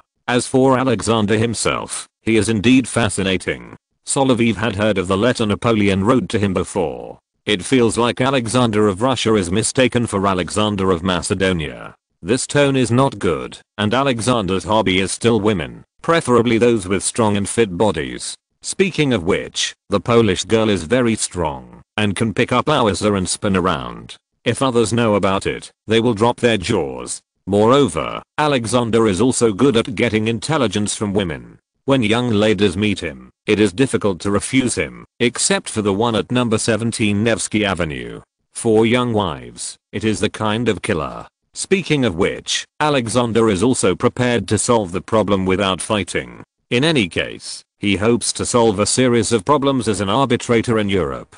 He even offered the British a condition of exchanging Malta for France's withdrawal from Hanover and other territories, but the British held on to this important stronghold in the Mediterranean. Therefore, not only did the signing not take place, but even this time the anti-French alliance could easily fall apart in the deal between the rich man Britain and the thug Russia. But the training had to continue.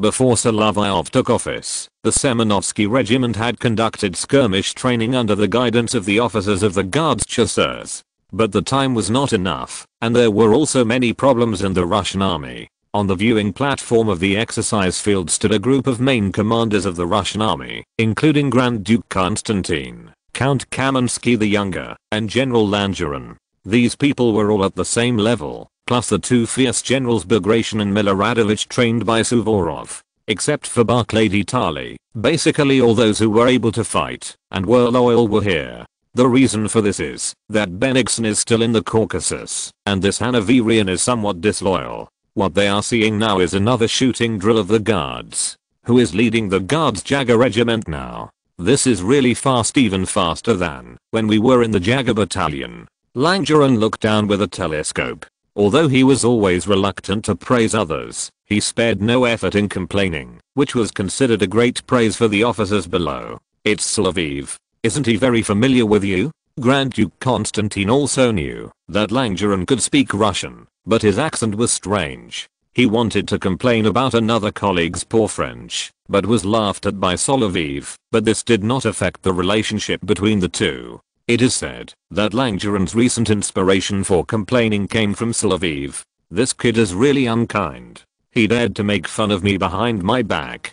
Count, who told you to criticize others? You say too much, and you admire this kid very much. Count Kaminsky was very familiar with Solovyov when he was at Ghost Gate Bridge. He had a good relationship with everyone. Among various factions and circles, he could unexpectedly act as a mediator and peacemaker. You know, his father and elder brother, although they were strict in military discipline, were extremely cruel to their subordinates. This youngest son was not like his father and elder brother. While he was strict with his subordinates, he was also very strict with himself. Well, he is quite capable. He speaks beautifully and does things properly. He has many advantages. Langeron always spoke with a hint of praise before he could criticize. However, when he spoke, the Guards artillery battalion was shooting at targets with the unicorn cannon, and the position was relatively close to them. They did not hear much of what he said later. Of course, the unicorn cannon is quite powerful, especially the quality of the grenade fuses used today. After the grenade exploded in the middle of the target, the visual effect was still very good. Your Highness, the performance of the 5 Guards regiments today was good, and the advancement speed was very fast. However, there was one thing that Constantine heard before the troops entered the exercise field. It was mainly from the 1st Battalion of the Putin Regiment and the Guards Chasseur Regiment. This must have something to do with Solovyov. This guy's really capable and low-key, but some things are not easy to do. For example, the remarks spread among officers and soldiers are all aimed at the current training subjects. Therefore, Constantine still needs to call the officers on the exercise field.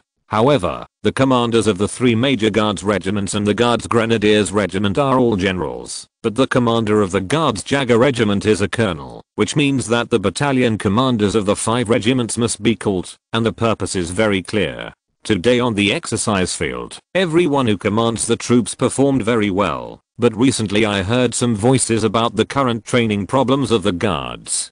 Konstantin said this. In fact, everyone also knew that before Solovyov came back, the Guards Jaggers assisted the Semenovsky regiment in a training, and then the Semenovsky regiment popularized the skirmishing training to the various regiments of the garrison. But this kind of training is obviously different in the Guards. After Solovyov came back, he felt this problem in the Russian army. Your Highness, I discovered this. I had some questions before. Let me talk about it here.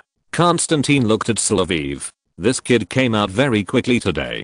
Go ahead, Solovyov. I think you should have some ideas. Our grenadiers are tall and strong, and their bayonet skills are excellent. During the Italian campaign, as long as we launched a bayonet attack, the French would retreat and reorganize. But there is one thing that was not obvious at the time. It was only after I came back from abroad that I first had some problems in the newly formed Selench regiment, and now in the Guards Chasseurs. I think it's a problem with our training. The enemy will not easily give us a chance to fight with bayonets. If there is such a damn group of French in the bushes, I'm afraid it will cause us huge casualties. Hearing this, everyone nodded in agreement.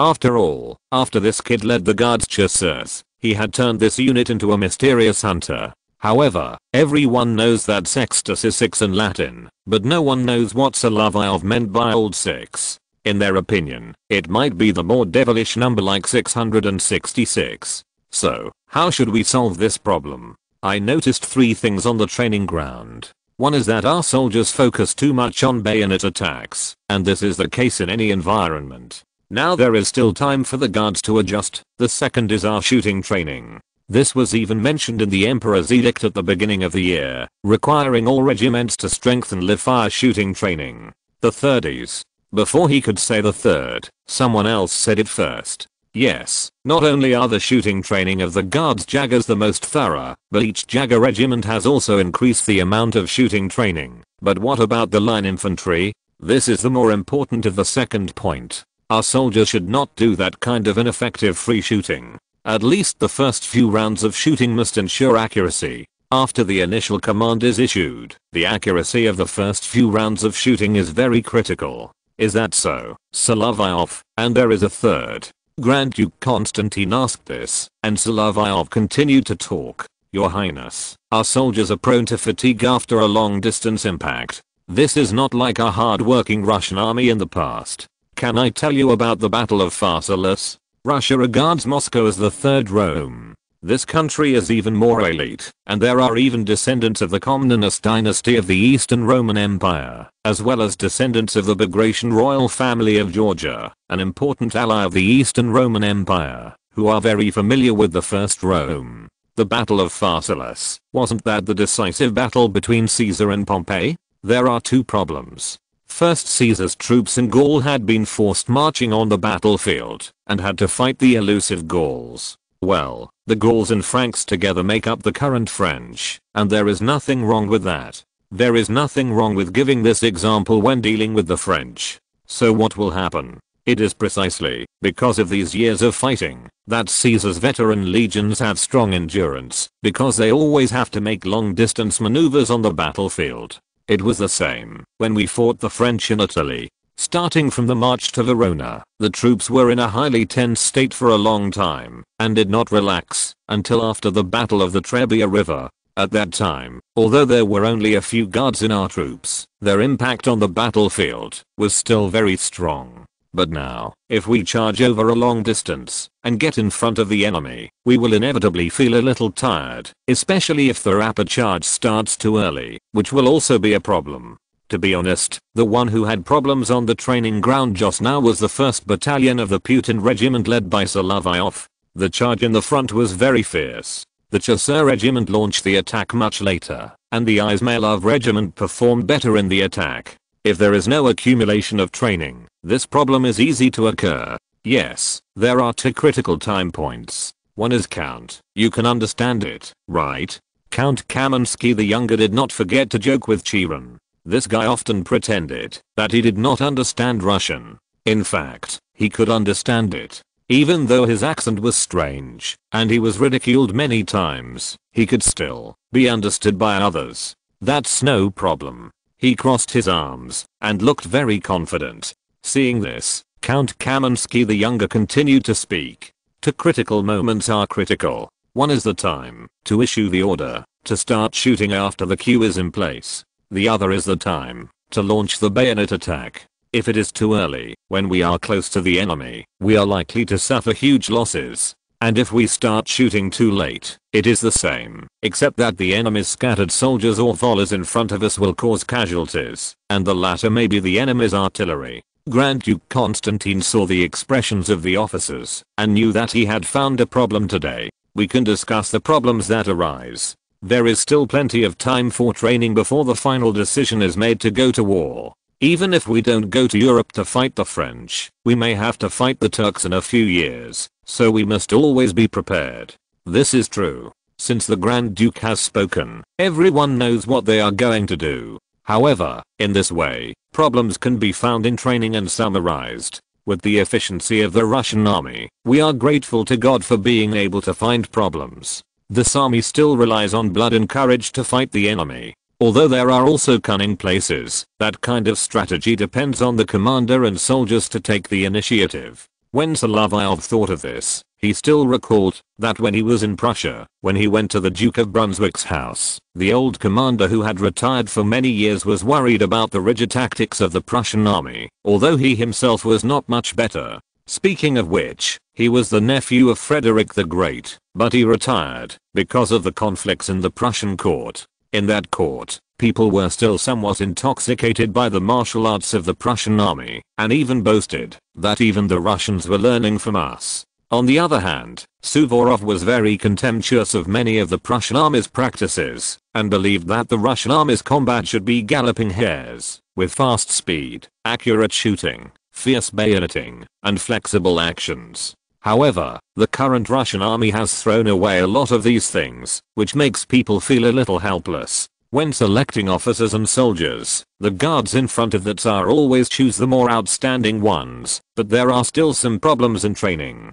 What's even more ridiculous is that this problem did not mainly occur during Paul's reign, but after Potemkin's death, and before Paul's reform, that is, the period when Count Zubov was favored, and after Alexander came to power. Paul's strict requirements for discipline were loosened, but problems began to appear. As for the hidden dangers that have not been discovered, it is still unknown how many there are. It would be better if they were discovered during training. If it is on the battlefield, you have to pay the tuition with blood. Chapter 319. The Tsar is a submissive donkey. When negotiating with the British, Austria had already expressed its intention. Although the Vienna court still had a lot of voices against going to war, it had to be considered that after Austria lost the southern Netherlands and northern Italy, its fiscal revenue had shrunk significantly. If there was no money, the government would really be a bit helpless. In addition, there was Hungary inside. Although the nobles here could support Vienna's actions, they also had to give up something to make a profit.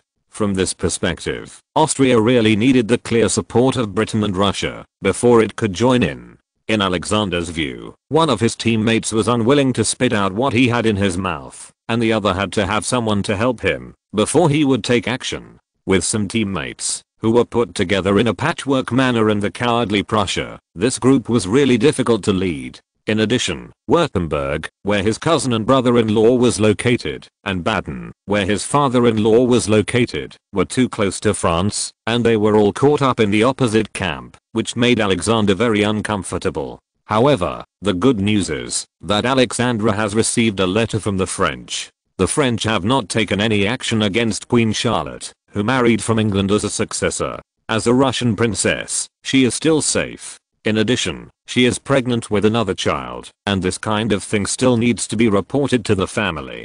Alexander recalled that the constitution of this eldest sister is really like her mother. Even if her cousin is sometimes a little unreliable and has fun outside, it is easy to have more children when he comes back to have a simple and in-depth discussion. When he thought about this, he didn't think about how many mistresses he had. Compared with him, Tsar Paul was simply a moral model. In the case of insufficient contraceptive measures, he could not have children with his wife, so he found a maid in the palace. His mother even knew about this. As for the letters from the other two sisters, because they lived in the sphere of influence on the north and south sides of Prussia, they were still very safe. King Frederick William III of Prussia should have switched places with his wife. Queen Louise herself was extremely strong-willed and a staunch advocate of war. If she were to exclude her status, she would be more suitable for the position of ruler and very popular among the Prussian people. If this king were the husband of a king, it would seem more appropriate. He doesn't look like a Hohenzollern at all. If he were to be king in such a sloppy way, he would have to grit his teeth and suffer more in the future. If this weak king had made up his mind earlier and pulled out the Prussian rapid-fire army, although it was hard to say how effective it would be better to pull out hundreds of thousands of troops to act as an atmosphere group and cheer, rather than being indecisive. Solovyov, what do you think of the Prussians? Your Majesty, you want to ask me? That's right, you are a person who is making rapid progress. I think you should be able to become a column commander by virtue of your seniority before you are 30. Your Majesty, if you say so, you have to consider that I'm a junior. And no matter how you prefer General Barclay de Tolly and Peter Ivanovich, there are some people with more seniority ahead of them. Solovyov was called in alone because Alexander wanted to form a staff team that would be convenient for daily use. This included Prince Peter Volkonsky, the nephew of the old commander Solovyov and the current Ada-Khan, Count Tikhonhausen, Kutuzov's third son-in-law, and one of the Tsar's adjutants, Prince Peter Dolgorukov, the second son of the old Prince Peter who was in charge of the Tiller arsenal, and some other officers, including the commanders of 5 guards regiments. Solovyov was lucky enough to get into this team and get the last seat. These people were all easy to talk to. Solovyov benefited from these 3 in Bagration. The 4 of them had contacts with Solovyov and praised him in front of the Tsar. Well, it sounds like the way of speaking that works in the Russian court, and I will see it again in the future. But Alexander also knew that these people were very loyal to him, and he could tell from the way they spoke. Especially Bagration, who had a bad temper. When he was arguing with people, he was like a fierce Caucasian. But at home, with his wife, he was very humble. This was because the little goblin went to the sanatorium after giving birth to a child. Otherwise he would be even more humble. There was no element of flattery, and Solovyov was sent here by Paul not to be an eyeliner, but to be used by him. Let's not talk about this for now. Solovyov, you did very well during the Guards exercise. The Guards Chasseur regiment was well prepared in the past, and it is even better now. You have also done a good job in the past few months, since you came back. Your Majesty, I think the brothers have a better foundation. I discovered this problem when I was in the Selenge regiment. Our soldiers are hard-working and very resolute in executing orders, but the supporting training of officers is not enough. Although Alexander doesn't like to hear unpleasant advice, it depends on the person. For example, he can't listen to what Kutuzov said. But if it is replaced by the abstract Suvorov, if he is still there, Alexander can accept it, even if the words are unpleasant. Alexander himself still has some respect for the Grand Marshal, so he takes care of his family, disciples and even servants. If they are really talented, he will also appoint them. However, he seems to be a bloodline nurturer and a collector of famous generals. That's it. What do you want to do? Let the officers master certain skills, even if they are quick learning. Alexander listened, and the corners of his mouth rose slightly, which was somewhat interesting. Constantine came to me and said that he was communicating with Archduke Karol of Austria. It was the academic exchange between you, right? I know my brother, and he was just a mouthpiece between you and Archduke Karol. Of course, he surprised me. Alexander and Constantine had a good relationship. He thought he knew his second brother very well. He thought he was loyal, brave, and decisive. However, he had learned a lot recently. This kind of progress was not easy. What was surprising was that he could talk about some military theories very well, which made Alexander feel unscientific. In his mind, Constantine was a brave general in military affairs, not someone who was good at theory. As for Archduke Karol's letter, Alexander had also read it and found it very interesting. Don't hide it, Solovyov. I know you have a lot of good stuff. You can share all this knowledge with these generals. But I'm also worried that some people will say that I'm talking on paper. What is that? That is, I'm a military strategist who talks nonsense. There is a story behind this. You can tell me about it. I'm interested. Solovyov thought that you two, plus your children, and one of his own, all want me to tell stories. But he couldn't say it out loud, so he could only tell the original story. Your Majesty, this is such a story. The final result is that Zhao was defeated in this decisive battle. However, we must also consider that the Qin army has more troops than the Zhao army. Although he can tell, he also has to consider the attitude of the audience. Especially Alexander, when telling him something, he must also consider his attitude. You are talking about the number of people, or considering the possible war between us and the French now? Yes, Your Majesty. Facing such a smart master, he really can't pretend to be confused. He had to tell him what he wanted to hear, especially when he was exposed. But it doesn't matter. The real problem will only be seen on the battlefield. If you worry so much, how can you become a general in the future?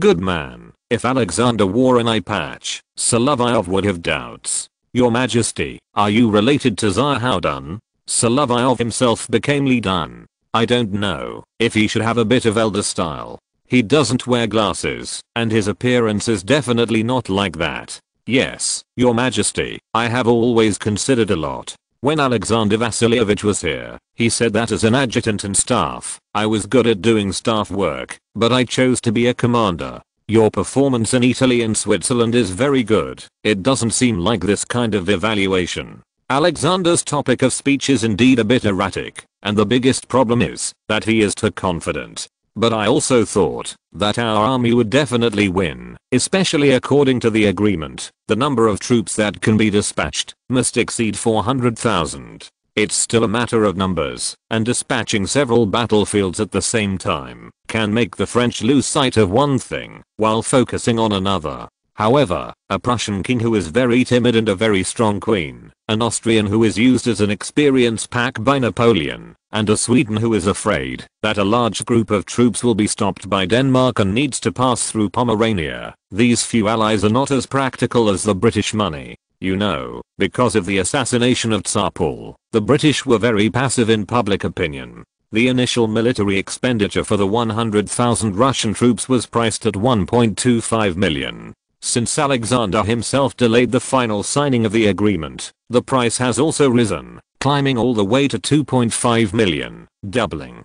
Fortunately, this is in the context of Europe, and they should not have the saying of idiot.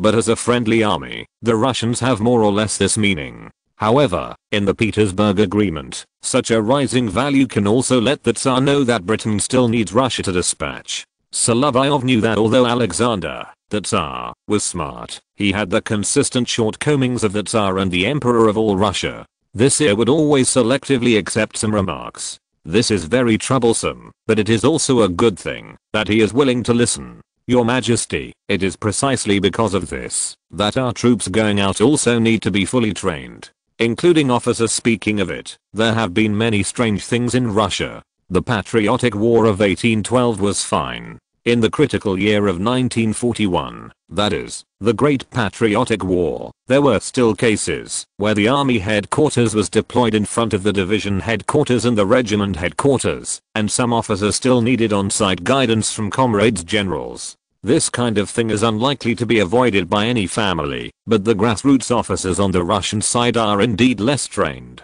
The scope of lack of training even includes many generals. Alexander did not express his opinion on this matter, but just nodded in agreement with this statement. This is considered a pass, but those officers, their daily lives. Solovyov was a little surprised by that kind of life. To some people, having fun everywhere under the guise of an officer is probably more important than military training. Especially among the Guards cavalry, there are many officers like this. It is really hard to describe.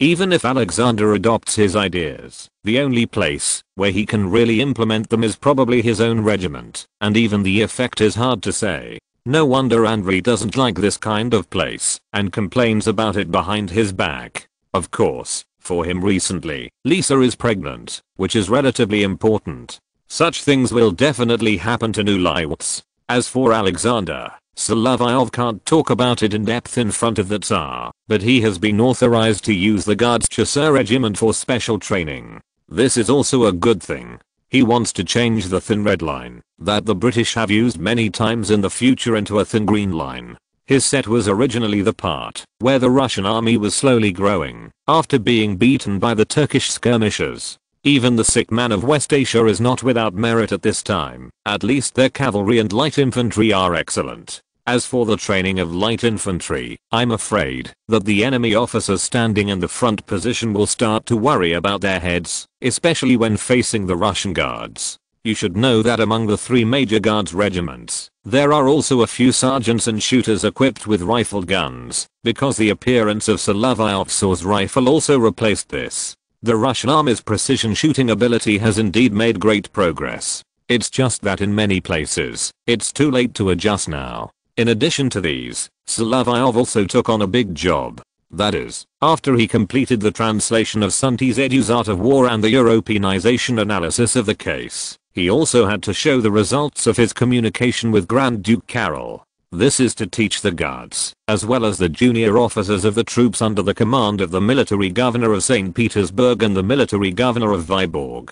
Although he always sharpens his gun before the battle, it can be regarded as a spit, and this also makes it convenient for him to act. In this way, Solovyov also knows that, if he follows the Tsar's wishes, he can always get things done. But if we continue like this, there will definitely be a lot of resistance, especially in the palace, where there are always people using the same method. Chapter 320, Real Russian Grenadiers and Binoculars. Although infantry tactics were mentioned, if a military academy is really to be opened, it is likely that the garrisons in various places will have to organize learning. However, the textbooks are mainly from the French. They are very professional in this regard. The developed cultural undertakings in France have also led to many writings in various fields. Solovyov was unlucky, sandwiched between the French-speaking Russia of champagne and the Russian-speaking Russia of vodka, and was able to see the magic and wonder of these two worlds. For him, it would be better to be a nanny in the palace with children to teach young officers. At least the children are quite obedient to him.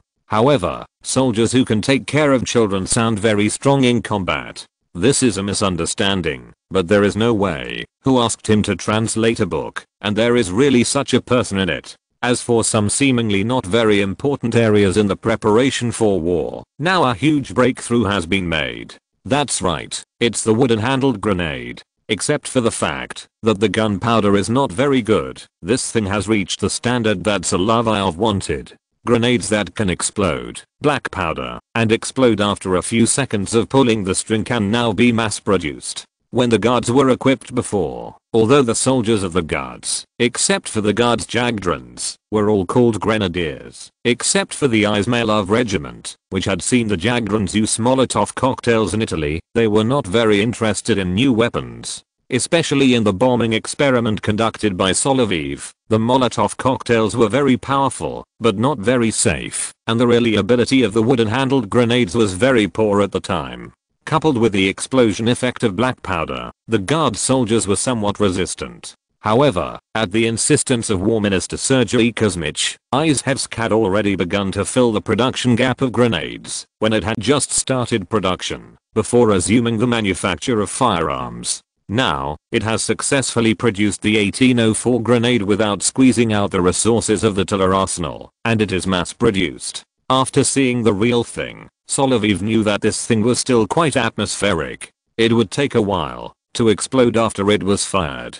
This is a classic problem of wooden-handled grenades, and there may be embarrassing scenes of throwing back and forth between the two sides. However, this explosive power can be used, and can cause casualties. After all, after the sheep was slaughtered, shrapnel was really dug out from the mutton. This can still cause some casualties, but, Colonel, do you really need to do this when you use it for demonstration? It has nothing to do with mutton. I do need some pickled pork for demonstration. After the bullet is shot in, and the shrapnel of the grenade is shot in, it can be effective when it is cut open. If it is shown to the Tsar, it is also simple and straightforward. The killing effect can be seen when it is cut open. In this way, the cavity effect can be seen for the first time. In the future, Solovyov will have more damaging tricks. For example, after having a copper shell, some people can modify the bullet, which will be more lethal. The inhumane bullets such as dum-dum bullets, no matter whether they are directly produced or modified by themselves, the principle is also very clear. When executing a prisoner, a single shot to the head can quickly end the person's pain, but the head will be blasted like a rotten watermelon, which is too embarrassing to face in public. As for the shooting range, such a performance is required so that the curious Alexander can also have a direct experience. Moreover, Solovyov can see that he brought Catherine out again. This sister is really inseparable from him and often appears in the same occasion, especially after the first 3 sisters got married. Of course, he often goes in and out of the palace, and he knows that their family relationship has not crossed the line. If it really crossed the line, there should be more outrageous rumors in the outside world. Your Majesty, can I start now? Of course, Colonel, you can order the soldiers to line up and shoot now. But I have one question. Obviously, Alexander is still a little serious today. Your Majesty, what do you want to ask? Why do we use these lard and pickled fat when demonstrating here?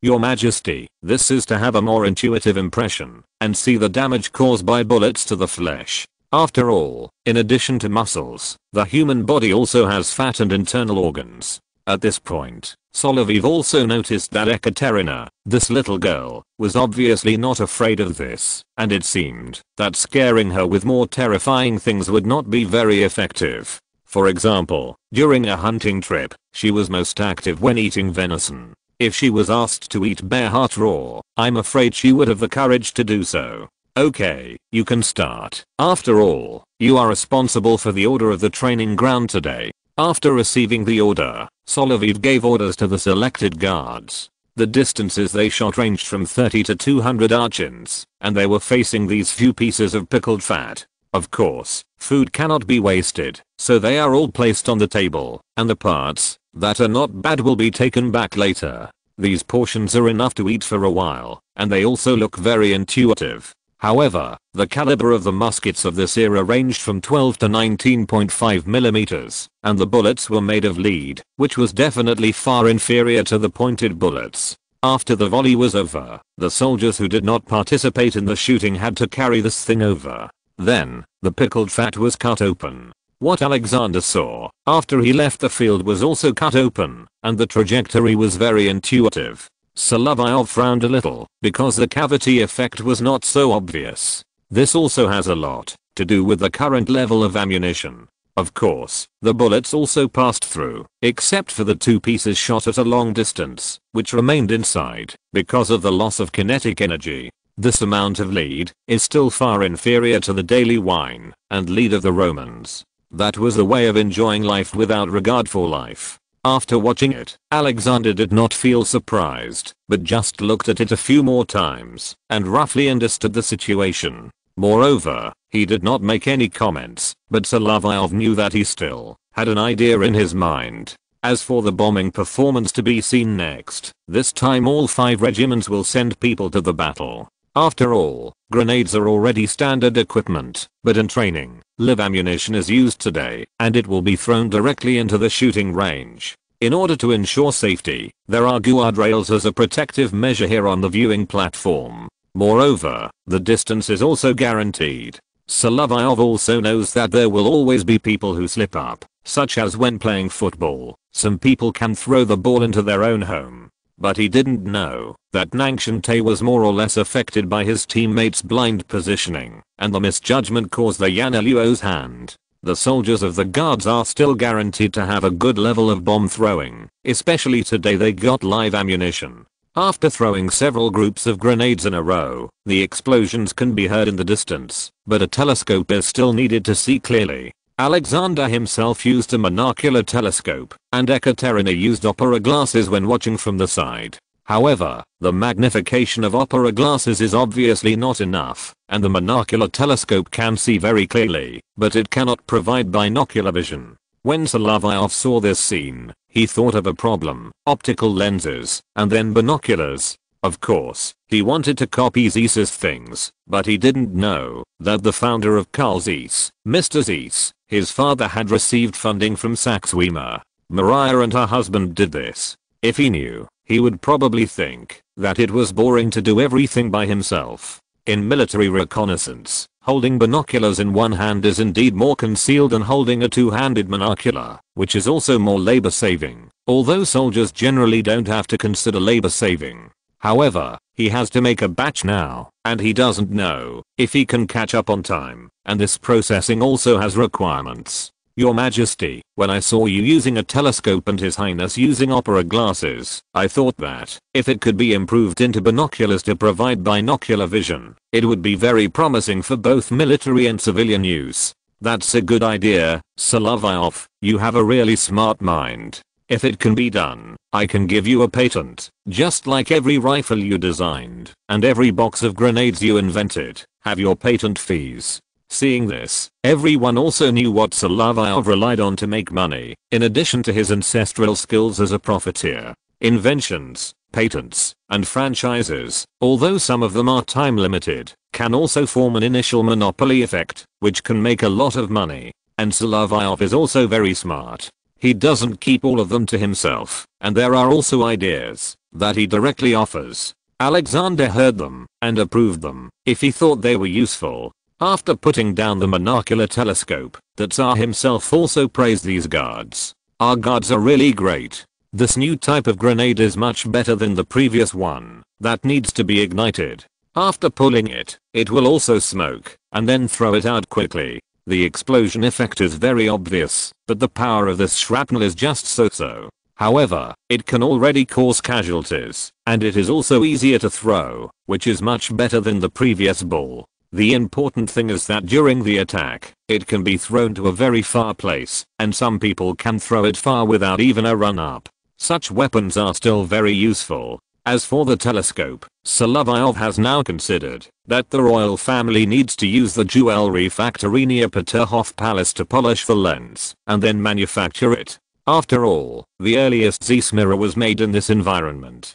Before this company appeared, the Zeiss family already had a family craft. First, it must be equipped to the generals, and then the senior officers. Of course, this thing is still not very friendly to Count Kutuzov, but how good the trial-made thing is depends on the subsequent effect. When he saw the toys in the hands of the royal siblings today, he could still recall the binoculars, and he could also bring out this invention 50 years in advance. You know, during the Napoleonic Wars, everyone used monocular telescopes, and some people also needed telescope stands. For example, Mr. Caulaincourt, the special telescope stand for Napoleon seen in the series. This way of observation also has better visual effects, and can more effectively estimate the distance of the target. The role of binocular vision is still very obvious, but Solovyov still needs to explain, in writing, how the things he wants to make came from. When he returned home, and looked at the plans he had come up with, he could only smile bitterly.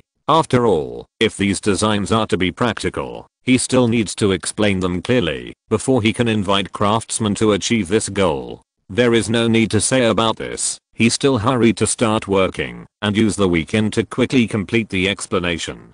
It's just that Russia has an Academy of Sciences, but no Academy of Engineering. Otherwise, if he keeps tossing like this, he will have to add it sooner or later. Of course, the Academy of Sciences also has a demand for telescopes, and there is indeed a group of scholars from Europe who are approving this plan. Among them, there is also a man named Euler. It's not a mathematician, but his descendant who came to Russia to serve. His military branch is still an engineer, and he is on the path of a military engineer. Solovyov will also be called to the Academy of Sciences. In the past, those scholars only knew that he had some insights in the fields of health and biology, but this time it was a new invention. During this argumentation process, Solovyov was like defending a paper. He rubbed his head and came out of the venue. Adela felt distressed when she saw him like this. Sir, you still have to take care of your body. Although I haven't been to college, I have enjoyed the treatment of defending a paper. It's terrible, and there are so many problems. But there are also benefits, that is, his invention patent has been passed, and the principle has been certified. However, before the finished product is taken out, it still needs to be kept confidential. After all, some things are actually very simple in principle, and they are even a combination of inventions that have appeared in the past, or the theory has been verified long ago, but there is no finished product. If you learn from it, it is still very easy. For example, the matter of mercury fulminate, the British just had some signs, and some people on the European continent have mastered certain preparation techniques. Solovyov solved the rifle primer problem that he had been worried about. Now, there are grenades and telescopes, and he still has a lot of things to do. As for infantry tactics, the use of grenade should be divided into attack and defense, which ultimately depends on the situation on the battlefield. It is another step forward. I believe that Russian soldiers will like this thing. Although it is made of black powder, it is powerful enough to cause damage to the enemy. Especially when defending a fortress, it is more convenient to use, and there is no need to adopt any ignition measures. Just pull the ring. However, there is a certain probability of duds, such as chicken soup. Chapter 321 Guests from the Central Asian Khanate. Things are going relatively smoothly. At least polishing glass lenses is a traditional program of the Royal Jewelry Factory, second only to marble cutting and mosaic collage. If qualified lenses are made, Solovyov thought of the Imperial Household Department. The Qing dynasty and Tsarist Russia always have some similar institutional problems. Of course, the current border between the two countries is still relatively calm, and the Golovkin mission is still gathering personnel. But Petersburg doesn't know at this time that the diplomats they sent to negotiate with the Qing government have received a clear reply. Your mission from land actually needs more than 300 people, which is too many. The size of the mission must be further reduced. As for Count Golovkin's task, his son-in-law came to a very simple conclusion. After delivering a long and difficult sentence, that is, this count, his father-in-law, really can't do it well. Even his only heir, who married his only daughter, said so, and there is indeed little hope. As for this view, it is still very popular in the Ministry of Foreign Affairs. Because binoculars are for military use and have to be made with the craftsmanship of craftsmen, they still need to be processed by masters and apprentices. For this reason, Solovyov also went to the factory in Oranienbaum. Now it is spring, and Peterhof Palace is being prepared. This year, Alexander and his wife will move in here, and the general cleaning is also in progress. The preparations in the nearby villas are also very busy. It can be seen at a glance that once a war breaks out between Russia and France, this is used to entertain those relatives who have fled. In fact, considering the situation of the Thames, it is a better choice to move to Stockholm and St. Petersburg for relatives, because these two places can still maintain normal life when the Napoleonic Wars messed up Europe. Why not London? Even George III, who was confused at times, said when he was sober that the British Empire should be prepared for defense because it was easy to be affected by the war, at least in form. Of course, Vice Admiral Nelson, who was shouting happily on the British side and lacked more parts, was now chasing Admiral Villeneuve, who was good at escaping and turning in the vast waters of the Atlantic, Caribbean, and Mediterranean. In this context, coming to Petersburg, in addition to the weather being similar to Stockholm, is also a very good place to take refuge, especially in summer, when many villas are open and can still be used as a summer resort. In this case, Solovyov also noticed that there were a few Caucasian-style buildings near Peterhof Palace, which were also being cleaned, and these servants, seeing their headbands, knew where they came from. Of course, it was not the place of Zincheo Yazheng. The style of the headscarf seemed to come from Persia and Central Asia. Coincidentally, Bagration's younger brother Roman was here recently, and Solovyov also went to ask him. I said Roman. This name was not wrong, and he was not very familiar with Roman. Colonel, what do you want? Those who call us people of the scripture, what are they doing here? I heard that the Khanate of Central Asia is coming to pay homage, and you are a little curious about these people. I just want to inquire, and I don't know if I need an interpreter to talk to them. If it was a European language, Solovyov would be fine, but North Africa, West Asia and Central Asia would not work, and if it was India, it would be even more like listening to a foreign language. You can go and try, or ask where they are from. This summer, Milan will hold a coronation ceremony, and Napoleon will receive representatives from many parts of Europe. At the same time, here in Alexander, there are also Khans and emirs from Central Asia who come to Petersburg, but they must be settled separately. This is to avoid the recent wars between the Khanates of Kokand and Tashkent, which have been very active, and the residences of the Khanates of Khiva and Kazakhstan are next to each other, which will bring the nomadic wars in Central Asia to Petersburg. When he was in the Putin regiment, Solovyov sometimes took his brothers to do security work under the order of the Guards command. Now this job is rarely assigned to him, and it is mainly the garrison troops and the troops under the jurisdiction of the military governor who are arranged here. However, he would also feel curious. After all, he used to receive guests from Europe, and these people were all devout Orthodox Christians from Central Asia, but there was also fermented grape juice. He was very curious, and curiosity killed the cat. Lowessa felt that Solovyov was not a loyal dog type, but a cat master who ran in from outside by himself, and also attached a cartoon image. However, the cartoon image she made was more or less like drawing herself into Tom. If Konstantin had a son, he would probably be happy to get the image of Spike. After all, it was a single dog father raising a son, and you don't know who Tyke's mother is. Salam, where are you from? When he greeted, he also attached the Bedouins' greeting etiquette. People living in the desert have the same beliefs, so there are more or less commonalities, and then attached a Mongolian salute. We are from the beautiful city of Bukhara. Sir, are you a guard officer of the Russian Emperor? Since he can speak Russian, it will be easy. Yes, I'm from the Guards Chasseur regiment. I'm just a little curious about you coming from Central Asia. The man heard it, and didn't find it strange. Our master also said that Russians are still very hospitable, and life here is really good. Well, this statement always makes Solovyov feel strange. Of course, people who don't follow the doctrine exist everywhere, and some are even clergy. It's okay, it's a representative of the Emir of Bukhara, but the experience of this branch may feel abstract in the future. After all, after Vasily got the food, there were actually descendants of the Emir of Bukhara. Some of them joined the Red Army, became military school teachers and generals, and lived until the 1980s, doing much better than their old neighbors. Some of the descendants of the emirs who fled abroad also lived well. After all, Bukhara is in the Transoxiana region, and it can still accumulate a lot of exploited people's fat. What are you doing here?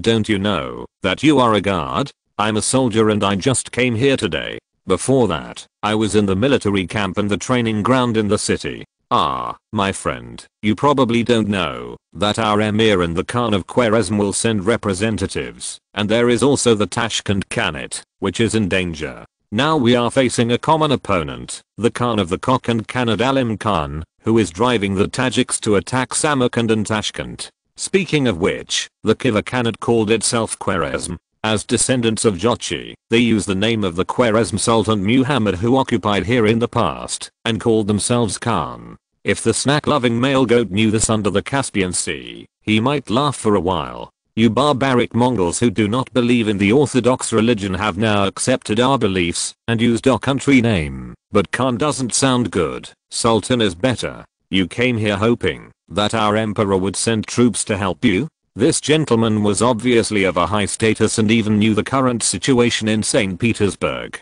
We know that you are going to fight the Franks who occupied the Holy Land in the past, and you have defeated those Franks in the past. My friend, you should know that our emir also hopes to maintain friendly relations with your emperor. After all, Alim Khan has been too rampant recently. It seems that he is very familiar with the situation. As for the Tashkent Khanate, Solovyov is still very knowledgeable, and when he was in St. Petersburg, he also paid attention to collecting intelligence. However, he is not very clear about such a country. In Central Asia, he is still familiar with the relatively large countries. He is not very familiar with the recently established Kunduz Khanate and the Tashkent Khanate that is about to end. In fact, the Tashkent Khanate was destroyed this year. If Alim Khan controls Tashkent, there are still many places he can threaten further. That's right, my friend. However, the other party did not explain one thing, that is, the Tashkent Khanate is also an important trade transit point for Russia in Central Asia.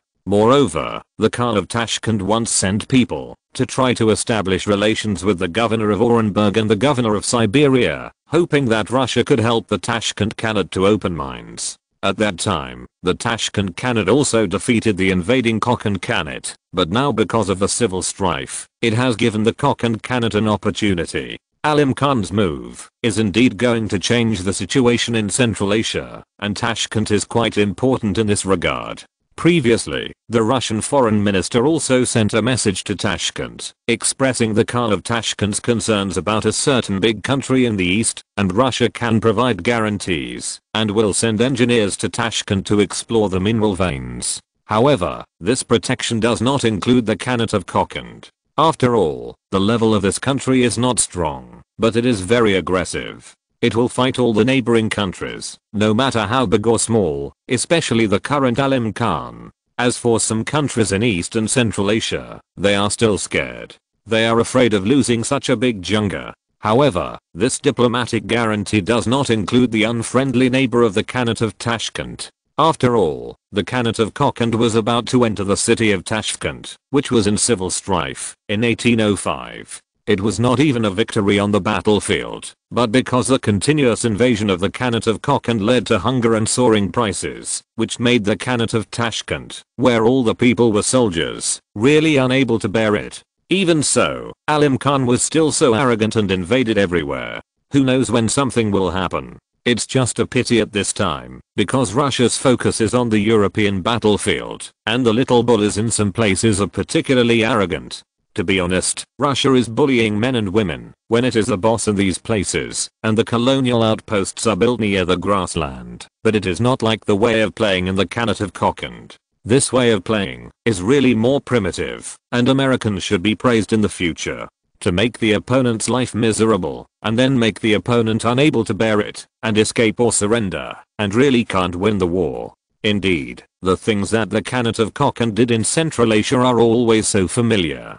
But now Russia has something to do, and the surrounding countries are either indifferent or too far away. Seeing such a Khanate of Kokand, Solovyov still wants to erase his thoughts. After all, they dare to fight with the opponents around them who are 50-50 without any strength. If they become strong, they will become goats who love sweets, right? But if they can be transformed, their end will be miserable. Solovyov stopped chatting with the guests from Bukhara.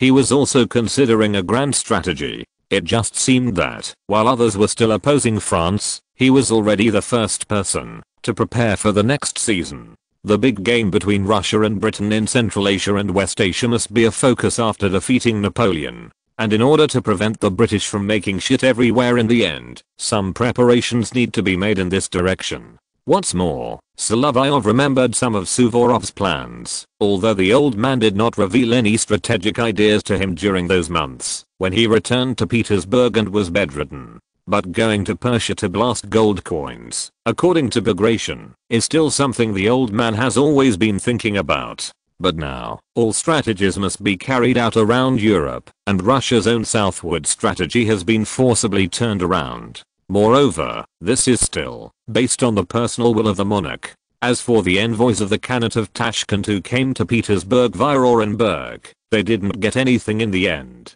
If nothing unexpected happens, the Khanate of Kokand will make the Khanate of Tashkent surrender to itself this year, thus controlling an important node of Central Asian trade. In fact, the changes in the situation in Europe have also affected all parts of the world to some extent, but this time the Napoleonic Wars have a greater impact on Europe, and what happened in the world is not easy to be taken seriously, and what happened in some corners will eventually bring about significant changes. Since the Khanate of Kokand can bite people, it is domineering in Central Asia and dares to provoke a certain big country in the east. One day in the future, it will definitely turn over and bite the governor's district of Orenburg and the colonial outposts on the grassland. At that time, it would be unreasonable not to hit them a few times, and the matter of the lens should also be put aside. After all, Napoleon really made a big news in Milan and became the king of Italy again.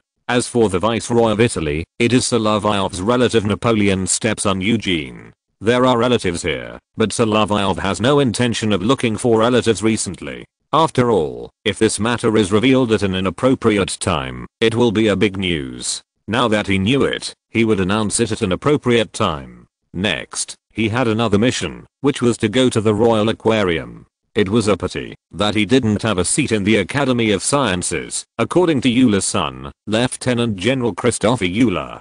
Chapter 322. The Tsar always goes to the Queen before important events. It is not strange that Alexander wants to hold an event in the Royal Aquarium. The waters enclosed here are very vast, the coast is not short, and with the ancillary buildings on the coast, it is even possible to hold an open-air reception here. Especially when the weather is good, there are many things that can be done in this corridor. Today, in addition to summoning envoys from various countries, there is another important thing to do here, which is to give France a final advice before the war breaks out. Speaking of which, the Third Anti-French Alliance was also implemented after the approval and signing, but Napoleon's second coronation ceremony in Milan also angered the monarchies of Europe to some extent. In the provisions of the Treaty of La Naval, although Austria has pinched its nose to recognize the French control over Italy, the act of openly wearing the Lombardian crown on the head is indeed difficult for Austria to tolerate. After all, the source of the illegal organization of the Holy Roman Empire is the Kingdom of East Frank, and Italy was taken from Austria by France. Genoa and Liguria became French territory together. In this way, Austria can't wait to start taking action. Formally, the anti-French alliance has already had a good foundation before the treaty is fully signed, and even before the Allies join. After this reception, Alexander even felt that he had a great advantage, and he also sent a note to the Khanate in Central Asia through the Ministry of Foreign Affairs. He hoped that the Khanate of Kokand would stop looting in Central Asia and maintain peace with the Khanate of Tashkent. He also sent diplomatic documents to the Emir of Bukhara and the Khan of Khwarezm, but they were taken back by their representatives. Now Alexander is very confident of defeating France, which is a headache. Solovyov has nothing to do here. He is always arranged to go to the table with children.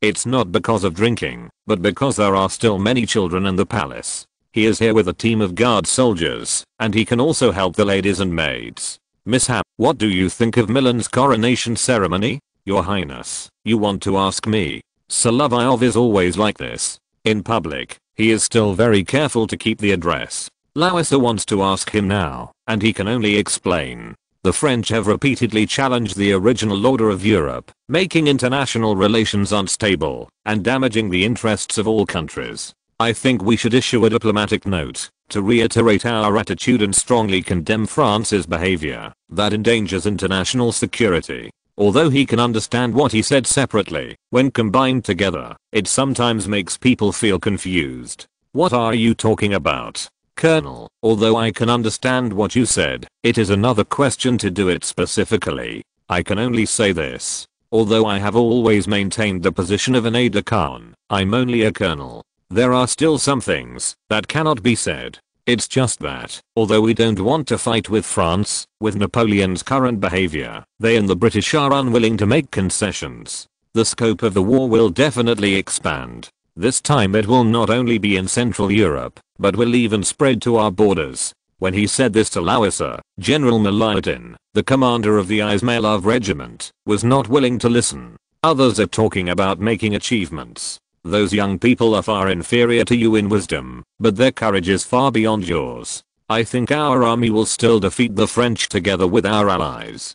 Peter Fedorovich, you can say that. But do our officers really understand the enemy? Do they really understand our own army? Before Solovyov's chanting began, Miladin knew what he was going to do. Ah, young theorist, what you said does make sense. This is what you translated. Yes, and in the preface, I also mentioned that this work has been supported by His Highness Constantine and Archduke Karol of Austria. It is hoped that it can provide some military theory materials for our officers to draw nutrition from, rather than closing their eyes and blindly commanding with the courage of their brothers. Speaking of which, Lieutenant General Miladin was born in 1773. His family background does not seem to be very strong, but he is already a lieutenant general. This promotion speed is indeed fast enough. He is not even like Solovyov.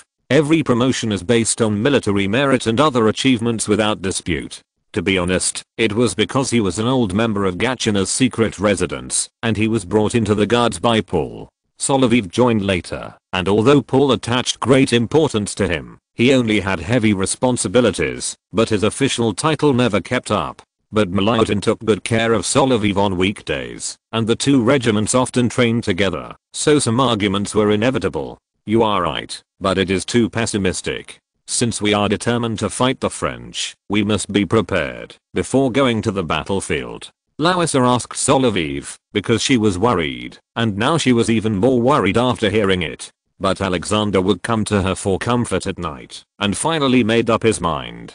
This point. In fact, some gossip in the court spread very quickly, and Paris actually knew about the strange relationship between Alexander and Larissa. It's just that they had a few more children, and Alexander liked his Polish mistress more, but when it came to big things, he always trusted Larissa more. Okay, both of you are the commanders of the guards, Miss Ha and General Malyatin. When you are on the battlefield, you must protect His Majesty's safety. This actually made it clear to them that the Tsar was going to lead the army in person. Even a loyal and brave man like Malyatin was afraid that the Tsar would go to the battlefield. Your Majesty, don't micromanage in the headquarters. As for Solovyov, he knew what level these Russian generals were. After all, if Suvorov was used as a benchmark, there were not many generals who even passed the test. It was not a bad thing that Kutuzov led the Podlik Corps to Vienna, and he was walking with the guards all the way. This army included the more capable generals in the Russian army, but being with the Austrians made people less confident. In this atmosphere, there was nothing more to say. Everyone dispersed, some returned to their posts, some went home, and some like Alexander went to Peterhof Palace. After undressing, Larissa waited for Alexander in bed in her light nightgown. She had comforted Alexander many times. This time, in the Royal Aquarium, she suddenly asked these officers of the guards, because she was thinking about her own words. Especially since she knew that her lover would not lie, and was very honest. Although he had not come here for training, and to avoid suspicion. Your Highness, what else do you need? Today's maid happened to be on duty, and it was not the one she was most familiar with. Go to that box, and get that book, The Art of War. Speaking of which, Solovyov wrote a long paragraph for the subtitle of this book. This was in line with the characteristics of Europe at that time, the art of war in ancient China, but for Larissa, it was good enough to understand part of the meaning of such a book. She had no military talent, and she preferred philosophy, history, and literature, as well as cute animals, and growing flowers in the palace. She knew what Alexander was thinking, so she asked the maid to bring the book over. As for how to advise, it would not be of much use. They have no son yet. When Alexander came here, he probably had this idea more often. She was relatively happy. Her husband was affectionate, but he still protected her, and always listened to her opinions when encountering major issues. As for that lover, Larissa thought of her miscap, and knew that he was just her lover after all. He was very honest. It was just a pity that in Petersburg, the nobles here were indeed affectionate, and Solovyov was also inevitable. It seems that he will have to find a young and beautiful wife to take good care of him in the future. Of course, that is in the future. Larissa still has to deal with the arrival of the Tsar himself. Alexander did come as promised. When he saw Larissa's pitiful appearance, under the dim light, he was more or less Liza, you look so beautiful now, Your Majesty. When it's just the two of us, it's still the same. What book do you have next to you this time? Alexander couldn't see the cover clearly in this light. At first, he thought it was a novel picture book that Larissa liked more on weekdays. Your Majesty, it's The Art of War. Although I don't understand military affairs, I know the issues involved. War is always related to the fate of the country and the lives of tens of thousands of people. It should be. You are still reading Solovyov's books. If you were not in poor health, you would have been able to ride on the battlefield and become a Valhalla. I don't have that idea, Your Majesty. You also know that I'm here just to take care of the family for you. When Alexander heard Larissa say this, he couldn't help but think that, if her mother hadn't been too harsh on her, she would have been considered a good daughter-in-law in the European court. Even if she had a lover outside, this kind of thing was inevitable. It was inevitable that this would happen in the European court. Russia also called itself the Third Rome, so it was inevitable that it would be connected with the first two Romes. Even Alexander himself was surprised that Larissa had not had a lover discovered by him until now, which was a bit inappropriate. This was no wonder. Solovyov was his aide-de-camp and had been in charge of the palace guards before. It was strange that he was discovered. The Tsar himself was even a little embarrassed, as he knew about the correspondence between his mother and Count Rumyantsev. Of course, his purpose for coming here now was clear. Lisa, you have been working hard all this time. Speaking of which, Alexander's lust was still as bad as ever, and Larissa's body was a little plumper, because she had given birth to 5 children, which was just what he wanted. Sasha, I can only rely on you here. That was true. She leaned against Alexander's back, hugged the Tsar with her arms, and the two of them were intimate. They did things first, then talked about work, and when they were both out of breath and adjusted their breathing, they started to talk about business. Larissa also knew that Alexander always liked to hug her and ask questions. I'm still worried about how to treat the French. You will be on the stage eventually, and that Corsican is obviously ambitious. You've never seen him, and you've only heard rumors about him. Sasha, you haven't seen him either, but our diplomats have always been to Paris. At this time, Larissa had to mention Solovyov, but Alexander thought of Count Morkov. Count Morkov has a bad relationship with Bonaparte. I'm not talking about our ambassador. In Alexander's mind, Solovyov was still a troop leader, but he was very talented. In the future, when he is older, he can be sent out to be a senior official or governor to train. As for diplomats, he sent them out himself. Military attachés stationed abroad are more engaged in reconnaissance. Can they be considered diplomats? What are you talking about? It's Solovyov. He has seen Bonaparte, and he knows him very well. So is he a devil? He is definitely not a devil. He is also a human being.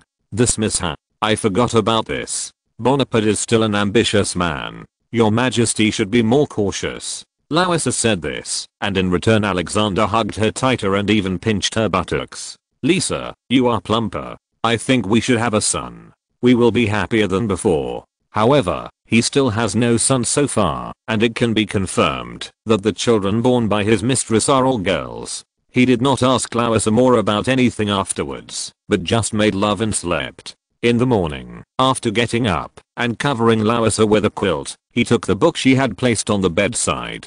Alexander was determined to compete with the French, but his ability was not enough to defeat his opponent at this time. The Russian army was going to mobilize 150,000 people and divide them into 3 routes to Europe. The guards had not set out yet, but the troops in the border areas had already begun to be dispatched. Mikhail Kutuzov has also gone to the border area for inspection, and the troops are also making preparations. At this moment, in the salon, it is inevitable to talk about Milan's coronation ceremony. After all, there are still many spiritual French people in this country, more than pro-British people, and they also speak more French in the salon. Chapter 323, a familiar salon at the palace lady's home. Solovyov was not surprised when he received the invitation. He was now a well-known figure in St. Petersburg.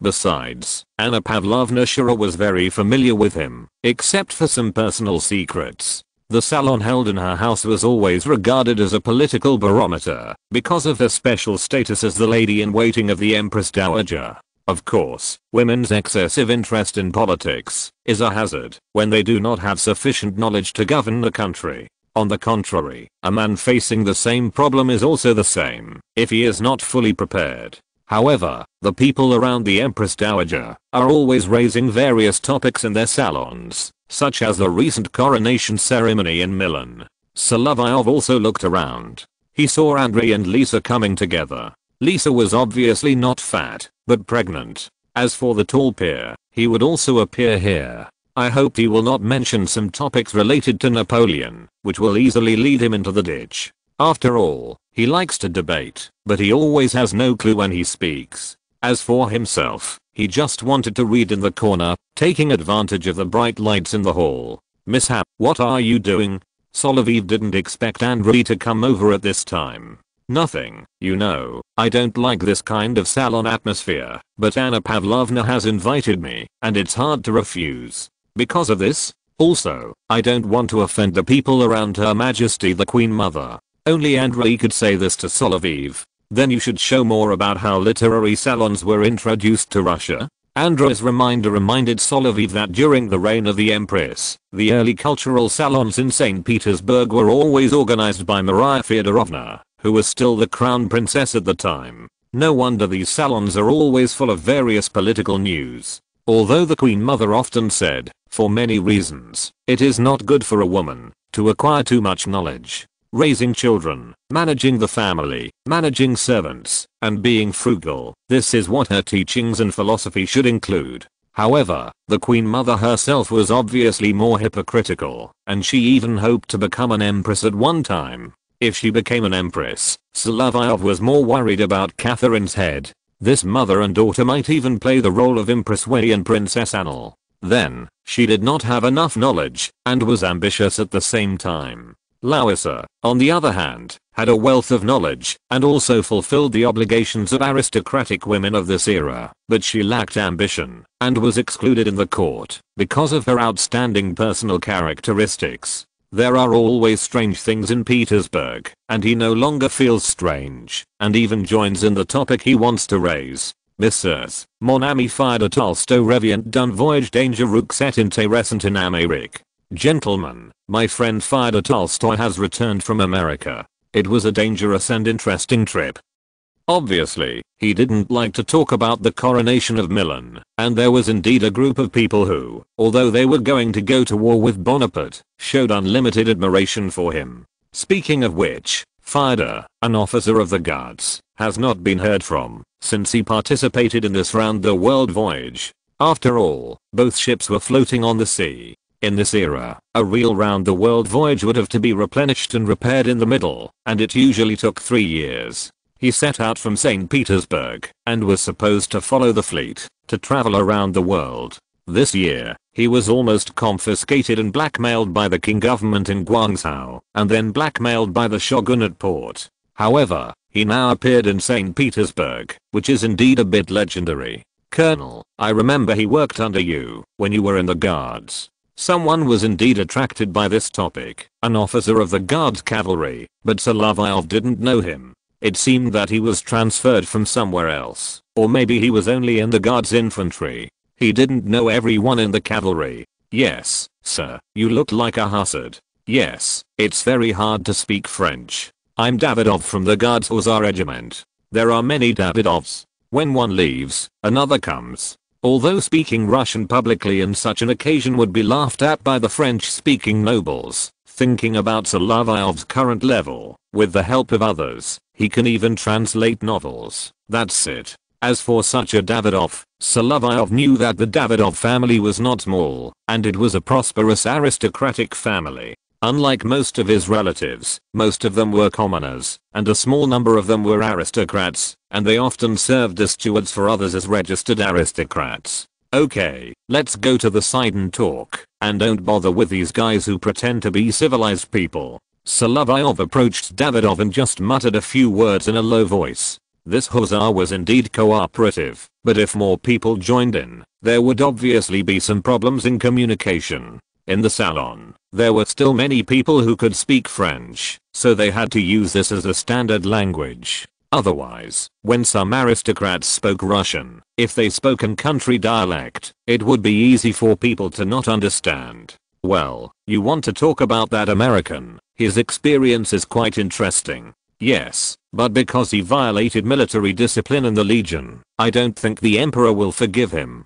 But Fyodor Tolstoy's way is wild enough. He has many friends among the generals of the aides-de-camp. Mikhail Dolgorukov is also one of his friends. Under his guarantee, he can still serve in the Legion. It sounds like that guy Dolokhov wants to tie the police to a bear. For some reckless officers of the guards, getting into trouble is a daily routine. It's interesting to say that you were able to tame him. That's because I helped him pay off his gambling debts. Fedor is a man who always has a clear distinction between love and hate. He remembers other people's kindness. If you have a grudge with him, he will definitely retaliate. This lunatic is really hard to deal with. Don't talk about the trouble he caused. I want to hear what he did in America. Fyodor was not at peace on the Nadezhda. He originally replaced his seasick cousin with the same name. In addition, he studied in a naval boarding school and was more or less proficient in sailing, so the captain kept him on the ship. However, he always caused trouble, and finally the captain himself couldn't stand it anymore and left him in Petropavlovsk, Kamchatka. Then this kid, somehow, ran back to North America, lived with the Tlingit people for a few months, and then returned to Kamchatka. After a long journey, he crossed the entire Siberia and came back here. He is really capable and can cause trouble. Colonel, I heard he lives with an orangutan. Monsieur, you need to ask him. I'm just telling you what I know. Solovyov could only tell him what he knew. As for others praising Napoleon, Russian nobles are often not very patriotic, even less than foreigners and ordinary people. At this time, no matter how glorious the coronation in Milan was, it was a declaration of French control over Italy. It had nothing to do with the Russians, but if he said it directly, he might offend the female officer. Solovyov knew that the Queen Mother had always been dissatisfied with him because of the incident at the Champ de Mars. This matter was not spread by others. If he had not made the young ladies happy in the palace, Maria would not have told him about it secretly. Even excluding this point, he was very careful in speaking. As for Fyodor Tolstoy's legendary journey, it can indeed bring traffic to the topic in St. Petersburg. That is, there are only newspapers at this time, and the circulation is limited, so what is spread is more of an urban legend. The two fast-sailing ships sailing around the world are heading to Makor at this time. Solovyov talked for a while, and he saw Andrei and Pierre went to the inner room. The two of them seemed to have something to talk about. However, for Lisa, she was only 3 or 4 months pregnant, but because of her petite and cute figure, it was particularly obvious. Solovyov thought about this Andrei and felt helpless. After all, that was someone else's wife.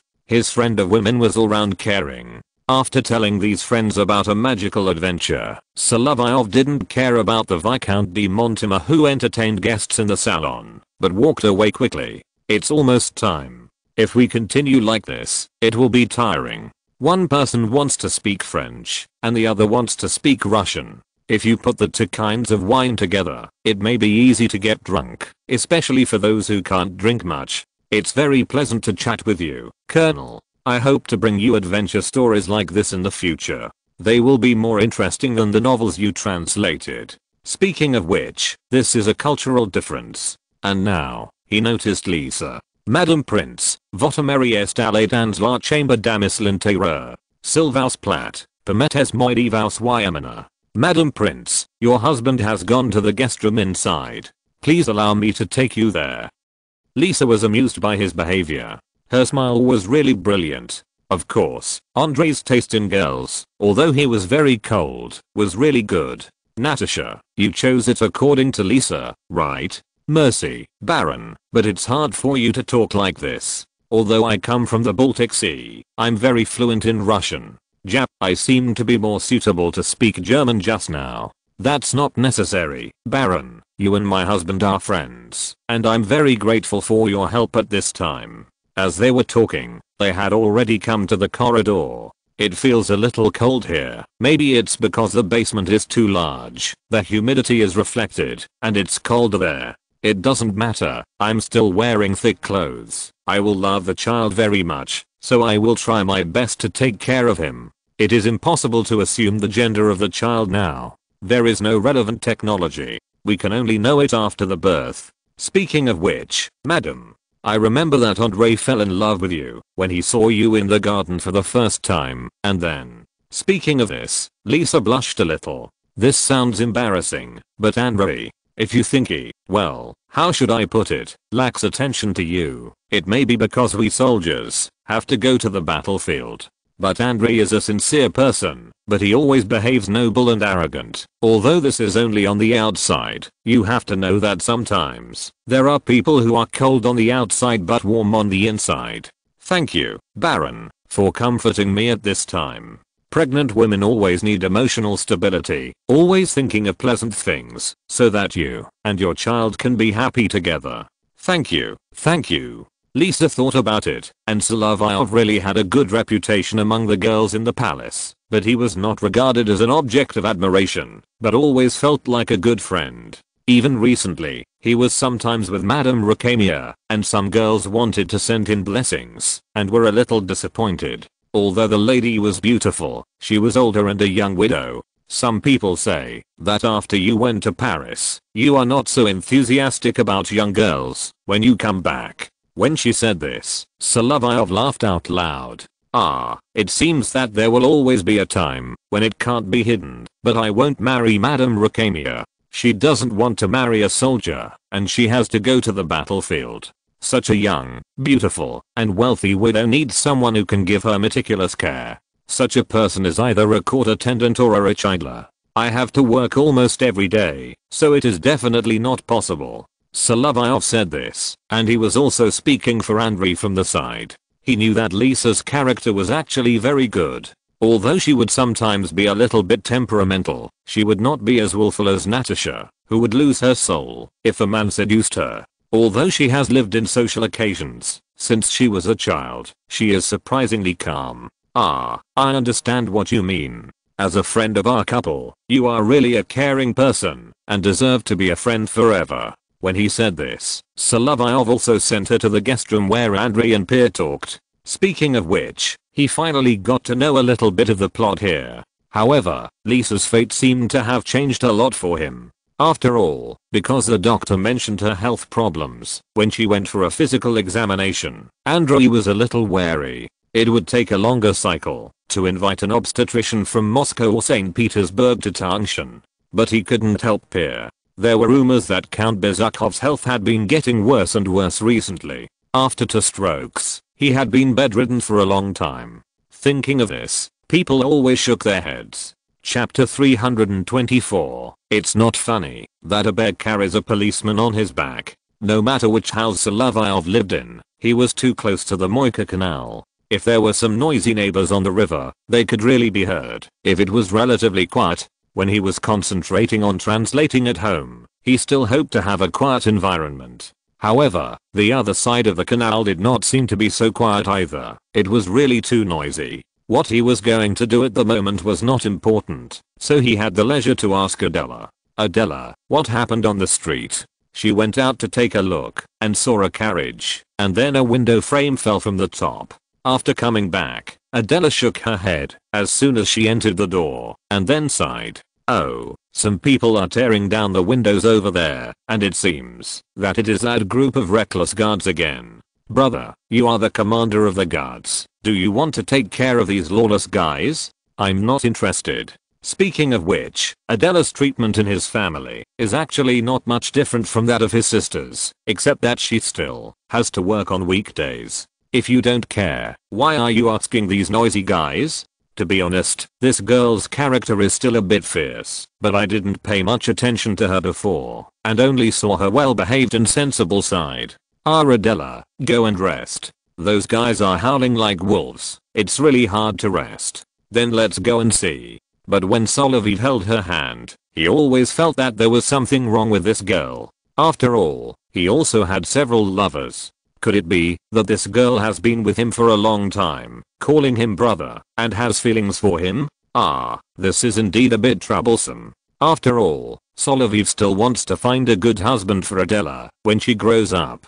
Some noble children don't care so much about their wives' backgrounds, they just hope that their wives are beautiful, educated, and have a good figure. Especially, Adela is a French girl, this is even more so. Although having something with Adela is not considered orthopedic, it is a bit too beastly. He was very lustful and had very good taste, but he couldn't do it to his close stepsister. Do you have a fever? Solovyov tapped Adela's forehead with the back of his hand. Her face was very hot and her breathing was very rapid, but she didn't look sick. No, brother. That's it. Wear more clothes. Although it's still warm in Petersburg at this time, the wind is very strong. Moreover, it's evening, and it's the daytime. So it's normal for those libertines Anatoly has gathered to find actresses. In fact, when Solovyov pulled Adela out, he saw a very dangerous move. That Dolokhov, that bastard Dolokhov, was sitting on the unreliable windowsill. holding a bottle of rum in one hand, and the other hand was not used as support, just drinking like this. This guy is one of the most desperate desperados in Petersburg. Moreover, he was also a good duelist. Although Solovyov could kill several people in a row, he was not sure that he could defeat him in a duel. Moreover, they were still friends, but they were deliberately distant because of their different circles. After seeing this, Adela did not behave like a French girl should. She did not feel scared at all. It seemed that this was the soil of Russia. Even if a French girl lived here, she would have to change a little.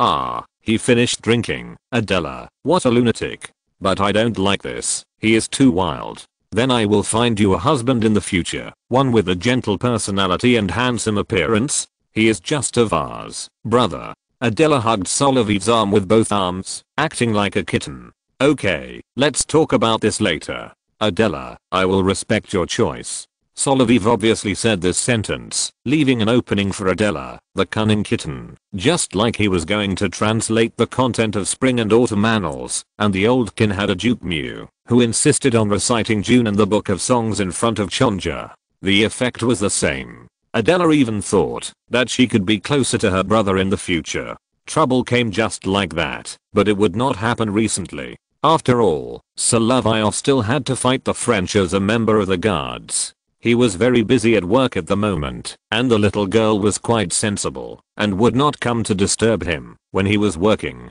As for the noisy guys, they were coming out of the apartment on the other side of the canal, singing with torches and a little bear. Brother, you told me that there are Russians who keep bears. This is the first time I have seen it. Then what do you want to keep? Isn't the kitten I got for you good?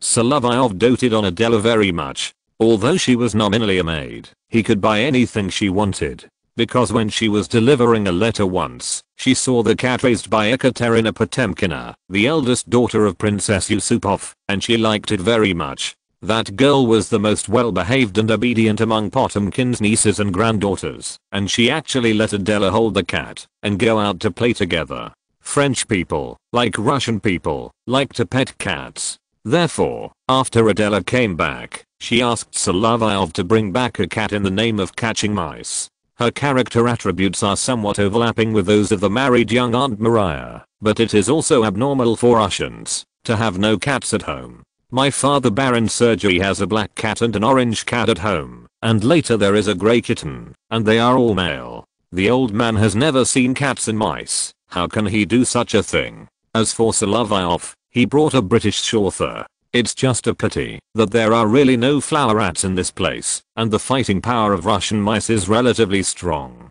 If it is outside the city, forest cats and more active Russian blue cats are needed. Solovyov also raised a dog in the yard. It was Crown Prince George who mentioned that he had a friend in St. Petersburg, and he found a British bulldog through his relationship.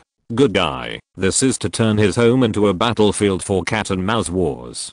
Fortunately, mice are still difficult to find at present, so nothing will happen. If Adela continues to grow taller, she might be the real-life version of the animated character of Senorita. She is really pretty, but she is too smart. Solovyov sometimes can't guess what she is thinking. So the two of them came out to join in the fun and watch the guys go to the theater. Brother, I think they will cause trouble. Solovyov stroked Adela's braids and was a little confused. She didn't know the story of the bear and the police, so why was she so sensitive? You are right to think so. The group of playboys headed by Anatoly Kurykin will definitely cause trouble. But Solovyov also had to think about why this girl was so smart. But how did you find out? Brother, your friend Pierre, and that lawless Dolokhov, they were all there. Although Mr. Pierre is an honest man, he is so big and mixed with such a group of people. And, when you asked me to go out to deliver the letter, I knew that Anatoly from the Kurykin family, he didn't look like a good person. I don't know which sister he was going to hook up with. Solovyov found that it was indeed a wise decision to let this child go out to deliver the letter. And by giving her the fare, she can save part of it. As long as it is not an emergency, she will even walk there so that she can save money on the round trip. Speaking of which, children from poor families have to take charge of the family early. Solovyov raised Adela as a younger sister, and the wages he gave this child were almost as much as the pocket money he gave to Yulia. She saved money like a hamster, and she honestly put the coins in the penguin piggy bank when she came back. It was indeed the experience of selling flowers in Paris that made her so exhausted. In addition to saving money, Solovyov knew what Adela was doing secretly, but he didn't expect that she would get more and more information and know more details than himself. Adela, you really have some talent. Brother loves you well. This is what I should do, brother. You took me in, so I will do my best to help you. After that, the girl took the initiative to kiss Solovyov's cheek. This little girl with a lot of thoughts was as intimate with him as Solovyov's sisters. This was family affection. Solovyov himself didn't think that there were other emotional factors involved. It was true that he cheated on the Tsar himself, but he was not a sister control like the Tsar. Adela, don't be like this. Let's go and take a look together. Speaking of which, the girl was indeed very strong. She still lifted her skirt and trotted behind him. As for what happened, poor policeman, tied to the bear. It was too late to stop them. These guys acted too fast, and trouble was inevitable. Especially the role played by Pierre. It would have been fine if it was just Dolokhov and Anatoly, but Pierre, who was drunk, was so strong that it was really hard to control him. Solovyov and Adela didn't see how funny it was to tie the bear and the police together. Of course, the bear swam and carried the police to the shore. Thank God, nothing happened. However, these guys who get into trouble will always get into trouble. Especially Dolokhov, he has no backing, except his uncle who is a general. But General Dolokhov is a strict person. If he knew that his nephew got into trouble, he would punish him. That's bad, Dolokhov. You're probably going to be demoted to a private. So what? I'm not like you who makes a living with my brain, Mr. Colonel. Aha, don't call me that. You're still in the guards. Yes, but don't plead for me. I owe you enough. Speaking of which, Dolokhov owed Solovyov a favor in the past, when he was still a lieutenant. Otherwise, he wouldn't be facing severe punishment now for his troublemaking. Well, I won't stop you. As for Anatoly, his greedy father still has a way to solve his problem. The problem now is Pierre. This guy is still a little confused after sobering up. You may not be able to stay in St. Petersburg. This is the lightest punishment. You have to think carefully, Pierre, where to go. I think if this continues, I can only go to Moscow. Thank you, Mikhail, at this time. Okay, Andrei has told you, so I won't say more. It seems that Andrei didn't listen to what he said at all. Andrei himself is a more serious person, while Solovyov is more lively, but he is always serious when encountering problems. As for Anatoly, he doesn't want to look at this guy straight in the eye. But he also has his own way. The old Duke and Tangshan Manor and him sometimes communicate, and they all talk about how to write Suvorov's war history. The old Duke hopes that a young man like Solovyov who has some theoretical foundation, has been with Suvorov for a period of time, and has some writing skills will write it. But Solovyov believes that he has been with his master for too short a time, and cannot understand it deeply, so he pushed the matter to Mr. Antin, and asked him to find a writing team to write it. The old Duke also prepared bonds himself to cash in the reward. This was the main content of the correspondence, and he thought that something should be included when writing the war history. Of course, sometimes he would talk about what happened in Petersburg. He could write about Anatoly's deeds at this time, and he would have a hard time when the prodigal went to Bald Hill. Originally, Solovyov had a bad relationship with Prince Vasily, and even his old father Baron Sergei. If this continued, I'm afraid they would always have a grudge. As for the beautiful Helen in his family, Solovyov couldn't move her away from Pierre. After all, Count Bezukhov's will was clearly written, and Solovyov even glanced at the will when he was with Paul and Alexander. Now, the brain is too good, and it is also a problem to remember too many things, because all kinds of troublesome things will squeeze into the brain, although there are also happy things. Generally speaking, the brain is buzzing. The excitement was over, and Solovyov and Adela walked back. Anatoly, who was always a playboy, noticed something strange about Adela. This golden fox from Ryazan is popular with women. Anatole, if you keep saying that, I'll throw you into the canal. Dolokhov was a jerk, but he was loyal to his friends in both sides of the world, as long as he recognized them. Well, I won't say much. I just envy him for being so popular with women. I'm afraid that General Miloradovich will be the one who gets it. However, Solovyov himself did not notice much about Adela's feelings. Chapter 325. The Russian army loves hand-to-hand combat. Although there is a kind of understanding that Bayonet is a hero, Solovyov believes that at this time, sometimes it is a bit of a waste to use tall grenadiers to fight with bayonets. The drill manual of the guards has changed, and the training outline has also changed, but this progress is far from enough, and it can't catch up with the approaching war anyway. The latest order issued by War Minister Sergei Kuzmich also added the collection of shooting, cue and bayonet tactics. Speaking of which, this aspect is considered to be what Solovyov is good at, but no one expected that the subject he chose was not the shooting subject he had been doing, but related to bayonet fighting. When he led the troops to launch a pursuit and bayonet charge on the battlefield, he didn't feel anything at the time, because when the French encountered the Russian bayonet attack, they would generally retreat. This is also the convention of hand-to-hand combat in this era. The attacked party will always choose a suitable way to retreat and reorganize, and in turn suppress the opponent with shooting. The problem encountered by the Russian army in the battle was the accurate shooting of the French to deal with the impact of the tall Russian soldiers. Of course, the French were suppressed during the Italian campaign because of the help of the Austrian skirmishers who were good at shooting, and the Russian army's own selected light infantry. This was also thanks to Schurrer, who sent away many of the elite Italian corps during the Italian campaign. The battle line was shaken again, resulting in Moreau having few people available. At the same time, MacDonald had to return to his division, and then the whole thing collapsed, sending back most of the territory that Napoleon had conquered during his first expedition to Italy. The two sides were obviously fighting under unequal conditions, and this battle that might come in 1805 was full of uncertainties. Solovyov also said this when he was called by Grand Duke Constantine. How should the problems mentioned in your report be solved? We need to conduct hand-to-hand combat training, just like the methods used by the Ulan Lancers, to deal with cavalry and infantry. And we also need to enable the infantry to be able to deal with nearby cavalry and infantry in battle, and engage in hand-to-hand combat in smaller units below the battalion level, such as companies or platoons, or even squads. But you still need to emphasize shooting, mishap. Both aspects need to be considered.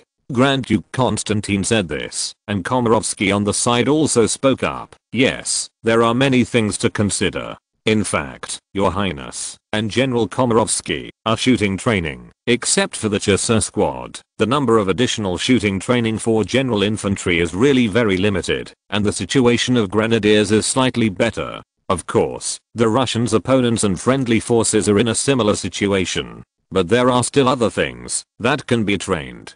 The parts that need to be adjusted and corrected have been done many times since the beginning of shooting training. Now Solovyov came back to catch hand-to-hand combat, mainly because most of the Russian officers were unwilling to abandon this tradition, and it was carried on until 1945. There will be no rolling waves of people in the future. All of them are Urus with 5 pairs of wheels and 6 pairs of wheels. In Solovyov's mind, the theater will always turn far away, and he needs to suppress this divergent thinking. Now I want to mention that, although bayonet charges are also popular in European armies, they are just like suppressing mobs, using bayonets to drive away the enemy. If it is a bayonet fight, it is still a little worse. At this time, in fact, some people who live a tight life are really needed, and they like to play this. But the distance is too far, and the shogunate is not friendly to the Russian global exploration fleet that just passed by, and the magistrate of Nagasaki also blackmailed Russian ships. Now, we can only do it based on the materials we have. When he was thinking about this, Grand Duke Constantine continued the topic. That's not what we are talking about. What should we do now? Solovyov knew that he was asked to explain clearly. He couldn't just dig a hole and then not fill it back. In the early days of fighting in line infantry, I remember that the Swedes still had spearmen, and the Spanish even had the large square, right? Indeed. You mean there was something wrong with our past fighting methods? Indeed, but I hope your highness can watch General Komarovsky, and I stand here and demonstrate. Do you want me to demonstrate bayonet fighting with you?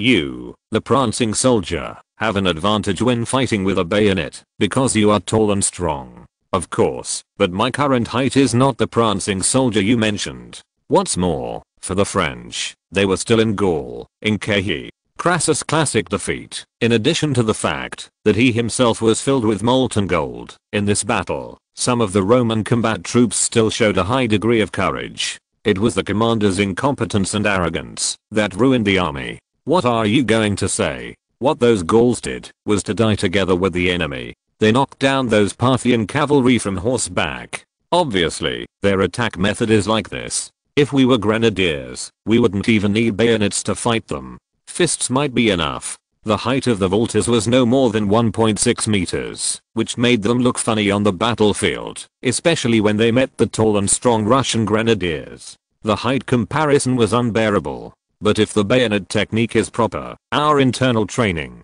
can also see what the bayonet effect is. Solovyov came to Konstantin's office carrying a music box on his back. After opening it, he saw what was inside. This is a wooden sword, and this is protective gear. If bamboo was not so difficult to find in Russia, I would use a bamboo sword. In order to let his two older sisters, Yulia and Adela, have some self-defense ability, he also gave this set of things to her and Adela to practice against when Yulia came home. Speaking of which, Malmena's fighting power is also very strong, and Adela, the French girl, is not a pushover. It is also fun for the two girls to practice in protective gear, which also indirectly proves that this training method is still effective. What he showed to Grand Duke Constantine and General Komarovsky was a set of house props for soldiers, not for little girls. It looks good. Your Highness and I are about the same size, and you are taller than the hunter now. Is this your protective gear?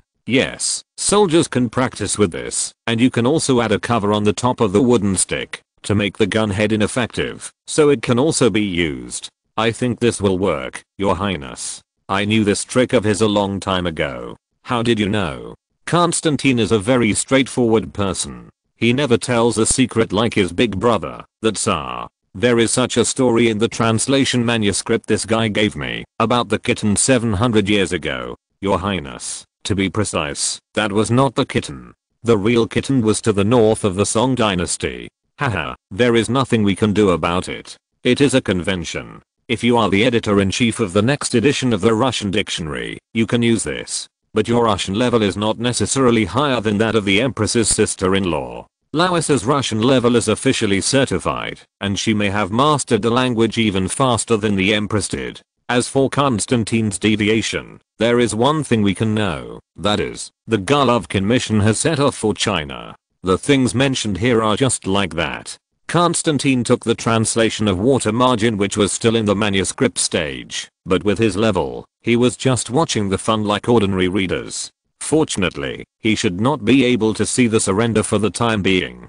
But there is one thing he said quite accurately, that is, these kitten bandits are indeed a bit like Pugachev back then. Komarovsky and Solovyov had already dressed up for this kind of sparring in the study of the Constantine Marble Palace, and were going to have a competition in the hall. The Marble Palace was going to be a very important venue for the Russian Federation to hold meetings in St. Petersburg in the future, but now it had become a scene for two senior officers to spar. Komarovsky had never expected that Solovyov was not only good at shooting with long and short guns, but also had mastered bayonet fighting. This was purely the result of personal technical development. He was not one of those guards who had nothing to do and went looking for trouble. Recently, he was busy with military and official duties and tried to turn down literary salons and various social events. As for the evidence of the result of the competition, it was that Solovyov made Komarovsky dye his clothes white. Although he himself was not as tall as Solovyov in terms of arm span, he was stabbed in a few places. It seems that there is some effect. Also, let our soldiers participate in killing pigs and set up targets for practicing bayonet fighting in the barracks.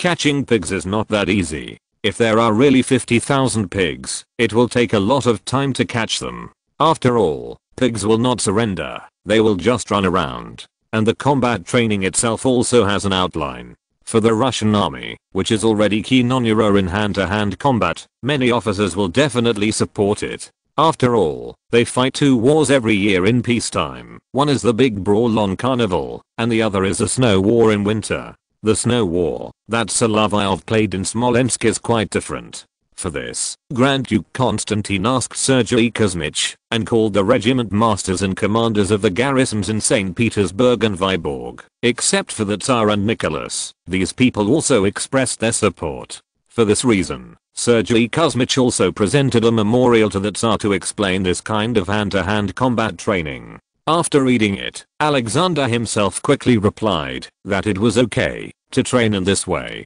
However, for the Russian army, except for the elite troops of the Guards and Grenadiers, the newly formed troops and ordinary troops will have to undergo a period of training before they can reflect the final training results. In this regard, Solovyov still knows how to play tricks. The rifles of the Guards Chasseur Regiment all use his design. Therefore, instead of using a ring bayonet, a bayonet with a snap is used. However, due to the problem of processing technology, the reliability is still relatively poor, but it can also be changed back to a ring bayonet. This only requires the gunsmith to modify the structure under the muzzle to easily complete it, but the guns of many legions are not well maintained. No matter what kind of weapon is used for bayonet fighting, the connection is not reliable. Grand Duke Constantine saw that most of the soldiers of the Guards had well-maintained weapons in their hands, including these bayonets. However, ordinary troops, such as the Ingria Regiment and some musketeer regiments, did not maintain their bayonets well.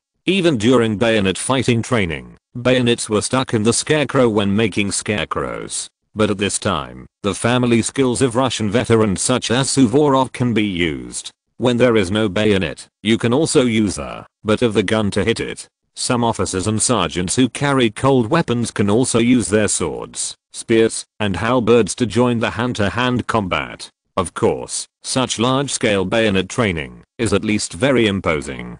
For a time, the nobles around the training ground, as long as they are not from a military background, will think that the Guards are disturbing the people. Those ordinary troops are now starting to shout and kill on the training ground every day. This reminds everyone that Russia is indeed preparing for war. However, this kind of training will also become a tradition in the future. It may be considered as sharpening the gun before the battle in the Battle of 1805, but it will always be useful in future wars. Moreover, for Russian officers and soldiers, training does not have to be confined to repetitive and tedious subjects such as cues and pulling the barrel.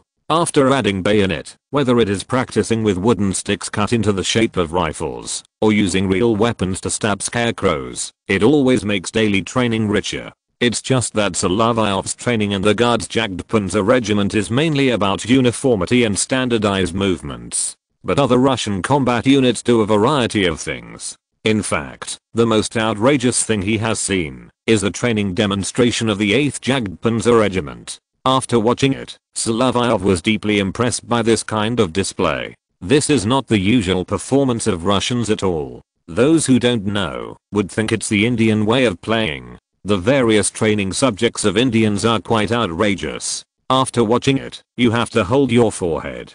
But this is still a minority after all. Most of the Russian army's bayonet standards, General Musketeers and Juggernauts are trained according to the training subjects of the Semenovsky Regiment, and Grenadiers are trained according to the methods of the General Regiment. This makes Solovyov's regiment look quite different. However, after watching it, Grand Duke Constantine was very satisfied. Your regiment is really well trained, and every subject is excellent. It can be said that it is well prepared. But when we go to the battlefield, it will be a real test. Yes, the battlefield is a real test. End of this chapter. Thank you very much for reaching the end. Don't forget to like. Looking for more exclusive content and immediate access? Subscribe to our Patreon. Remember, every like, subscription, or donation encourages us to continue. Thanks to everyone. See you in the next video.